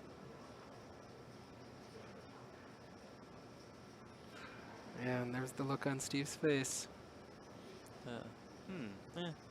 Roll eyes, call. There's nothing else to do besides Yeah. call and be disgusted. Ohio, 7 full of kings. I mean, there's a backdoor weird flush, or Straight to the 6. A big pot goes Jeff Lisandro's way. wow. And Steve was about a 90-10 favorite going into the river there. Yep. Lisandro almost with a 3-1 chip advantage now. Albini down to about 10 big bets, But 10 big which bets is still plenty, right? 10 big bets is plenty. I mean, we saw what it took to knock him down from 22-10 big bets. I mean, he's run pretty Pretty bad big since we came coolers, back yeah. from the dinner break. And he's only lost half his stack since then. The World Series of Poker here at the Rio All Suites Hotel and Casino in Las Vegas, Nevada. A WSOP bracelet is on the line. They're going to color up those yellow 1K chips. Get those out of the way. Jeff Platt alongside. I am not Jeff Tuckman like that graphic says. I refuse to be associated with that Tuckman guy. Grapes, you don't like Tuckman either, right? No, screw that guy. Yeah, take that, Tuckman. Dave Tuckman does a phenomenal job here, obviously. So does Ali Najad on the PokerGO stream. Lon McCarran has been in the play-by-play mix, the legend. I didn't realize, is that how it works? They're on PokerGo? Certain people are on PokerGo versus Twitch? I wouldn't say, I mean, Ali does most of the play-by-play for PokerGo. Mm-hmm. And then it's just, you know, the rotating crew of spectacular analysts like yourself who can mix it up as far as the PokerGo broadcast and the Twitch I don't know if I broadcast. go that far, but I'm just here for when Tuckman needs a day off. He wants to hit the pool or something for a day, I'll come by.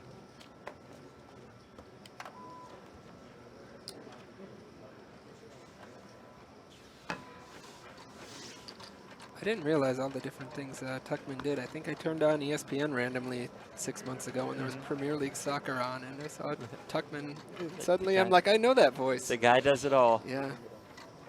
Maybe it wasn't Premier League. It was some international soccer match. 2 jacks are out here. As you can see by the top left corner of your screen, the limits have gone up. Now at 40,000 and 80,000 with a 10K ante.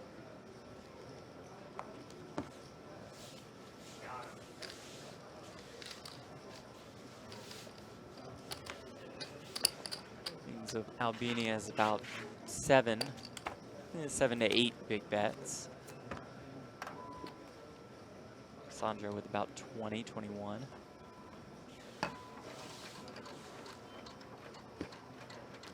Well, here are the players with 7 or more WSOP bracelets to their name.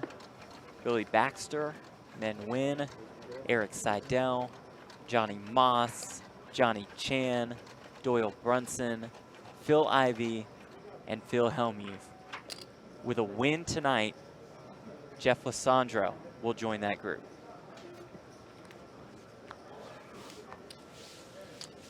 The one that's the most incredible to me is Billy Baxter. He has 7 bracelets, and they're all in low ball events.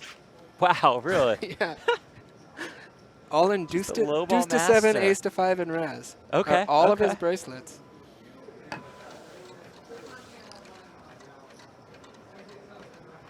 We saw the great Doyle Brunson make what he says is probably his last tournament appearance here at the World Series of Poker. That was in a deuce to 7, no limits, single draw event. The 10K event, Doyle finished 6th.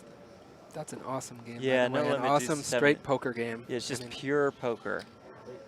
I No wish I community was better cards. at it, but I mean, that's got to be another game that's just hard to just pick up. You know? I'm actually not sure. I think it's relatively easy to pick up a basic strategy. I mean, it's just Okay. figuring out how to feel. I mean, I'm not very good at it, so I don't know, but this is what I hear from everybody from the else. good But ones. like, I mean, there's just so many situations where it just comes down to like the technical stuff, and the math doesn't really matter as much as like, does he have it or doesn't he? Yeah. You have to just guess and decide and play poker.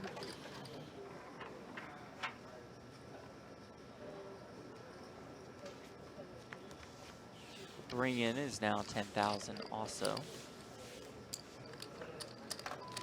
So again, 10,000 ante, 10,000 bring in. The limits are 40,000 and 80,000. So as they say, the price of poker has gone up. So we were just talking about Steve at 10 big bets. Now he's down to about 7.5. So 10 is perfectly fine. 7.5 is still workable, but he's kind of getting in the danger zone. If he loses one big pot, then he could be within striking distance of one hand. Lisandro brings it in here. He actually has split fives. Albini has split eights. Completes. Lisandro calls. I just think at the end of these tournaments, it's demoralizing to be down to like one stack of chips, even though they're worth Oh, right. You feel so 25 short times stacked, more yeah. than like the For a 25 heads-up times match, more right, than all come those on. white chips you had, or the yellow chips that you had earlier. That Lisandro bets. Albini makes the call. Albini ahead here, but he can't like it too much. That's a good card for Steve. He's got a good shot now With the he, pair do, of he eights. doesn't know that the 10 is dead, so he thinks his gut shot's live. He's certainly not leaving here. I wouldn't mind seeing a raise here, maybe, but that's a little bit tricky. Here's that I big think bet, we just see a 80K. call. You're right, he does make the call. I think a raise would win the pot, but he has no way of knowing if he is against an ace or a king. Then he's in deep trouble. It's a king for Albini, a 7 for Lisandro. Albini a decent favorite here, but Lisandro reaches for his chips, but checks. And I would like to see Steve bet here, I think. And chicory. I don't think Lisandro ever checks aces or kings there. So it's very scary. And see, There's Steve the hits his 10 gut shot on the for river. Albini. And I don't think Lisandro ever checks aces or kings on 6th Street, so I would have liked to see Steve bet. I think it's a very thin bet, and it's scary to make in your hate life if you get check raised. But, Right. but it's a marginal play, and it's easy to say when you're sitting in the booth and you can see the whole cards. True, true. That does make the game slightly easier for us. Lisandro folds to Albini's bet on 7th Street. Albini takes a pot over 400,000. That's got to feel good. He probably feels like he's getting at least a little bit of momentum back.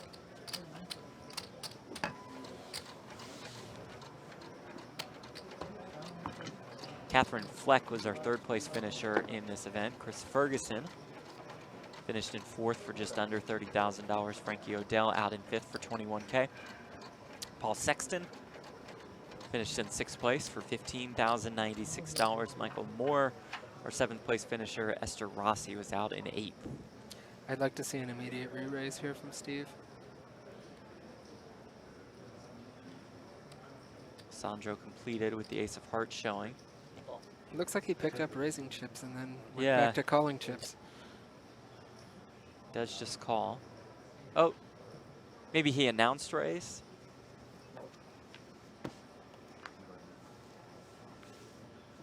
It's such a good He did hand, raise and and take it Steve's hand plays so well. With a 9-10 jack, he can catch so many cards again that are scare cards, or if the next street comes better for him, then he can just win the pot immediately, even if it's just like an ace that doesn't help his hand. Yeah. And again, any king or queen or 8 or 7 gives him a straight draw. Any 9, 10 or jack gives him a pair. It's not just about your like straight equity as much in this game as like being able to represent a scary hand, or at least continue on all kinds of different boards.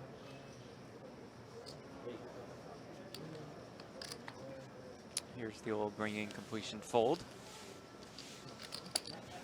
that we're used to here in this heads-up battle. Yeah, the 3-9-4 rainbow isn't going anywhere.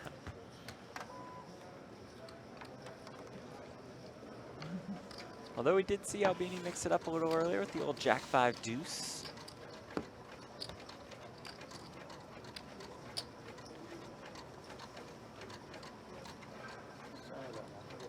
Still plenty of creativity to be had here.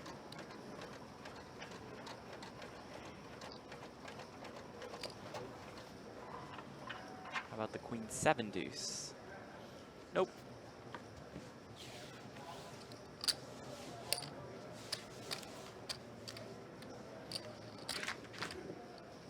Again, for those of you who are not familiar with Stephen Albini, he's a recording engineer, music producer, the founder, owner, and engineer of Electrical Audio, based out of Chicago.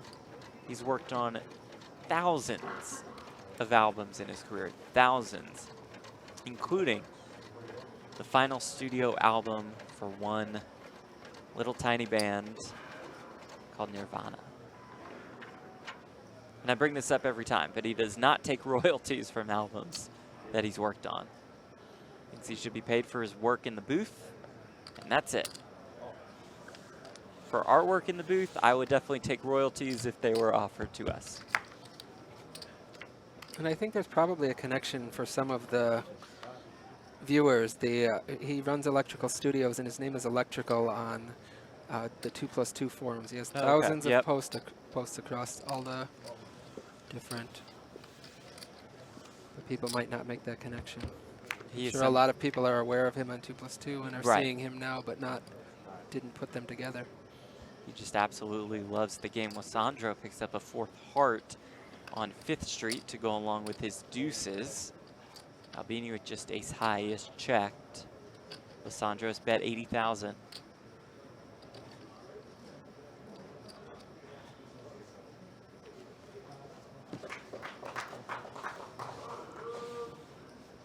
Lisandro will take down the pot.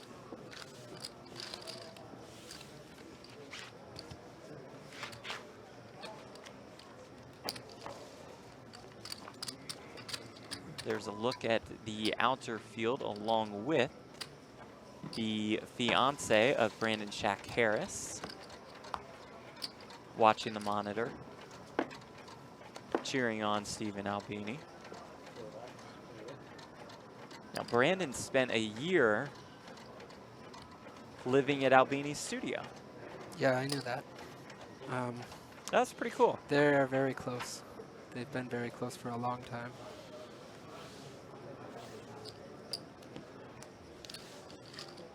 Brandon tweeted about this tournament to start the day.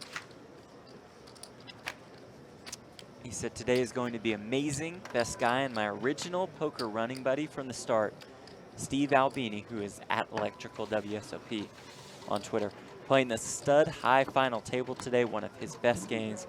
Our champion. Amazing, I tell ya. Oh man, I think I've got something in my eye."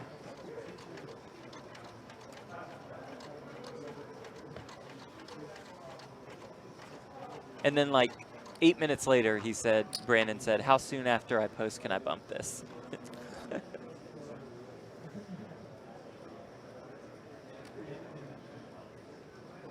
Yeah, whenever any of his friends do well, Steve is the first one texting and super excited and watching every stream and commenting on every hand and cheering everybody on, and it's really great to see him here. He's raised this one. Lisandro calls with ace-8-7 of diamonds. And Brandon and Steve have been really close for a long time. I think Steve is almost like a father figure for Brandon. Wow. 9 of spades for Lisandro, 8 of hearts for Albini. Albini bets 40K. Lisandro makes the call.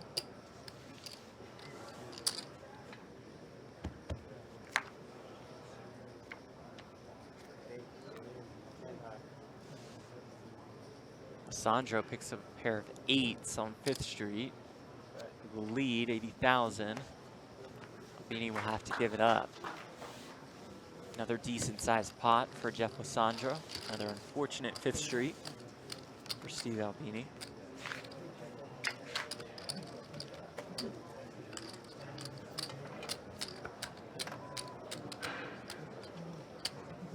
Jeff Lisandro, 1.75 million in chips. Pretty sizable advantage over Steve Albini, who's now under the 600K mark.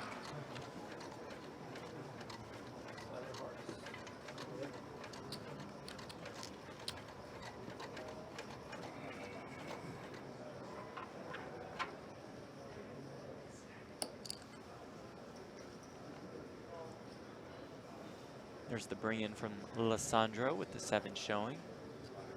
The completion from Albini. And the fold from Lisandro. If you were in the huddle with Albini at a break right now, what would you tell him? I mean, I don't know. I'm not exactly sure where his mind is at right now. I mean, he still has plenty of chips. I'm not sure if he's a little bit flustered at all about that. It doesn't look like he is. It looks like he's okay, but that he's definitely not out of it. I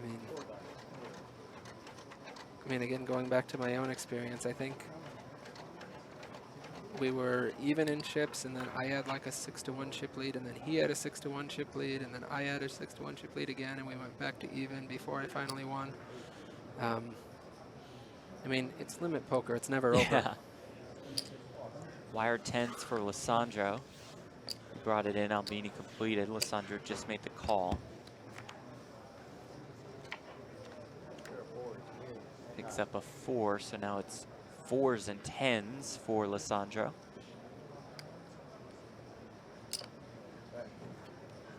We'll bet 80,000 and get a fold from Albini. It's tough because, I mean, I think, you know, Albini hasn't played poorly at all. Not at all. He's just gotten run over by Lisandro because Lisandro has run so well early on in heads up. And so if you've been playing this game forever like Albini has, he certainly realizes that. And I'm sure he's not like, oh my God, what do I need to change in my game? I've been playing so poorly. For sure, and both of these players are experienced, and I don't think there's a huge skill gap either way, and obviously luck is going to dominate in the short term. But that you doesn't don't mean there's not still opportunities to play well. Sure. I mean, every little bit matters. Beanie brought it in with the 9. Lisandro just made the call. Beanie actually had split 9s. We'll win the pot here on 4th Street. I would like to see Steve also. I think him leading out there, and it's been true for everybody in this tournament, but when they actually lead out after having just called a raise, it's like they actually have something all the time. Yeah.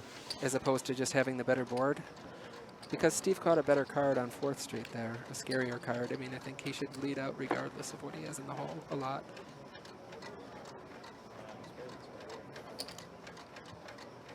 Like in this spot, I would like to see Steve re-raising a fair number of his hands before we even see what they have.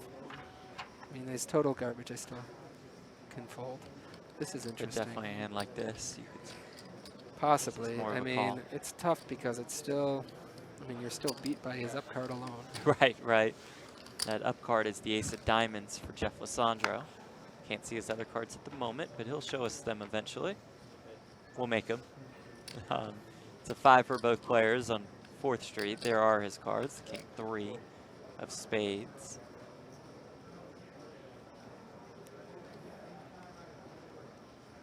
Albini makes the call. It's 2 spades showing.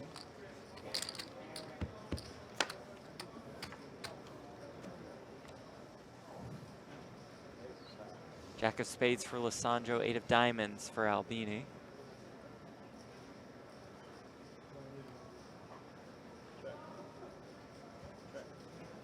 Check, check.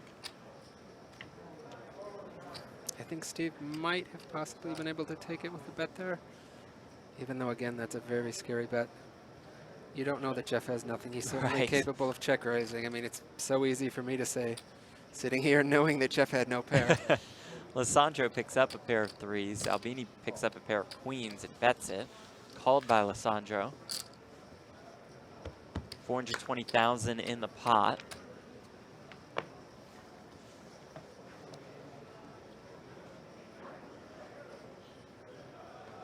It's a blank for both players. Albini's pair of queens are good. Lisandro checks.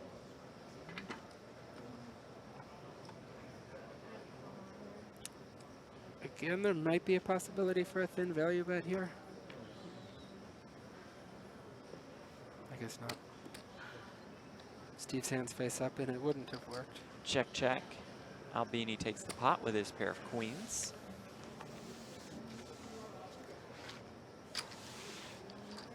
Nice pot for him to get him back up to about 10-ish big bets.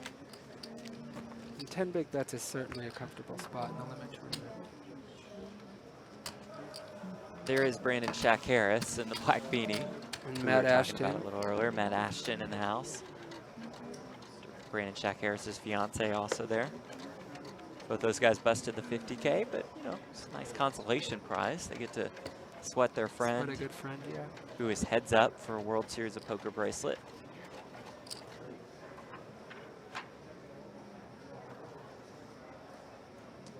It's so much fun being there to cheer on a good Yeah. friend. They're deep Albini in the with tournament. aces. Brought it in with a 3. Lisandro completed. Albini raised, and Lisandro does lay it down. You know, I keep pounding on the idea of re-raising, I think. Maybe with the very top of his range right there. Yeah. That a smooth call and like roping him in might be. Oh, look at this on the Twitch live stream. Thank you guys for watching. It's Matt Ashton. Again, we are on a delay, so they'll be able to see the whole cards in about 30 or 40 minutes, and they can then relay what they have seen to Albini.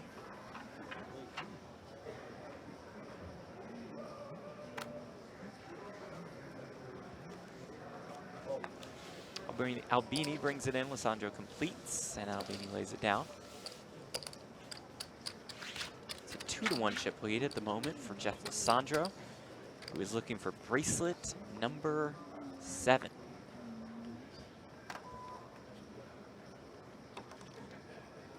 Stephen Albini looking for bracelet number 1. This is his first World Series of Poker final table.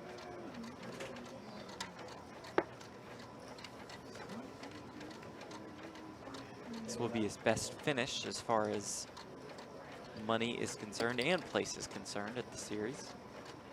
His previous best finish was finishing 12th in the seniors event in 2013 for a little more than 40K. 2 relatively big hands here for a heads-up match. 8-7-5 of spades for Lisandro, 8-queen-5 of diamonds for Albini. We're going to see some action here. Here Jeff's we certainly go. not going away. That's a 3-bet. That is a 3-bet. Lisandro has re-raised. That's the first time we've seen this in this heads-up match. There's not that Third many Street. chips in play, and we're seeing a pot of 260,000 going to 4th Street. So this is a pivotal pot in the tournament. 10 of spades for Jeff Lisandro, Wow. 4 of diamonds for Stephen Albini. See Albini the slight favorite. Lisandro bets 40K. I mean, I think there should be some semi-bluff raising at some point in this hand. There is a raise.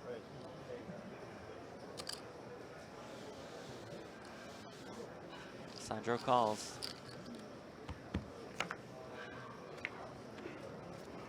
Seven of hearts for Lisandro, jack of hearts for Albini. Lisandro picks up a pair of 7s to go along with his flush draw. Albini bets 80K. This could be a spot where Jeff could choose to raise again. He does just make the call, 580,000 in the Pot's middle. so big at this point. Deuce of spades for Lisandro, who has made his flush. It's a 10 of hearts for Albini, who has picked up a gut shot straight draw, which obviously does not matter. I think we saw Steve like do the long blink where he closed his eyes for a second. I don't think he liked that spade at all. He does check. Lisandro will bet.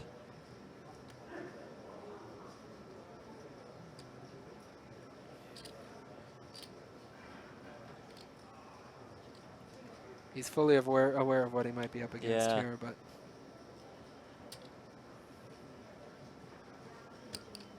4 diamonds of his own. He makes the call.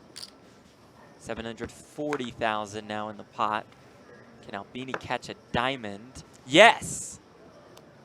wow, that's huge. He's going to be a happy man when he squeezes these cards. This is a slam dunk check raise, I think. Well, I mean, he might be afraid he's beat. I don't think he should be, well, I don't think he should be betting out here. I think I check raise this every time, but okay, that's reasonable too. Going to bet. Lisandro makes the call. Lisandro will see the bad news.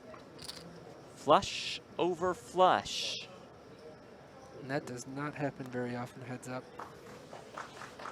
And with that pot, Steve has taken the chip lead. Wow. exactly. What a monster pot. What a card on the river. His rail certainly appreciative of that river. And with that, we're basically back to where we started. Yeah, this is almost exactly where we went on break. Yeah. Dinner break. Albini at An hour ago or 1.2, so. Lisandro at 1.1. Only difference is they have less big bets now because the limits have gone up. What a pot for Stephen Albini there.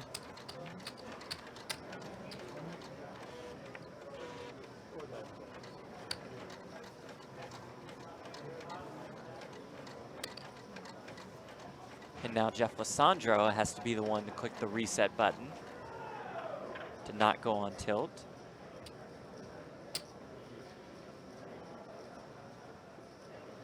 He brings it in here, Albini completes, and Lisandro will call the split fours.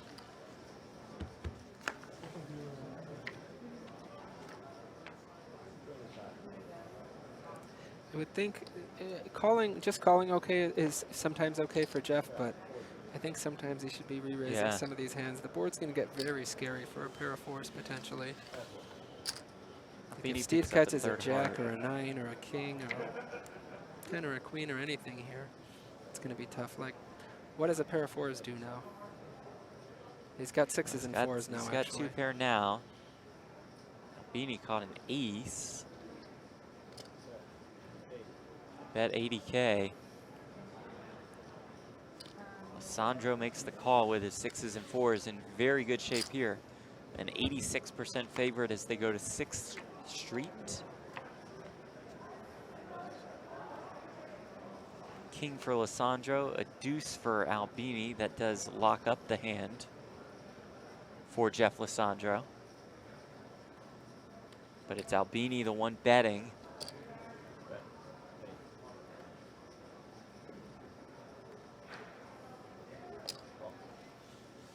I like this smooth call from Jeff here. I think Steve might have no choice but to bet again on the river if he doesn't catch a pair here. He does catch a pair of queens. This is either going to go bet call or check bet call, but I think one bet goes in From from somebody. each player either way.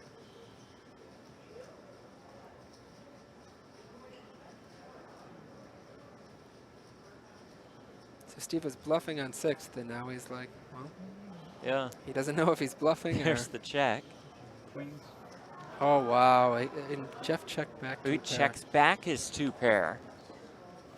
Maybe missed opportunity for Lisandro there. Still, though, will take a decent-sized pot and regain the chip lead. Lisandro back up to about 1.35 million in chips. It is Albini who dips again below the 1 million chip mark. So it's Lisandro regaining the chip lead. You can watch the biggest live events in poker throughout the year, including the World Series of Poker, World Poker Tour, Poker Masters, and more exclusively on PokerGo. Sign up today at PokerGo.com. Helmuth, Fondiari, Sondheimer, Goose. Get in the mix at PokerGo.com. Jeff Lisandro shaking his head after that one. Mad at himself and a little bit upset with himself. It doesn't seem like it to me, but it looks Yeah. like, I mean, I think he should be. I think he missed a little bit of value there. Some of these questions are just stylistic, though. It depends. Sure. Like, there's... I mean, you can never look at a hand in isolation. It depends. Like, if you're going to raise with this hand, then what other hands are you going to raise with to balance it?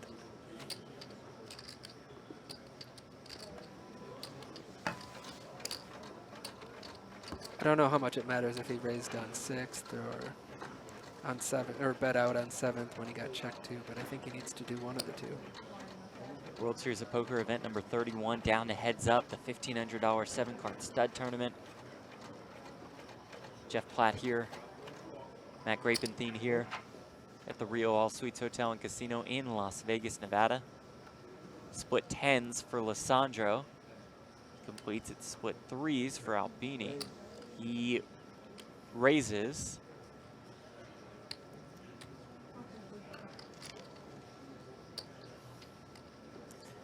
We'd like to see a 3-bet some of the time.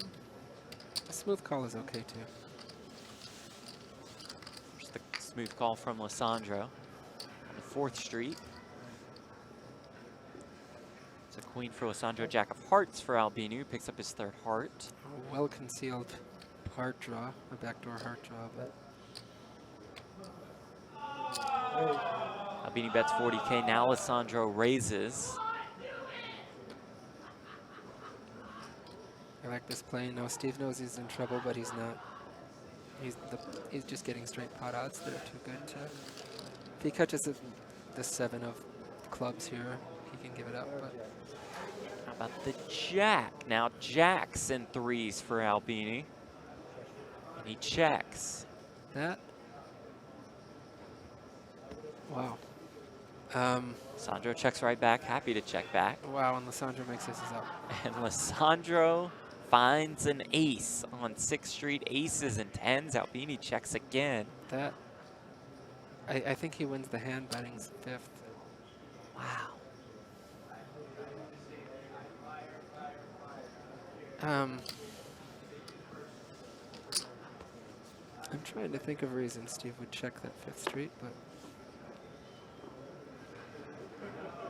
Well, Lisandro, not that he needed the improvement, but he acquired the improvement. 10's full of aces here. I mean, he just ends up winning with a card that he didn't even need, but I don't know if his pair of 10s can even call 5th Street. Wow. Here's the check from Albini, the bet from Lisandro, now the fold from Albini, and another big pot being shipped in the direction of Jeff Lisandro. And that's a good fold, actually, on the river. A disciplined fold. Steve has jacks up. I mean, that's a big hand, and he's not. Heads up. He's against 10s fold, but he's not against a pair. He's not. Jeff isn't showing a pair. You saw Steve took the chip lead briefly for 1 hand, and now he's back. 2 pots later. So we're seeing the action. No, there was a long time with no the bring in raise fold, but Action certainly picking up here. actually I'm interested to see what Jeff would have done if Steve would have bet out on 5th Yeah. Street with the open jacks. Because he did have the pair of 10s and the 2 overcards, but Sandro brings it in with split 8s. Albini completes. Sandro makes the call. It's the 9 for Lisandro. 9s and 8s now for him, and it's Albini the one betting. The run good continues for Jeff Lisandro. I like this smooth call from Jeff. I mean, he's crushing this hand. And he's going to lose his action if he puts in a bet or a raise. Steve just has to give up now. That's what he does. He checks on that king. Lisandro fires 80,000. There's no way Steve can even peel here.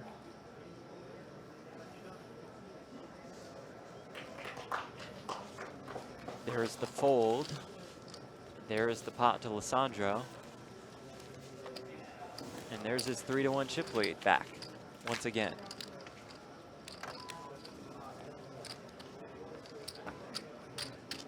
How quickly the dynamics can change in a heads-up battle.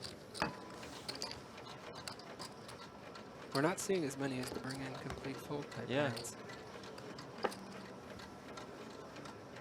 They've come to play. They have come to play. Lisandro looking for bracelet number 7.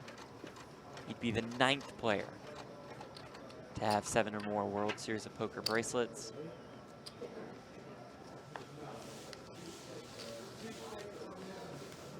Albini looking for that very meaningful bracelet number 1.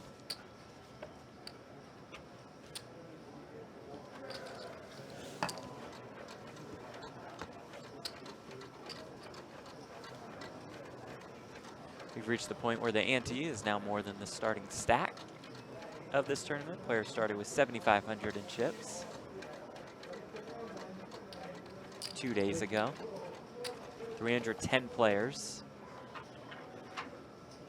Now we are left with 2, Jeff Lisandro, Steve Albini, fighting for that gold WSOP bracelet and $105,629. There was an Albini bring in, a Lisandro completion, the Albini raise. That gets the job done, picks up the pot.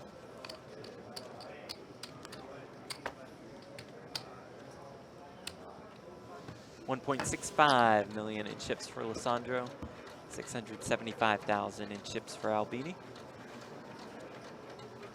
An ante and a bring in of 10,000, 40,000, 80,000 limits.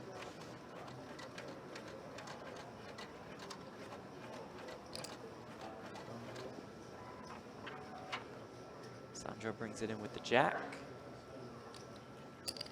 Albini also with the jack. Just calls.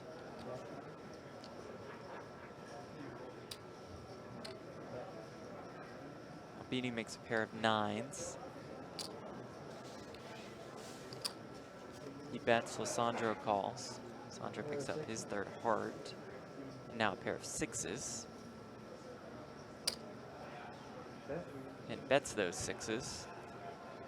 This shouldn't be particularly scary for Steve. Wow, I like Steve this raise. raises here. I did not expect that, but I like it a Nice. lot. Wow. Look at that. It was a 63-37. It was almost a 60-40 situation. Getting him to fold in that spot is Take a that all day, huge every win. day. I mean, you have queens against ace-king, and that's, what, 57-43, which is almost what we had, and you call that a flip. So Lisandro had the 6s showing, so Steve just looks incredibly strong with Right. that raise. I mean, he's not incredibly strong, but him blocking the jack with having a jack in his hand. I mean, and the 6s aren't especially scary because Yeah. 6s are 6s, and he didn't have a 6 as a door card. 2 aces up. Lisandro has the jack 10 of clubs in the hole. Brings it in, Albini has jack 6. And just makes the call. Aces for Lisandro and the snap fold from Albini.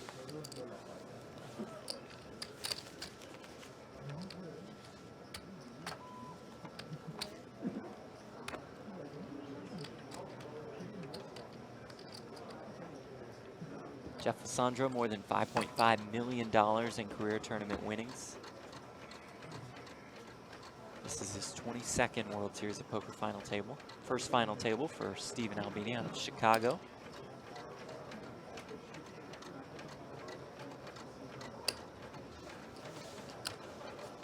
Started to see this a little bit more, the bring in and just the call.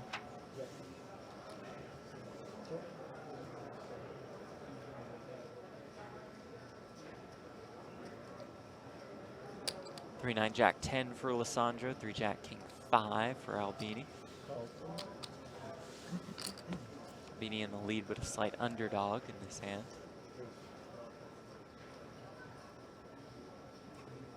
Not an underdog anymore. Please lead out. It's going to be so hard for Jeff to continue. Jeff does fold. Good lead there from Albini. Nice call by you, Grapes. Again, it's so easy when you're sitting here seeing both players' hole cards. You know he has jack high. Lead now. I know he'll fold.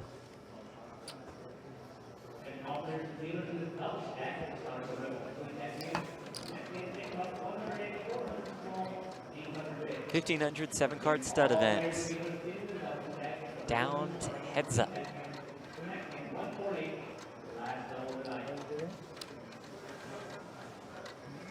Brings it in with the 8. There's the completion from Jeff Lisandro, the queen. Fold from Albini.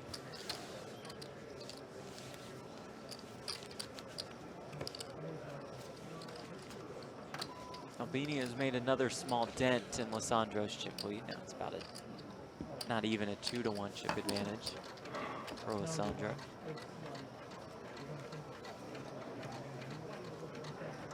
18 to 10 big bets. 5 of clubs brings it in.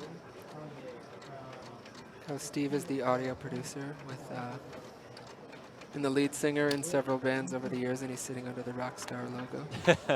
It's perfect. It's the perfect logo to go behind the seat of Steve Albini, musician, producer, engineer, founder of Electrical Audio. He's worked with Nirvana, worked with so many bands. Traveled around the world. He's played poker around the world because of his involvement with music. He's lived quite the life. Lisandro brings it in here. Albini completes, Lisandro folds.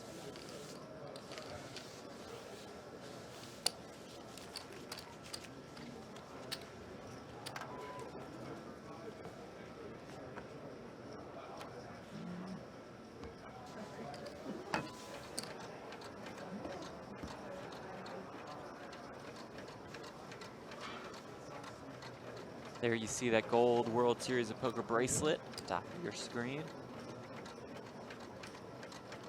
That's what they play for. To many players, that bracelet even means more than the first place prize. In this case, that first place prize is $105,629.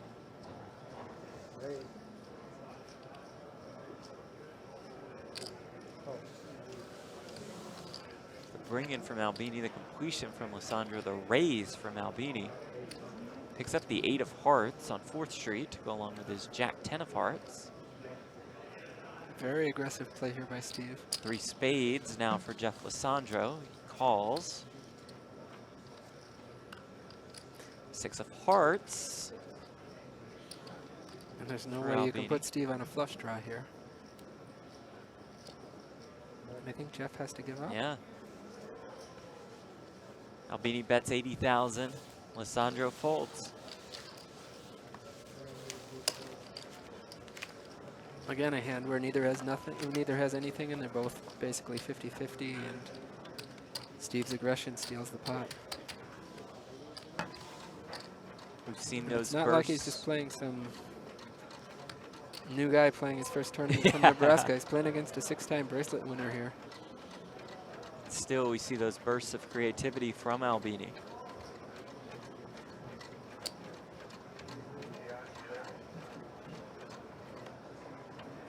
And even though this is his first World Series of Poker final table, he's certainly not new to the game. Playing 7-card stud for quite a while. And I feel like, Matt, he has like a real passion for poker. He does, for sure. I mean, he's definitely not in this for the money. Although the money's nice. Yeah, money's nice. Doesn't hurt. Doesn't hurt to ship a tournament for 100K. There's real Matthew Ashton, Brandon Shaq Harris. Yeah, but he's happy to play to talk theory and break down hands after from his $1, $2 game. So or cool. Certainly in it for the love of the game. Or even answer posts from people he's never met about what they should have done in their 50-cent $1 online hand from Poker Stubs that they posted on the internet. Albini brings it in. Lisandro completed with the ace of hearts showing.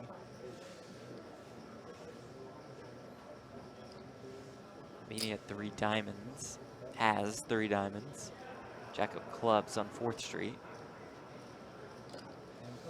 He calls Lisandro's bet.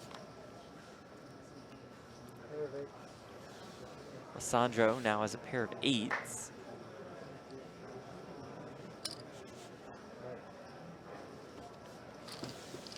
He'll lead here. Albini will fold. Lisandro will take the pot.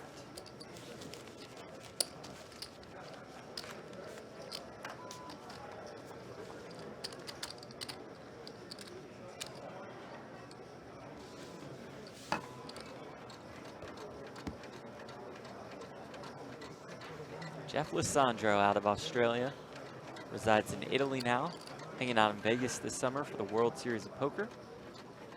Looking for bracelet number 7.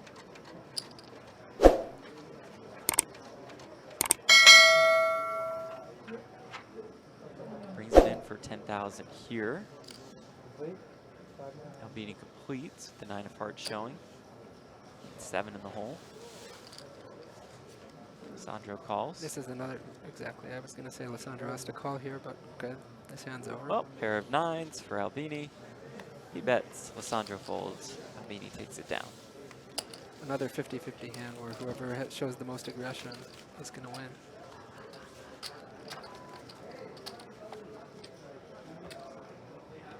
And a reminder for those of you new to the game, if you have an open pair on 4th Street, that just means a pair that's face up like we saw with Albini's 9s. You can choose to bet either the low limit, in this case 40K, or the high limit, which is 80,000. Albini really couldn't even get the chips out before Lisandro had folded, but he was betting 80,000. Which is a horrible rule that should be abolished. Grape's not a huge fan of that rule. Just kills action unnecessarily.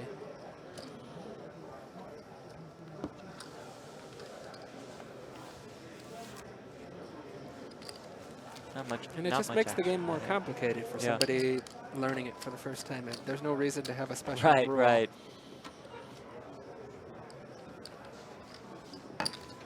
Yeah, I just don't. I don't see too much benefit in that. I mean, there's no. I mean, it's had to be some maybe Alan Kessler type being like, you can't get these kids off their flush draws. Like, once you have a pair, you should be able to fire as much as you want. Lisandro completes here with split queens, but not going to get any action. Well, we've seen the World Series of Poker evolve over the years. 8 bracelet events feature the big blind ante now in Texas Hold'em. Maybe. I don't think that's something that's going to change. You don't think it's going to? I mean, it's just part of the game now. Yeah. It's something that you've been able to do forever. And there are even nuances to that rule that you might not even know. I mean, I'm not sure. Like, if the person with the pair checks, then what are the options for the next player? Yeah. I mean, then they can bet the single They bet can bet or the double bet. double. Right. They have that. They have that option. Also, And if the once the pair is if the first player bets the single bet, if you bet 8,000 or 80,000 or 40,000, I guess in this case, if you bet 40,000, then the next player has the option to call the 40 or fold or raise to 80 or raise the double bet to 120. Once somebody's made a single raise, you also have the option to make the double raise or the single raise. I mean, it's just unnecessarily complicated, and there's no good reason for it. And like you mentioned, for a new player sitting down, what? Why? I mean, even players who've played the game for years aren't fully aware of those like nuances of it, and there's no reason for it. Albini with wire 10s. Means he has a pair in his first 2 down cards. Or buried 10s. Wired, buried, whatever it may be, it's going to win on the pot.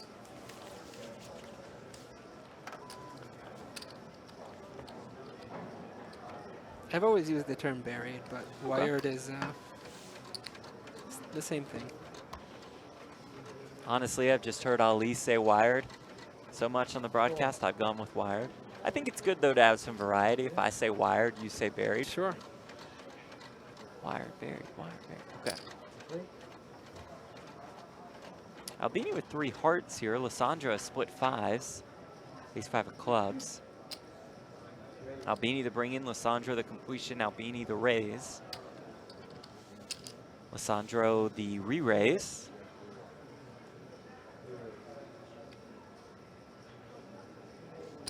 And Albini the call. Pretty sizable pot developing already, 220,000 in the middle. Queen of spades for Lisandro, queen of clubs for Albini. Lisandro bets, Albini calls.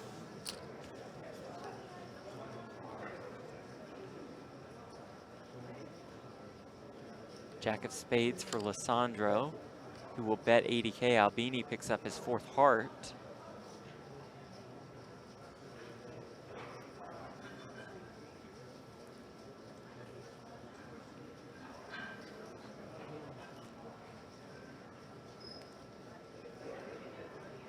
Yeah, I'm not sure here. Steve's not folding. A raise would be interesting, but I don't think I would make it either. He just calls.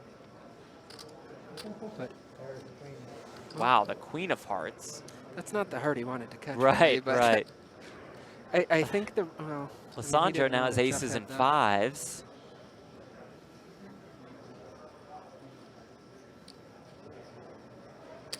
Beanie Yeah, he leads, could've check Lisandro raised this calls. spot,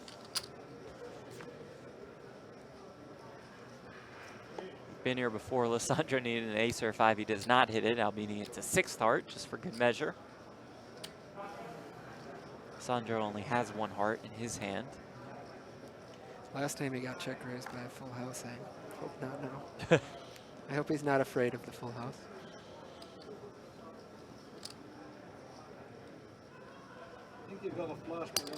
Yeah, there's no way he's folding. You heard Lisandro say it. I think you have a flush. He was right. But there's You no also way you heard can him say, fold but I'm going aces to pay up. you off. Yeah, For sure. that's what he had to do there.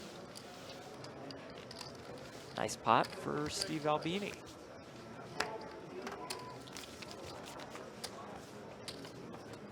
Who, once again, has become our chip leader.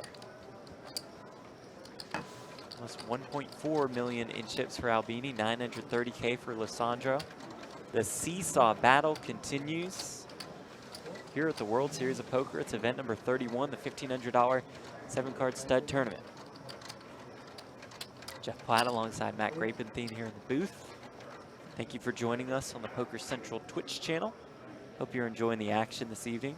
Hope you're having a good weekend. Thanks so much again for joining us. Albini with the wire 10s. Lisandro with split 5s, also 7-5 of clubs. We're going to see some action here. We are indeed.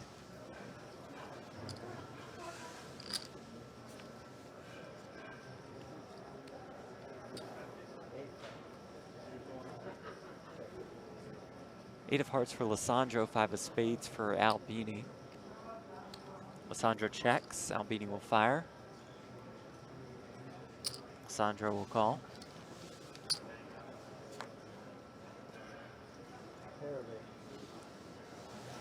Pair of 8s showing now for Lisandro. He has 8s and 5s, and it's the third 10 for Steve Albini.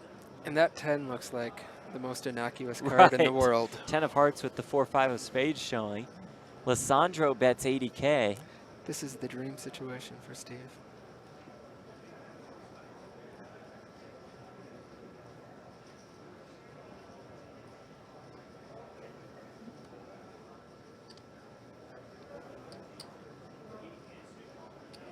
He's got raising chips. He puts them into play. 80K more to Jeff Lisandro, who snap calls. I thought we were going to see Jeff think for a minute. I mean, when he makes an open pair of 8s and then gets raised, Yeah, what does he think that is? That heart has to be a little bit scary to Steve. Lisandro has also picked up a gut shot. When Jeff snap calls, that heart's a little bit scary. Yeah. But He checks. Albini checks. no. And he made a straight. And Lisandro makes a straight. Yikes.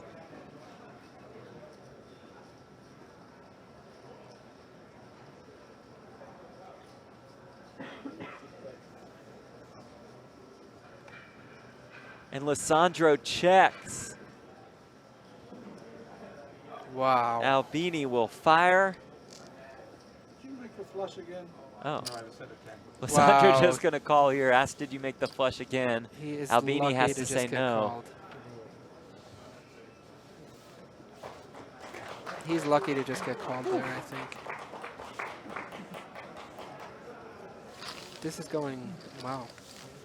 Lots of super interesting hands, big swings, back and forth. And this swing has made Jeff Lisandro our chip leader once again. I mean, Steve had such a huge lead in the hand again when he spiked that 10. It looked like such a harmless card. I honestly was looking at the 2 pair for Jeff, Yeah. and I didn't even see the gut shot draw that he had picked up.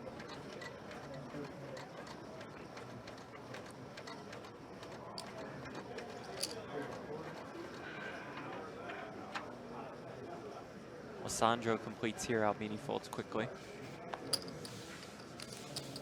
Lisandro at a little more than 1.3 million in chips.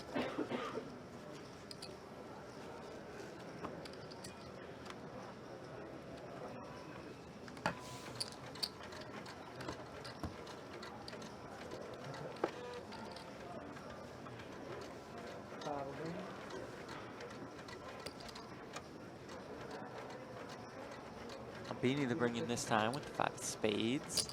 3 deuce of diamonds in the hole. Lisandro completes there with the 7-9-6, and Albini folds.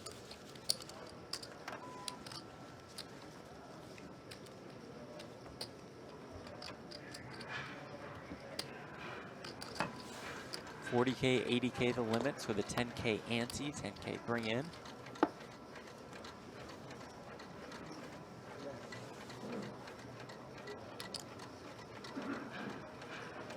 Split jacks for Lisandro. He brings it in for 10K.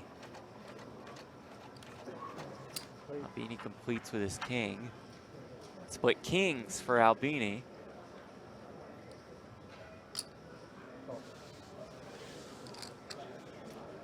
Lisandro just made the call.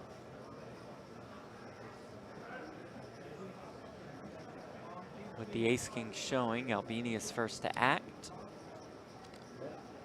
He bets 40K. Lisandro makes the call.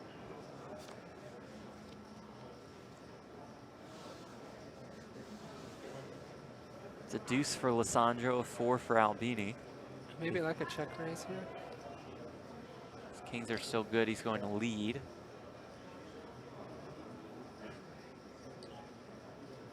Lisandro's going to call.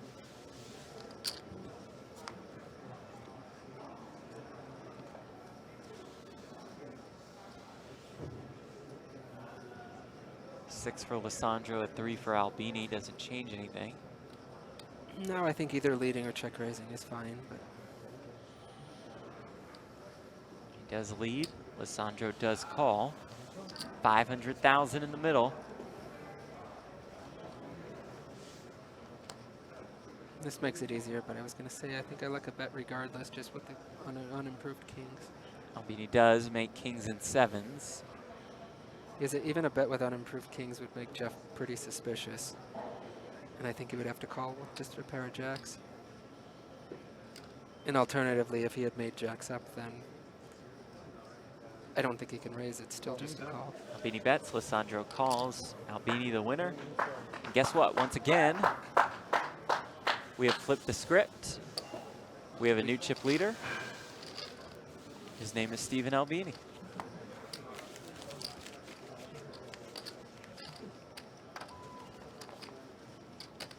We're almost right back where we started on the That's dinner right, break. that's right. Within 100,000 chips. It was 1.2 to 1.1 when the players went to a 1-hour dinner break. They came back. Lisandro took a 3-1 chip lead. Albini fought back to regain the chip lead. Lisandro took a 3-1 chip lead again. Fought back to about even. I'm gonna lose myself somewhere in this action. But Lisandro had a chip lead, and now it's Albini with a chip lead. Yeah, easy fold.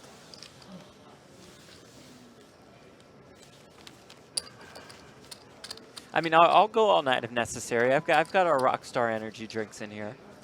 It won't Good to go all go. night. Another, I give it, I would guess before the next break, like before the, not the immediate break coming up. but Right, so one more level, which will Maybe be that 2 more 50K, levels. 100K. Okay, maybe 2 more levels. Within the next 2 hours, I would guess it should be. If not, then definitely the 3rd hour. That doesn't put us too late. No, it's fine. It's 11 p.m. It's Las Vegas. Time doesn't matter. Except for some of our viewers, they're just waking up. Yeah, I've had And later this is nights in starting Las off their Vegas. Sunday. Yeah.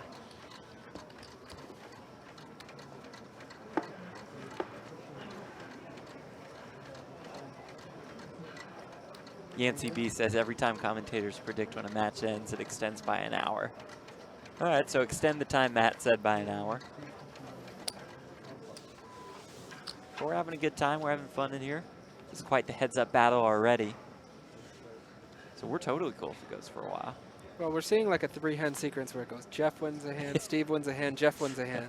But if instead that 3-hand sequence goes Jeff, Jeff, Jeff, then it's over. Yeah, right. That's a great point. Albini has made 10s and 3s here. Lisandro with a pair of 5s.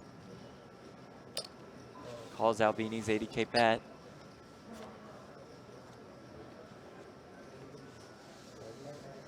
It's a deuce for Lisandro and a 5 for Albini. Takes away one of Lisandro's outs.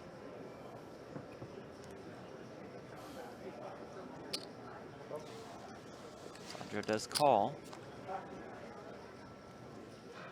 I'm a little bit surprised that he's so casually calling down an open pair of 10s. Albini just a deuce on 7th Street.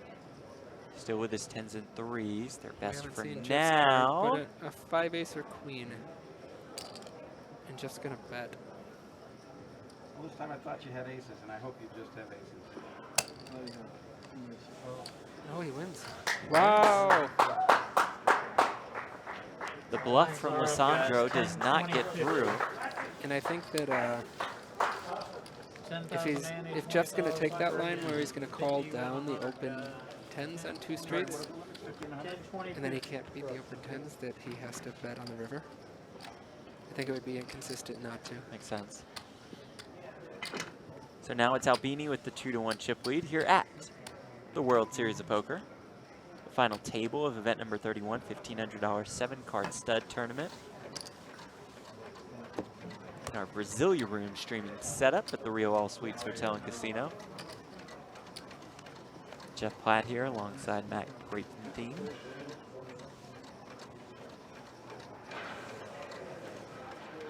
Bringing you the action on this Poker Central Twitch channel. Sandro brings in here with the deuce of spades. The limits have gone up. Ante of 10,000, the bring in is now 20,000. Limits are 50K and 100K.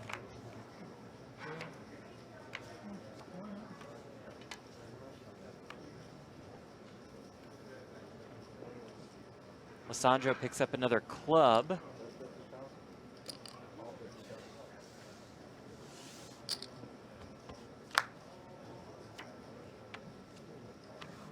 And now the ace of diamonds on 5th Street. It's a pair of aces for Lisandro, a pair of kings for Albini.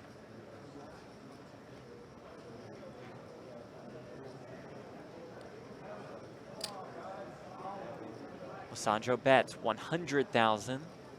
The new big bet.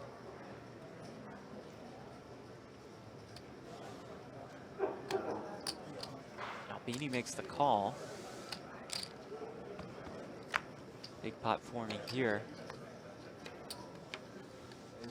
4s for both players. You see, it's now Jeff with 1 stack of chips left in front of him. Lisandro fires. He also picked up a gut shot with that 4. Albini makes the call.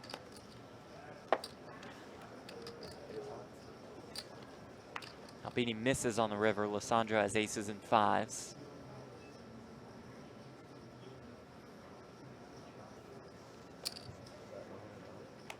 This is a tough spot here for Steve on the river. Lisandro has bet. He's gonna put it in. Steve kisses his chips. Goodbye. And we're back to even. 1.2 to What do you know? 1.2.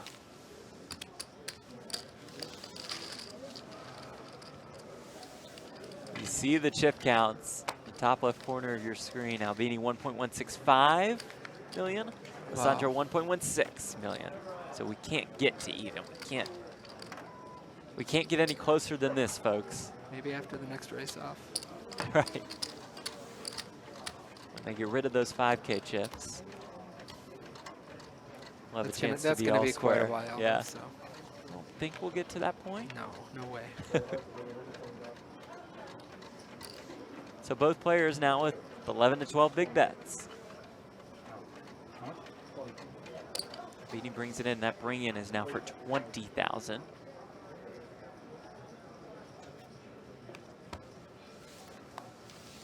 Lisandro completes, Albini folds. Lisandro once again becomes chip leader. Back and forth we go at the World Series of Poker with the WSOP gold bracelet on the line.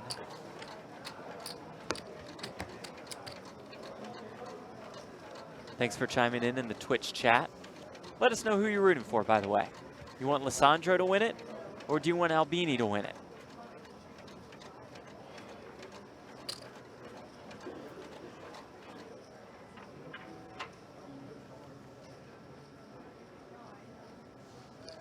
Lisandro brings it in, Albini completes, Lisandro folds.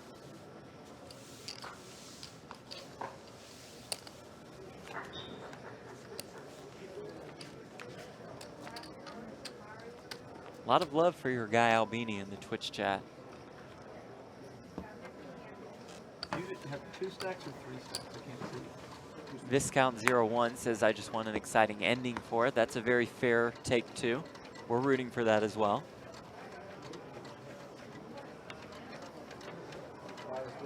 See some support for Team Cocaine Piss. You see that shirt Albini is wearing. I mean, need I say more?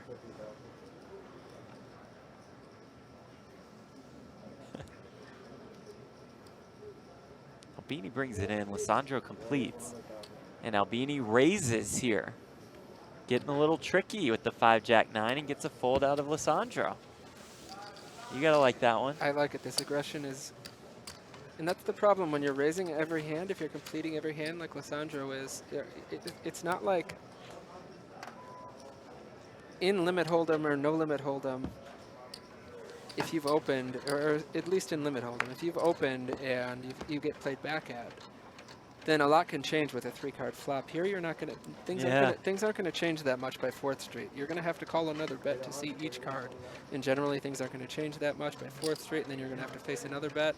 So if you're raising or you're completing with every hand, then you open yourself up to getting played back at, and you just don't have enough hands that can stand the heat, and you just have to lay down a lot immediately. Nobody laying down here. Lisandro with wired 6s, Albini with split kings. And Lisandro is Jack of relatively hearts. happy to take off another card here. Well, that's going to kill you. Yeah, the king comes and Lisandro folds From before Steve, I Albini show can the get other the chips card. out. Show the king. That's relatively unlucky for Steve.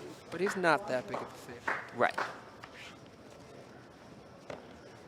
Certainly not having pair over pair and hold him.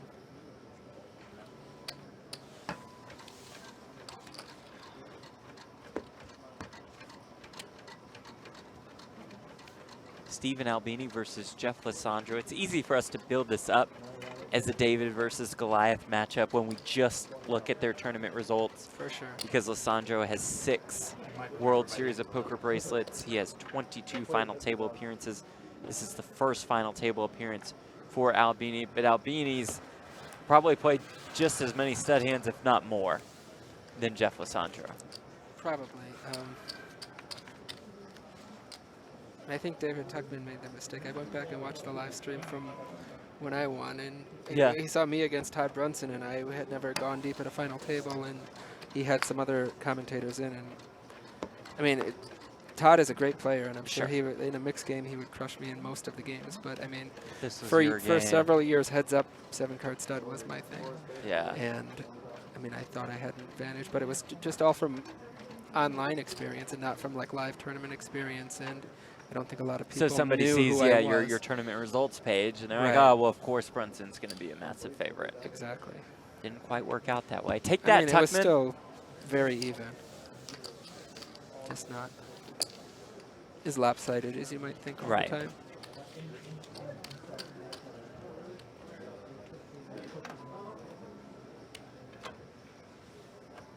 And this is certainly not a lopsided matchup here.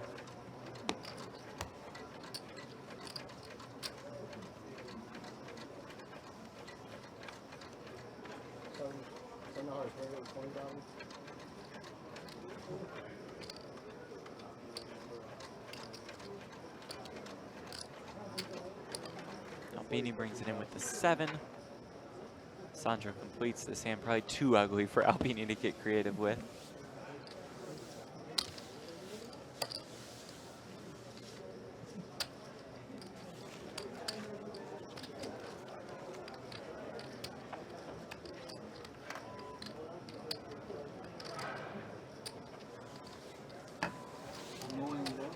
Have you ever seen Jeff Lisandro play without a button-down shirt and a hat? I've certainly seen him play without a hat. Oh, okay. I'm not sure about the... Yeah, I don't think I've ever seen him show up in a hoodie or a... Right, right. I was just trying to think about that.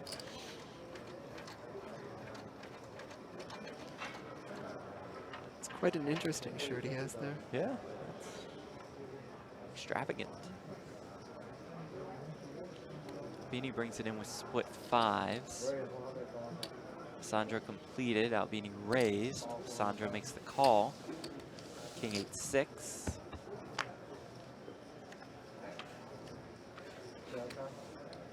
Four for Lisandro, a jack for Albini. He'll lead with his fives. Sandro makes another call.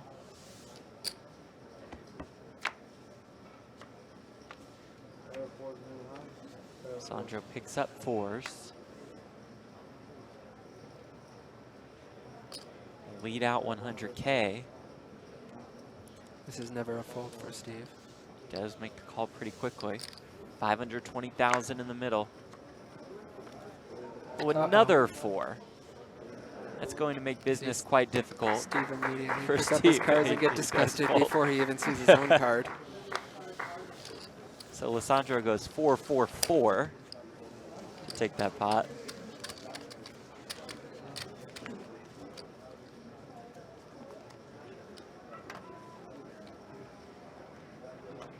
We still have yet to see anybody get desperately short. Like, I don't think anybody's been under 500,000 chips so Right. far. Yeah, we saw Albini get down to about 600,000 when Lisandro had like 1.7-ish. Yep. That was as short as he's been. I think Lisandro dipped just under 1 million. Okay, right. And then immediately won a big pot to take back Right. the chip lead.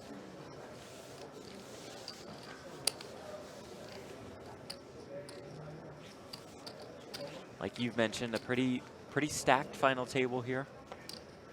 Esther Rossi at an 8th. She's played stud for a while. Michael Moore has won a World Series of Poker bracelet. He finished 7th.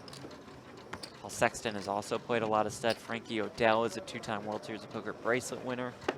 He finished in fifth place. Chris Ferguson in 4th, 6-time World Series of Poker bracelet winner. Katherine Fleck finished in 3rd, and then we have these two fighting it out for the WSOP bracelet.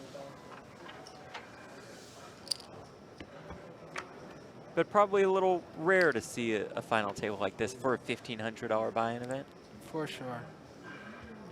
I think maybe the only other event you might see it in is like a no-limit single draw. Yeah. Where the field is all players, all known players already.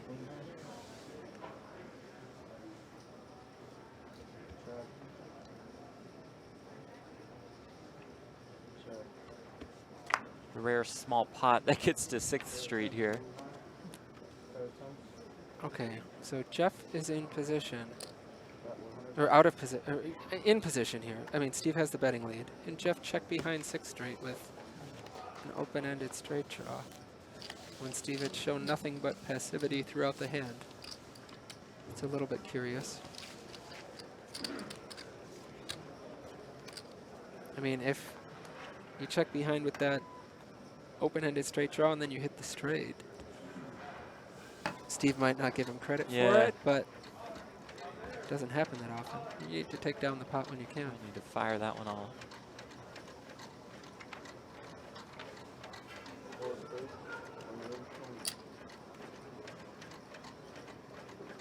Four of spades is the bring in.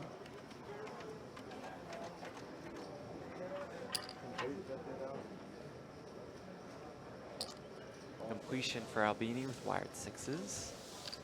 So that's the 8-6 of hearts. Lisandro makes the call.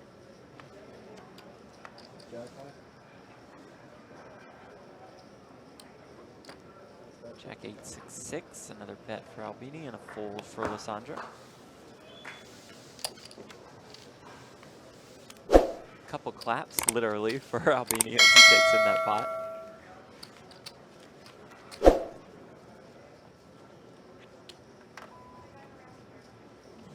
I mean, it's fun to be here on the rail, but I think the viewers at home actually have a much better view of the action. Yeah. I mean, you have some commentary, you can actually see what's happening. I mean, we couldn't even see from outside standing on the rail, like what their up cards were sometimes. There you take a look at our Brasilia room. 1K double stack hold'em event going on, and then this, like you said, Matt, is on the main stage in the Brasilia room, but it's tough to get a glimpse. You saw Albini's I rail. would like to see him just call here. Albini completes. Lisandro just calls with wired aces. This is such a good spot for Jeff.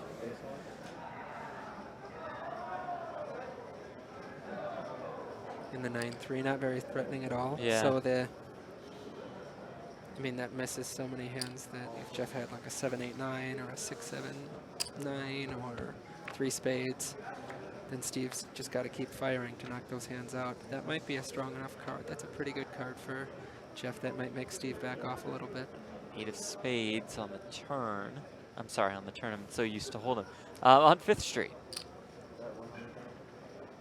I think Steve's lucky here that he Yeah. got such a good card, such a coordinated card with his board that he can get away now. Bad card for him as well. He's able to toss that one into the muck. Lisandro takes it down.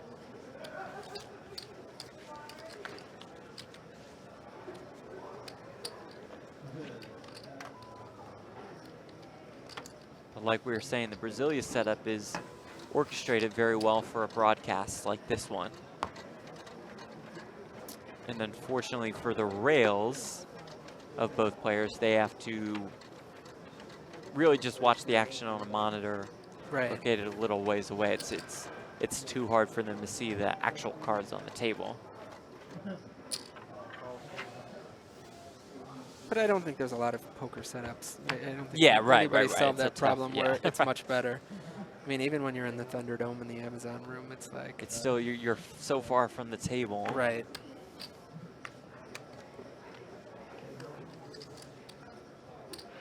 Split kings for Lisandro here.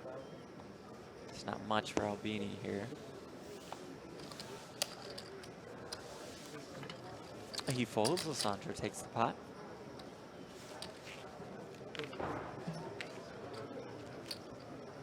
$1.41 million in chips for Jeff Lisandro.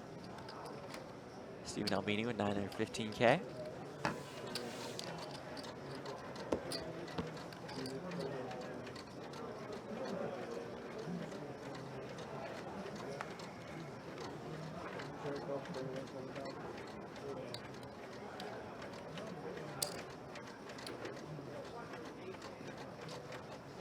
Bringing in with the 3 of clubs. He has ace-10 of clubs. Well, Lisandro split 6s, so Lisandro completes.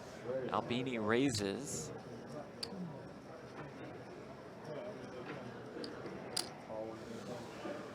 Lisandro calls.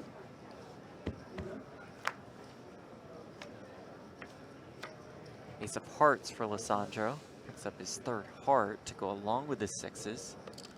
Just the 4 of spades for Albini. Lisandro bets. Albini calls.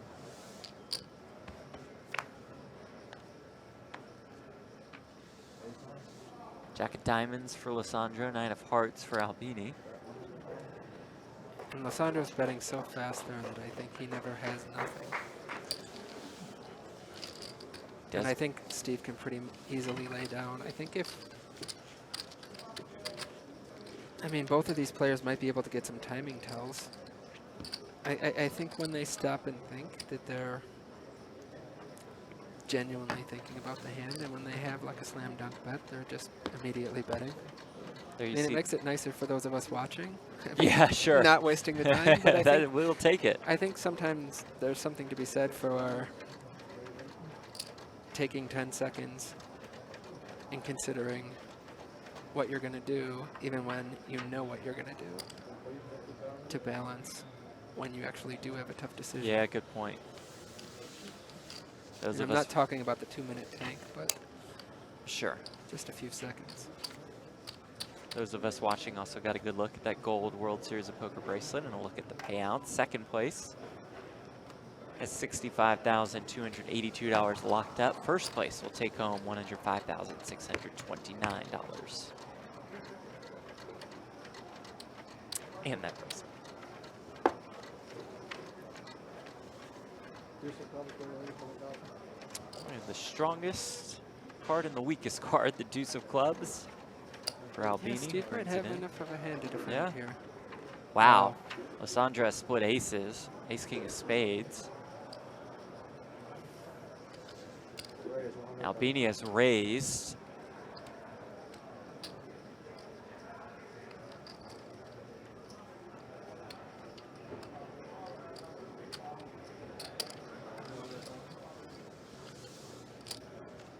Well, I like the play from Steve. It's his timing is horrible, but Lisandro picks up another spade. this might be enough to save him.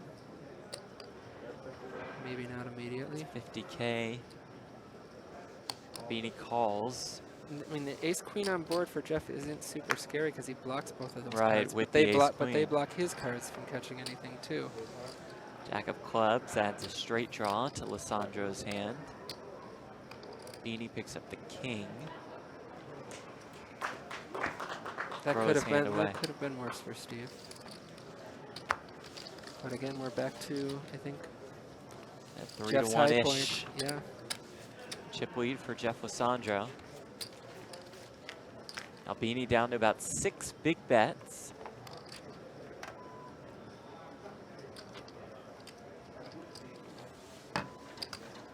Which again, Matt, as you have pointed out, wouldn't be correct to associate with 6 big bets with 6 big blinds in a no-limit hold'em tournament. You have a little more leeway in stud with 6 big bets, as opposed to hold'em 6 big blind.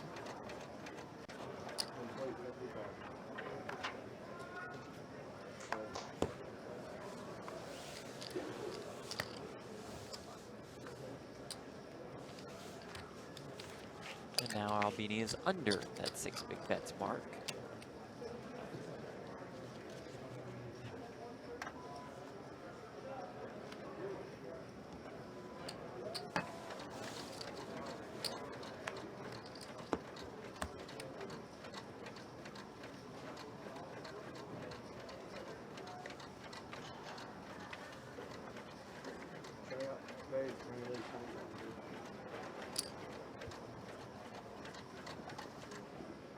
Lisandro brings in here.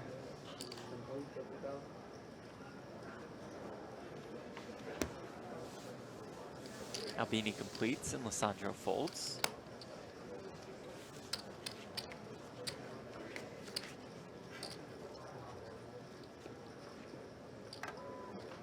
Well, I'd say Albini's put in the work to go get his first World Series of Poker bracelet if he can overcome this 3-1 chip deficit again.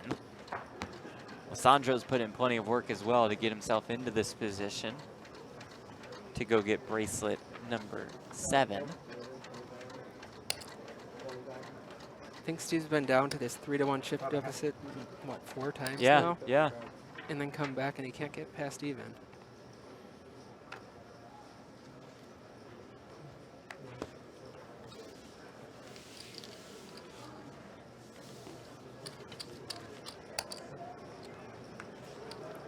Lisandro completes.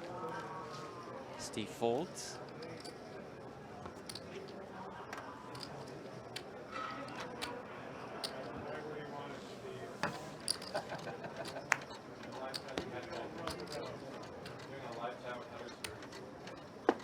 Jeff Lisandro trying to join the elite company. Just 8 players have won 7 or more World Series of Poker bracelets. This one would be Lisandro's 7th. He's able to beat Steve Albini if he's able to close him out.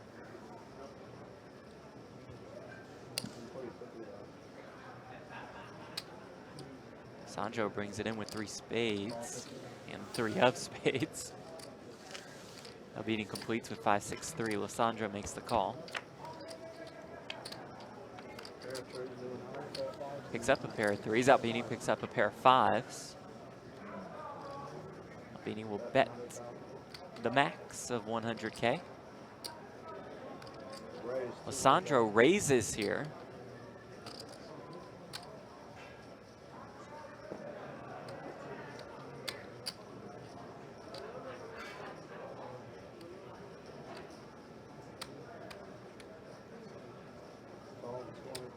Albini makes the call.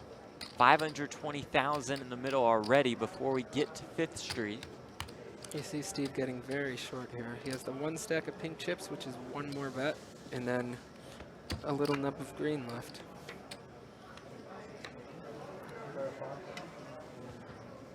Queen of spades for Lisandro, 9 of clubs for Albini. Lisandro now with 4 spades. Goes check, check.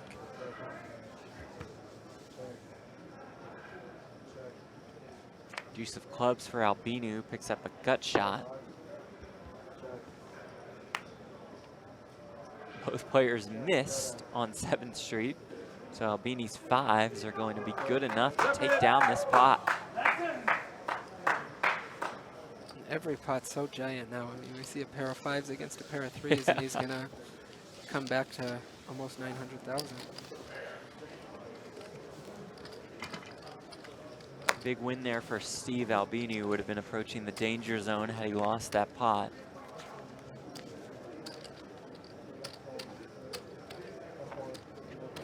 Instead, he's able to put a dent in Lisandro's chip lead.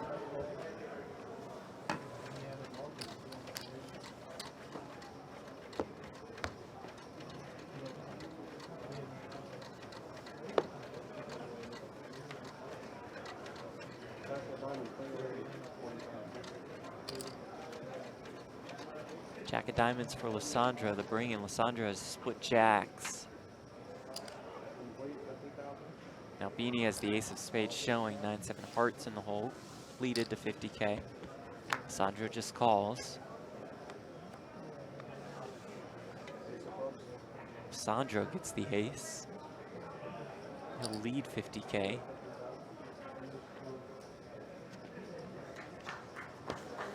Albini lays it down. Lisandro takes another pot.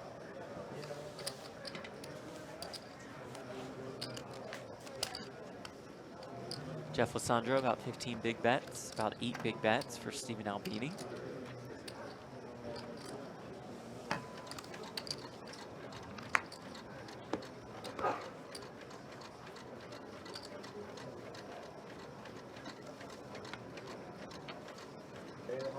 $310 players put up $1,500 to buy into this event. 2 players remain.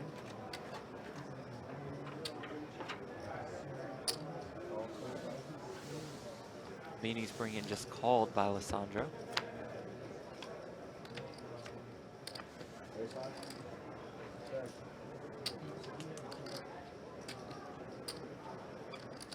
Albini with split aces, checks.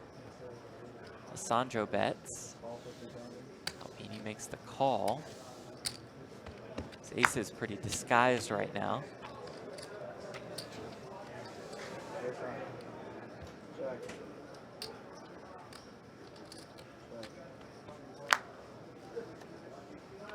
Albini checks.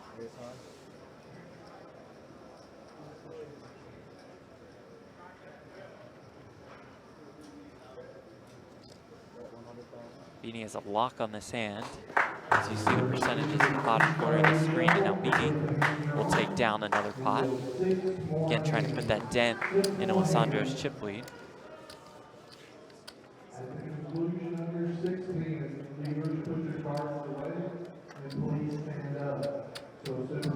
So it's Jeff Lisandro in the lead. Albini fighting back. The WSOP is the king of summertime poker, but now the stakes stay high all year long. You can watch all of the high roller Triple Crown action, including the Poker Masters, the US Poker Open, and the Super High Roller Bowl exclusively on PokerGo. Sign up today at PokerGo.com. Sondheimer just crushed the Poker Masters. Chidwick just crushed the US Poker Open. And Justin Bonomo just ran over everybody like he usually does to take down the Super High Roller Bowl for a cool $5 million. Pretty decent run of the poker for Bonomo.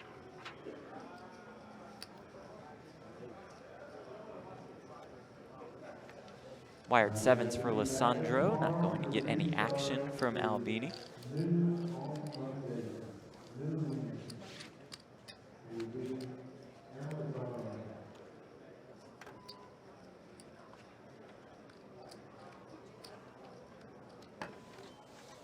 Again, here's a list of names.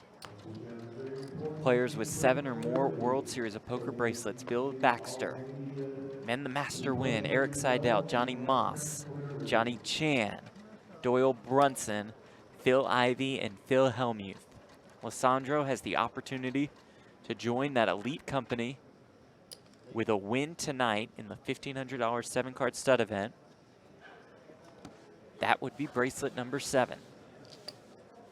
He's got a little bit less than a 2-to-1 chip lead now. Albini at his first World Series of Poker final table. This is his 6th World Series of Poker cash. Been playing 7-card stud for a while.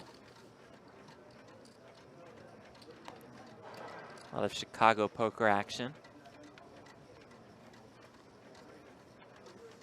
With Matt Grapenthien. You've been in the mix, in the trenches with Albini for a while in his poker career, in your poker career. You've probably had your fair share of battles with the man. Not really. We've talked more poker actually than we've played together. Interesting. We've played a lot in home games, but Steve is the person, one of the people I go to for advice on 7-card stud. One of the few people who whose opinion I really respect in the game, who might not be very well known.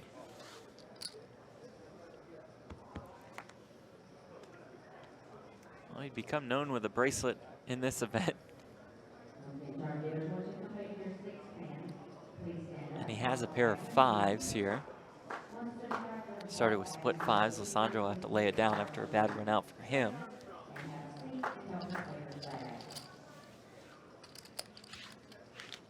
Albini takes down the pot, back and forth, there you go. Looks like Jeff's taking a little bit of a nap at the table. Yeah, He hasn't moved, is he awake? it looks a little tired and very still. There he Maybe is. again, this is the new mellowed out Jeff Lisandro. Maybe he's meditating. Very calm, very patient. A Zen state. Zen state, yes.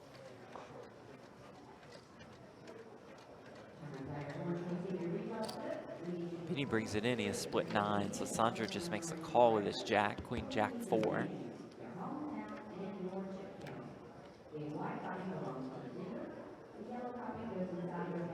Nine for Lisandro, he leads.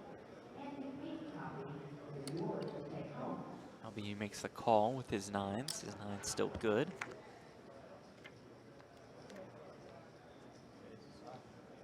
Ace of spades for Lisandro on 5th Street.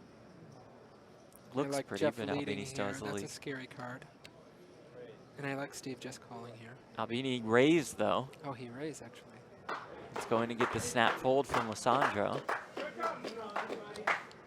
And with that pot, we're just about all square once again. Within 15,000 chips after 1.2 million each. That is almost as close as we can get at this stage.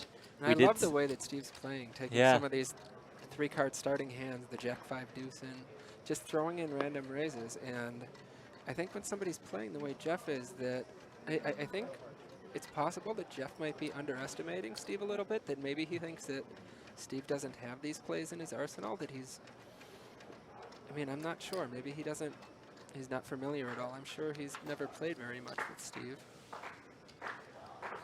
We have seen a variety of moves with a variety of hands from Albini. And a lot of times Steve has put in a raise out of the blue, and Jeff almost immediately gives him credit and lays down. Yeah. The rail getting louder and louder for their guy, Steve Albini. Feels like this is like chapter 7 of the Get Even, and then Jeff takes a Yeah. 6-to-1, 3-to-1 chip lead.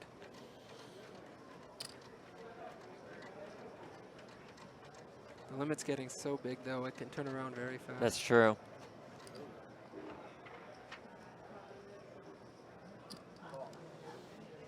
Lisandro the bring in. Albini completes with wired 3s. Lisandro picks up the 3rd heart. It's a deuce for Albini. And Lisandro's always continuing here against basically the most innocuous card in the deck. Against the old 5 It's deuce. not such a bad card for Steve, No. though. That's a nice card for Yeah, Steve. the 4 of clubs. He picks up an open-ended straight draw.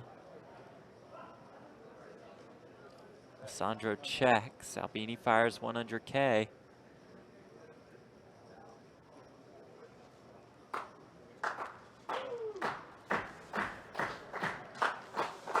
They're getting the Hoosiers clap going. I have like 4 or 5 people. Yeah. No, it's not just the one.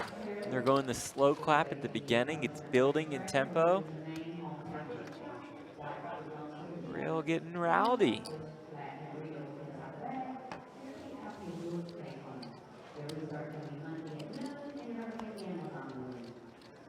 And it makes perfect sense. If you're good friends with a guy, you want to see him succeed in whatever he does.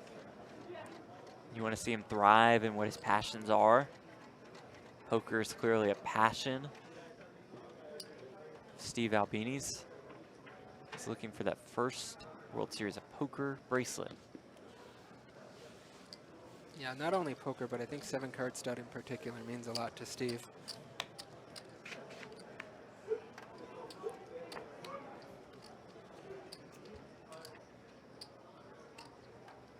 One of those games you don't see as often in casinos. Yeah, I think if it was purely a money venture, then he might have switched off 7-card stud. Yeah, I at would say some so. point. Instead, it's pretty clear that he loves the game. And he would love that bracelet, I'm sure. Jeff Lisandro would love that bracelet. I'm also sure of that. Because it'd be bracelet number 7 for Wow, him. he has enough, right? Yeah, he's already got 6 of them. Give one up.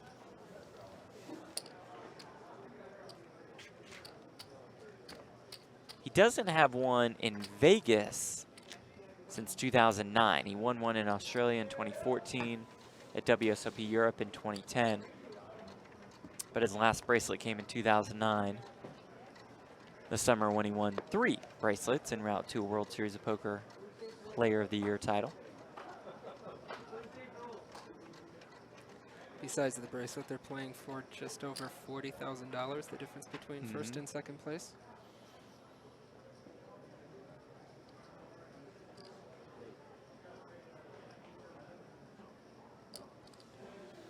Lisandro the bring-in with split 6s. Beanie has 8s.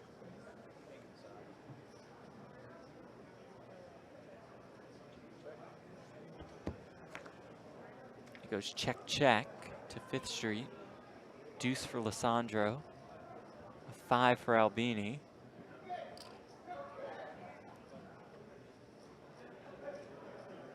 Lisandro bets 100K.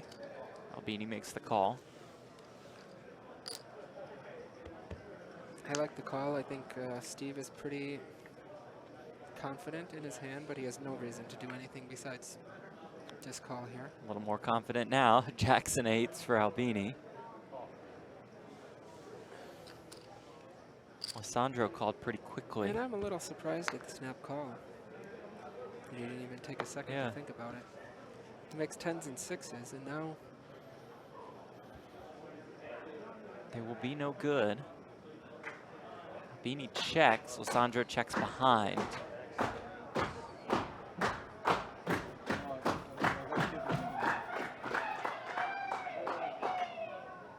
is that Jeff getting a little bit annoyed at the rail? It is possible. I'm not exactly sure what's happening. Yeah, it was. It was Lisandro getting a little upset with the rail. I mean, they're just clapping for their guy, you know. Yeah, I don't think there's any kind of taunting or anything going on. Yeah, I think that should absolutely be allowed. I mean, they didn't even yell anything. It was just It was No. strictly But clapping. maybe you feel a little bit for Jeff in this situation. It's got to be a little bit frustrating. He's been even in chips so many times and then clawed his way to a 3-1 chip lead and lost it. Sure, I mean, I'm sure he's frustrated at the moment, but Right. No, I don't I don't think know. it- I don't think it think gives he- him the right to complain No, about no, that. I'm just trying to give him the benefit of the Sure, doubt. sure, sure. I completely understand what you're saying. No, I don't think the rail's out of line at all. No.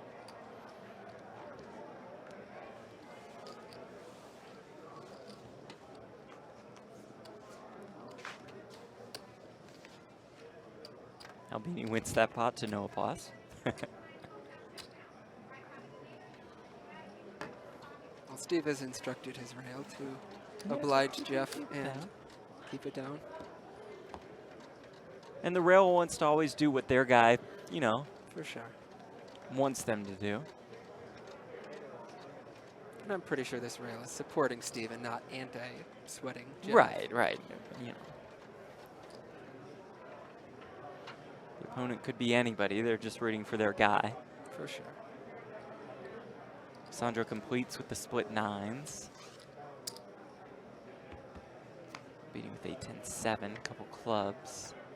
Looks like this might be the high water mark so far for Steve, and that is quite a card Open-ended straight draw now for Albini. to catch against a pair of nines. To catch the two-outer to have the open ender. Not only block the pair that Jeff has.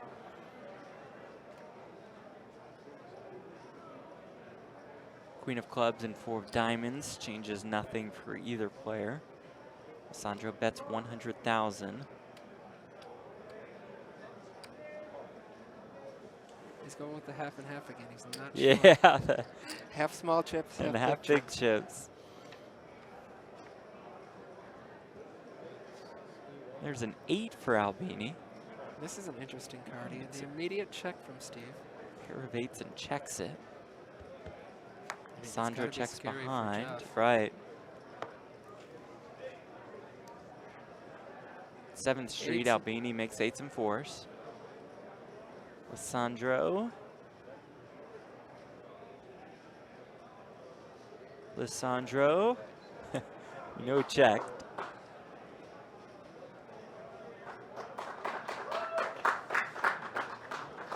Steve's going to collect another pot and take maybe the 3-1 chip Yeah, lead. it's a pretty sizable chip lead now for More than a Steve 3-1 chip Albini. lead. The biggest chip lead we've seen in heads up.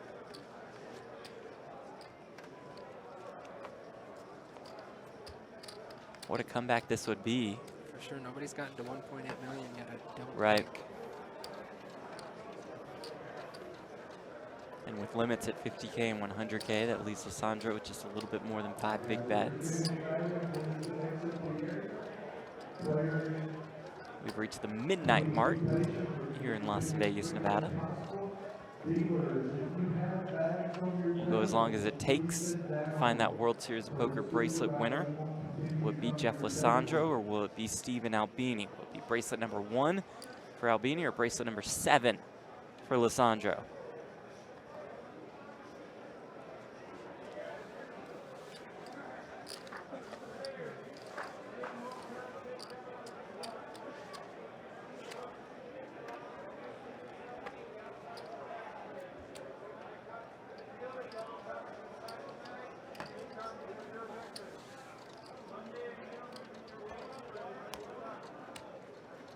Heads up for a bracelet. It's as good as it gets.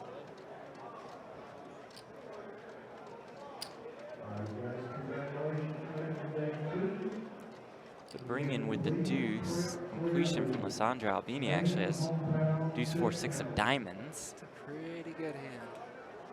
He will raise. He'll re-raise and probably steal some equity here. I guess not. I think this is a little bit stubborn from Jeff to defend the re-raise with a 7-6-3. Picks up a 3rd club with that king of clubs. It's the 9 of spades for Albini. Lisandro checks. Check, check. Does go check, check. Pair of 7s now for Lisandro. And this is The king of diamonds for Albini. Picks up a 4th diamond.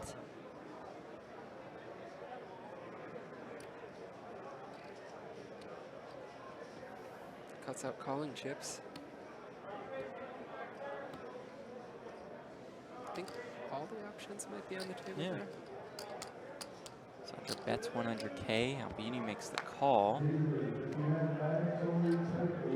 It's a 3 for Lisandro. It's another diamond for Albini. And that is quite a card for Steve. Makes Lisandro has made 7s and 3s.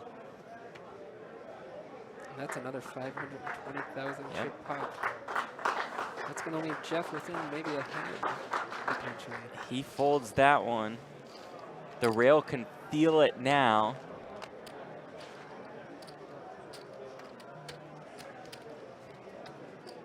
One more big pot will get all of Lisandro's chips in. Jeff Lisandro down to 350,000. But the dream of bracelet number 7 still alive while he still has chips.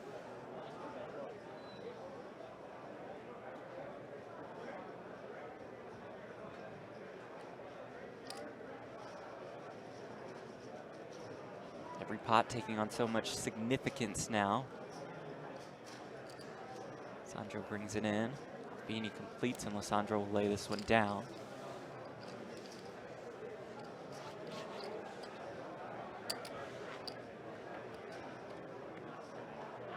Just 320,000 left for Jeff. Floor. 2 million chips for Steve. Three big bets. Just heard somebody call the floor. Yeah, I think it was the dealer. I think it's the shuffle machine giving him some issues.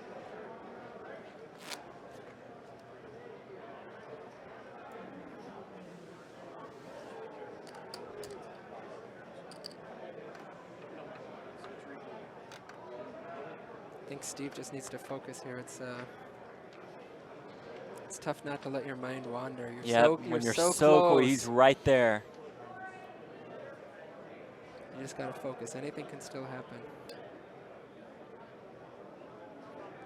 The singer-songwriter looking for his first bracelet. Musician, producer, engineer.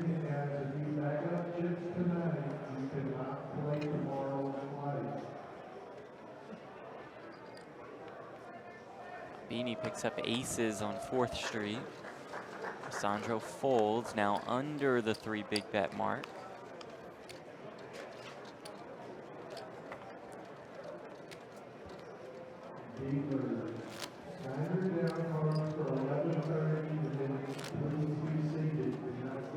Albini over 2 million.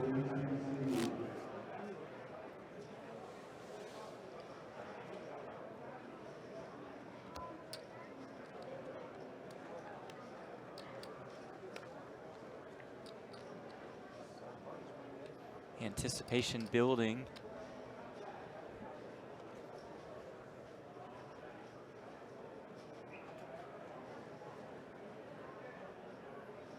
Jeff brings it in with the 7-8 king. Steve completes. Gets a fold. Lisandro loses even more chips. I mean, the ante and the bring-in that Jeff just gave up there is 10% of his Yeah. stack. Every pot's so gigantic at this point.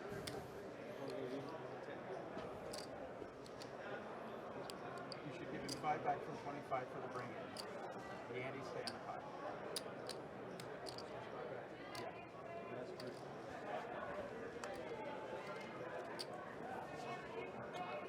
Lisandro is owed 5K more. Nice catch there by Albini.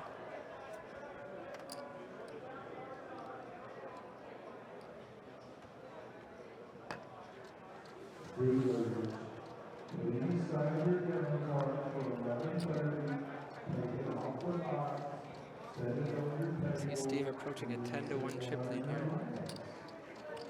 More like 8-1, I guess, but.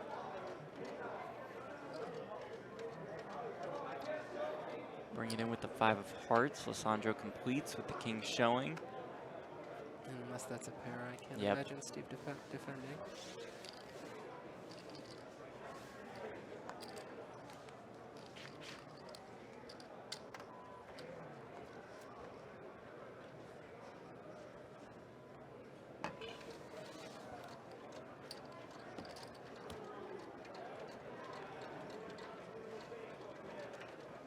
Well, we know it's coming pretty soon, folks, when Lisandro has to get his chips in the middle.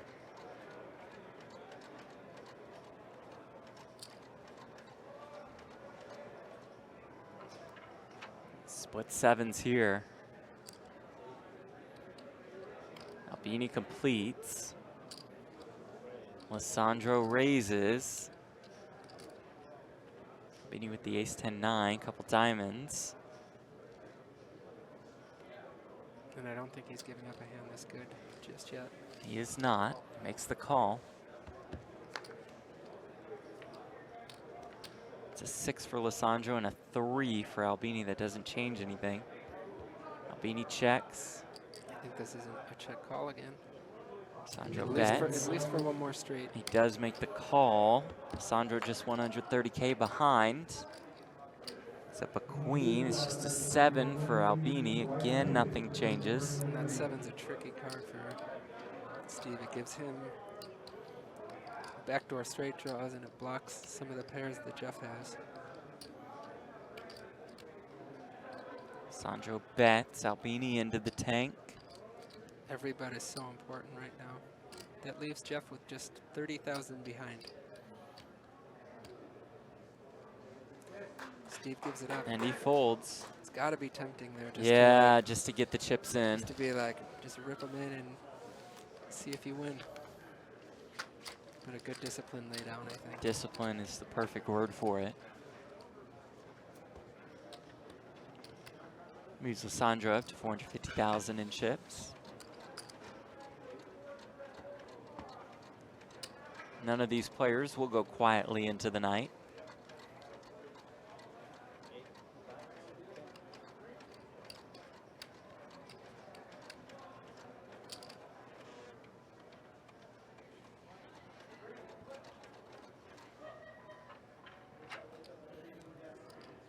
Bring in with the 8 completion and the fold from Lisandro. That's a rather tight fold, I think. The 10-8-7, 2 diamonds. 10-8-7, 2 diamonds. I guess the 9 up for Steve is the single worst card for that to be against. But still, I think you can take a card off that. Well, but with only 400,000 left, it's kind of, you have to pick and choose your spots.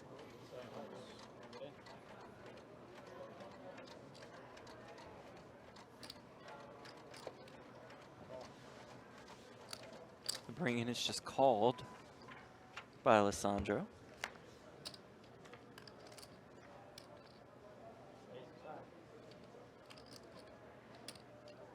Ace for Lisandro. Albini has picked up a pair of 4s. That ace is also Lisandro's third heart. He bets, Albini calls.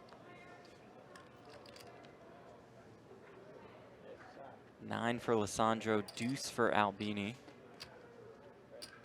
Lisandro leads again, 100K. This is a little bit tough of a tough spot. I don't think Steve's gonna. I don't think he is going to, and I don't think he should give it up. I think the weakness of his board, having the 7-4 deuce, is actually a plus for him here because Jeff's gonna bet into that because it looks so weak. Just a 3 for Lisandro. He fires again. And that's such a safe card.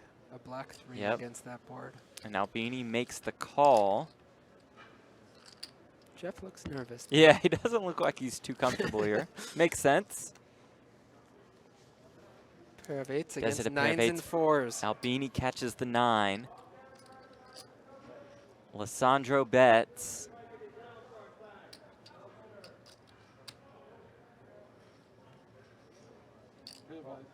Albini calls and is going to win this pot. And now Jeff Lisandro is on the ropes. Albini is oh so close to a World Series of Poker bracelet. 40,000 chips behind, less than half a bet, less than the complete bet.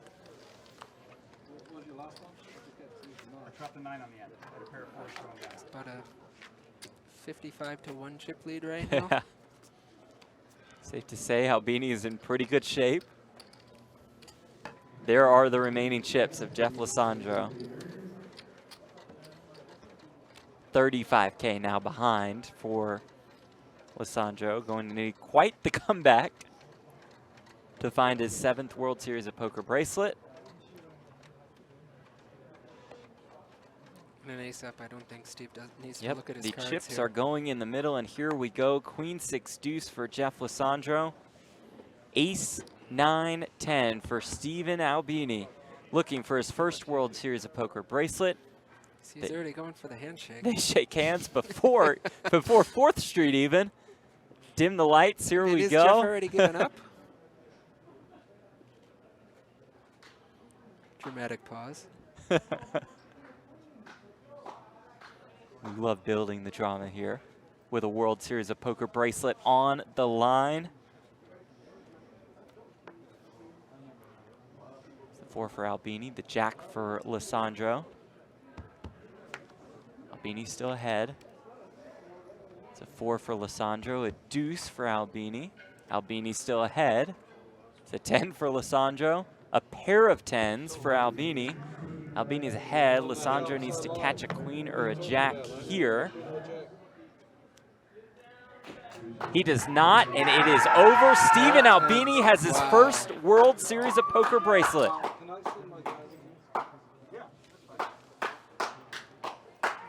They shake hands at the end. Was about. Second place for Jeff Lisandro. He takes home $65,282, but the celebration is on for Steven Albini. $105,629 in that gold World Series of Poker bracelet. Singer-songwriter and now World Series of Poker champion, Steve Albini. He holds up that beautiful bracelet. What a win for him. Grapes, you can show some bias now. You got to be fired up for your buddy.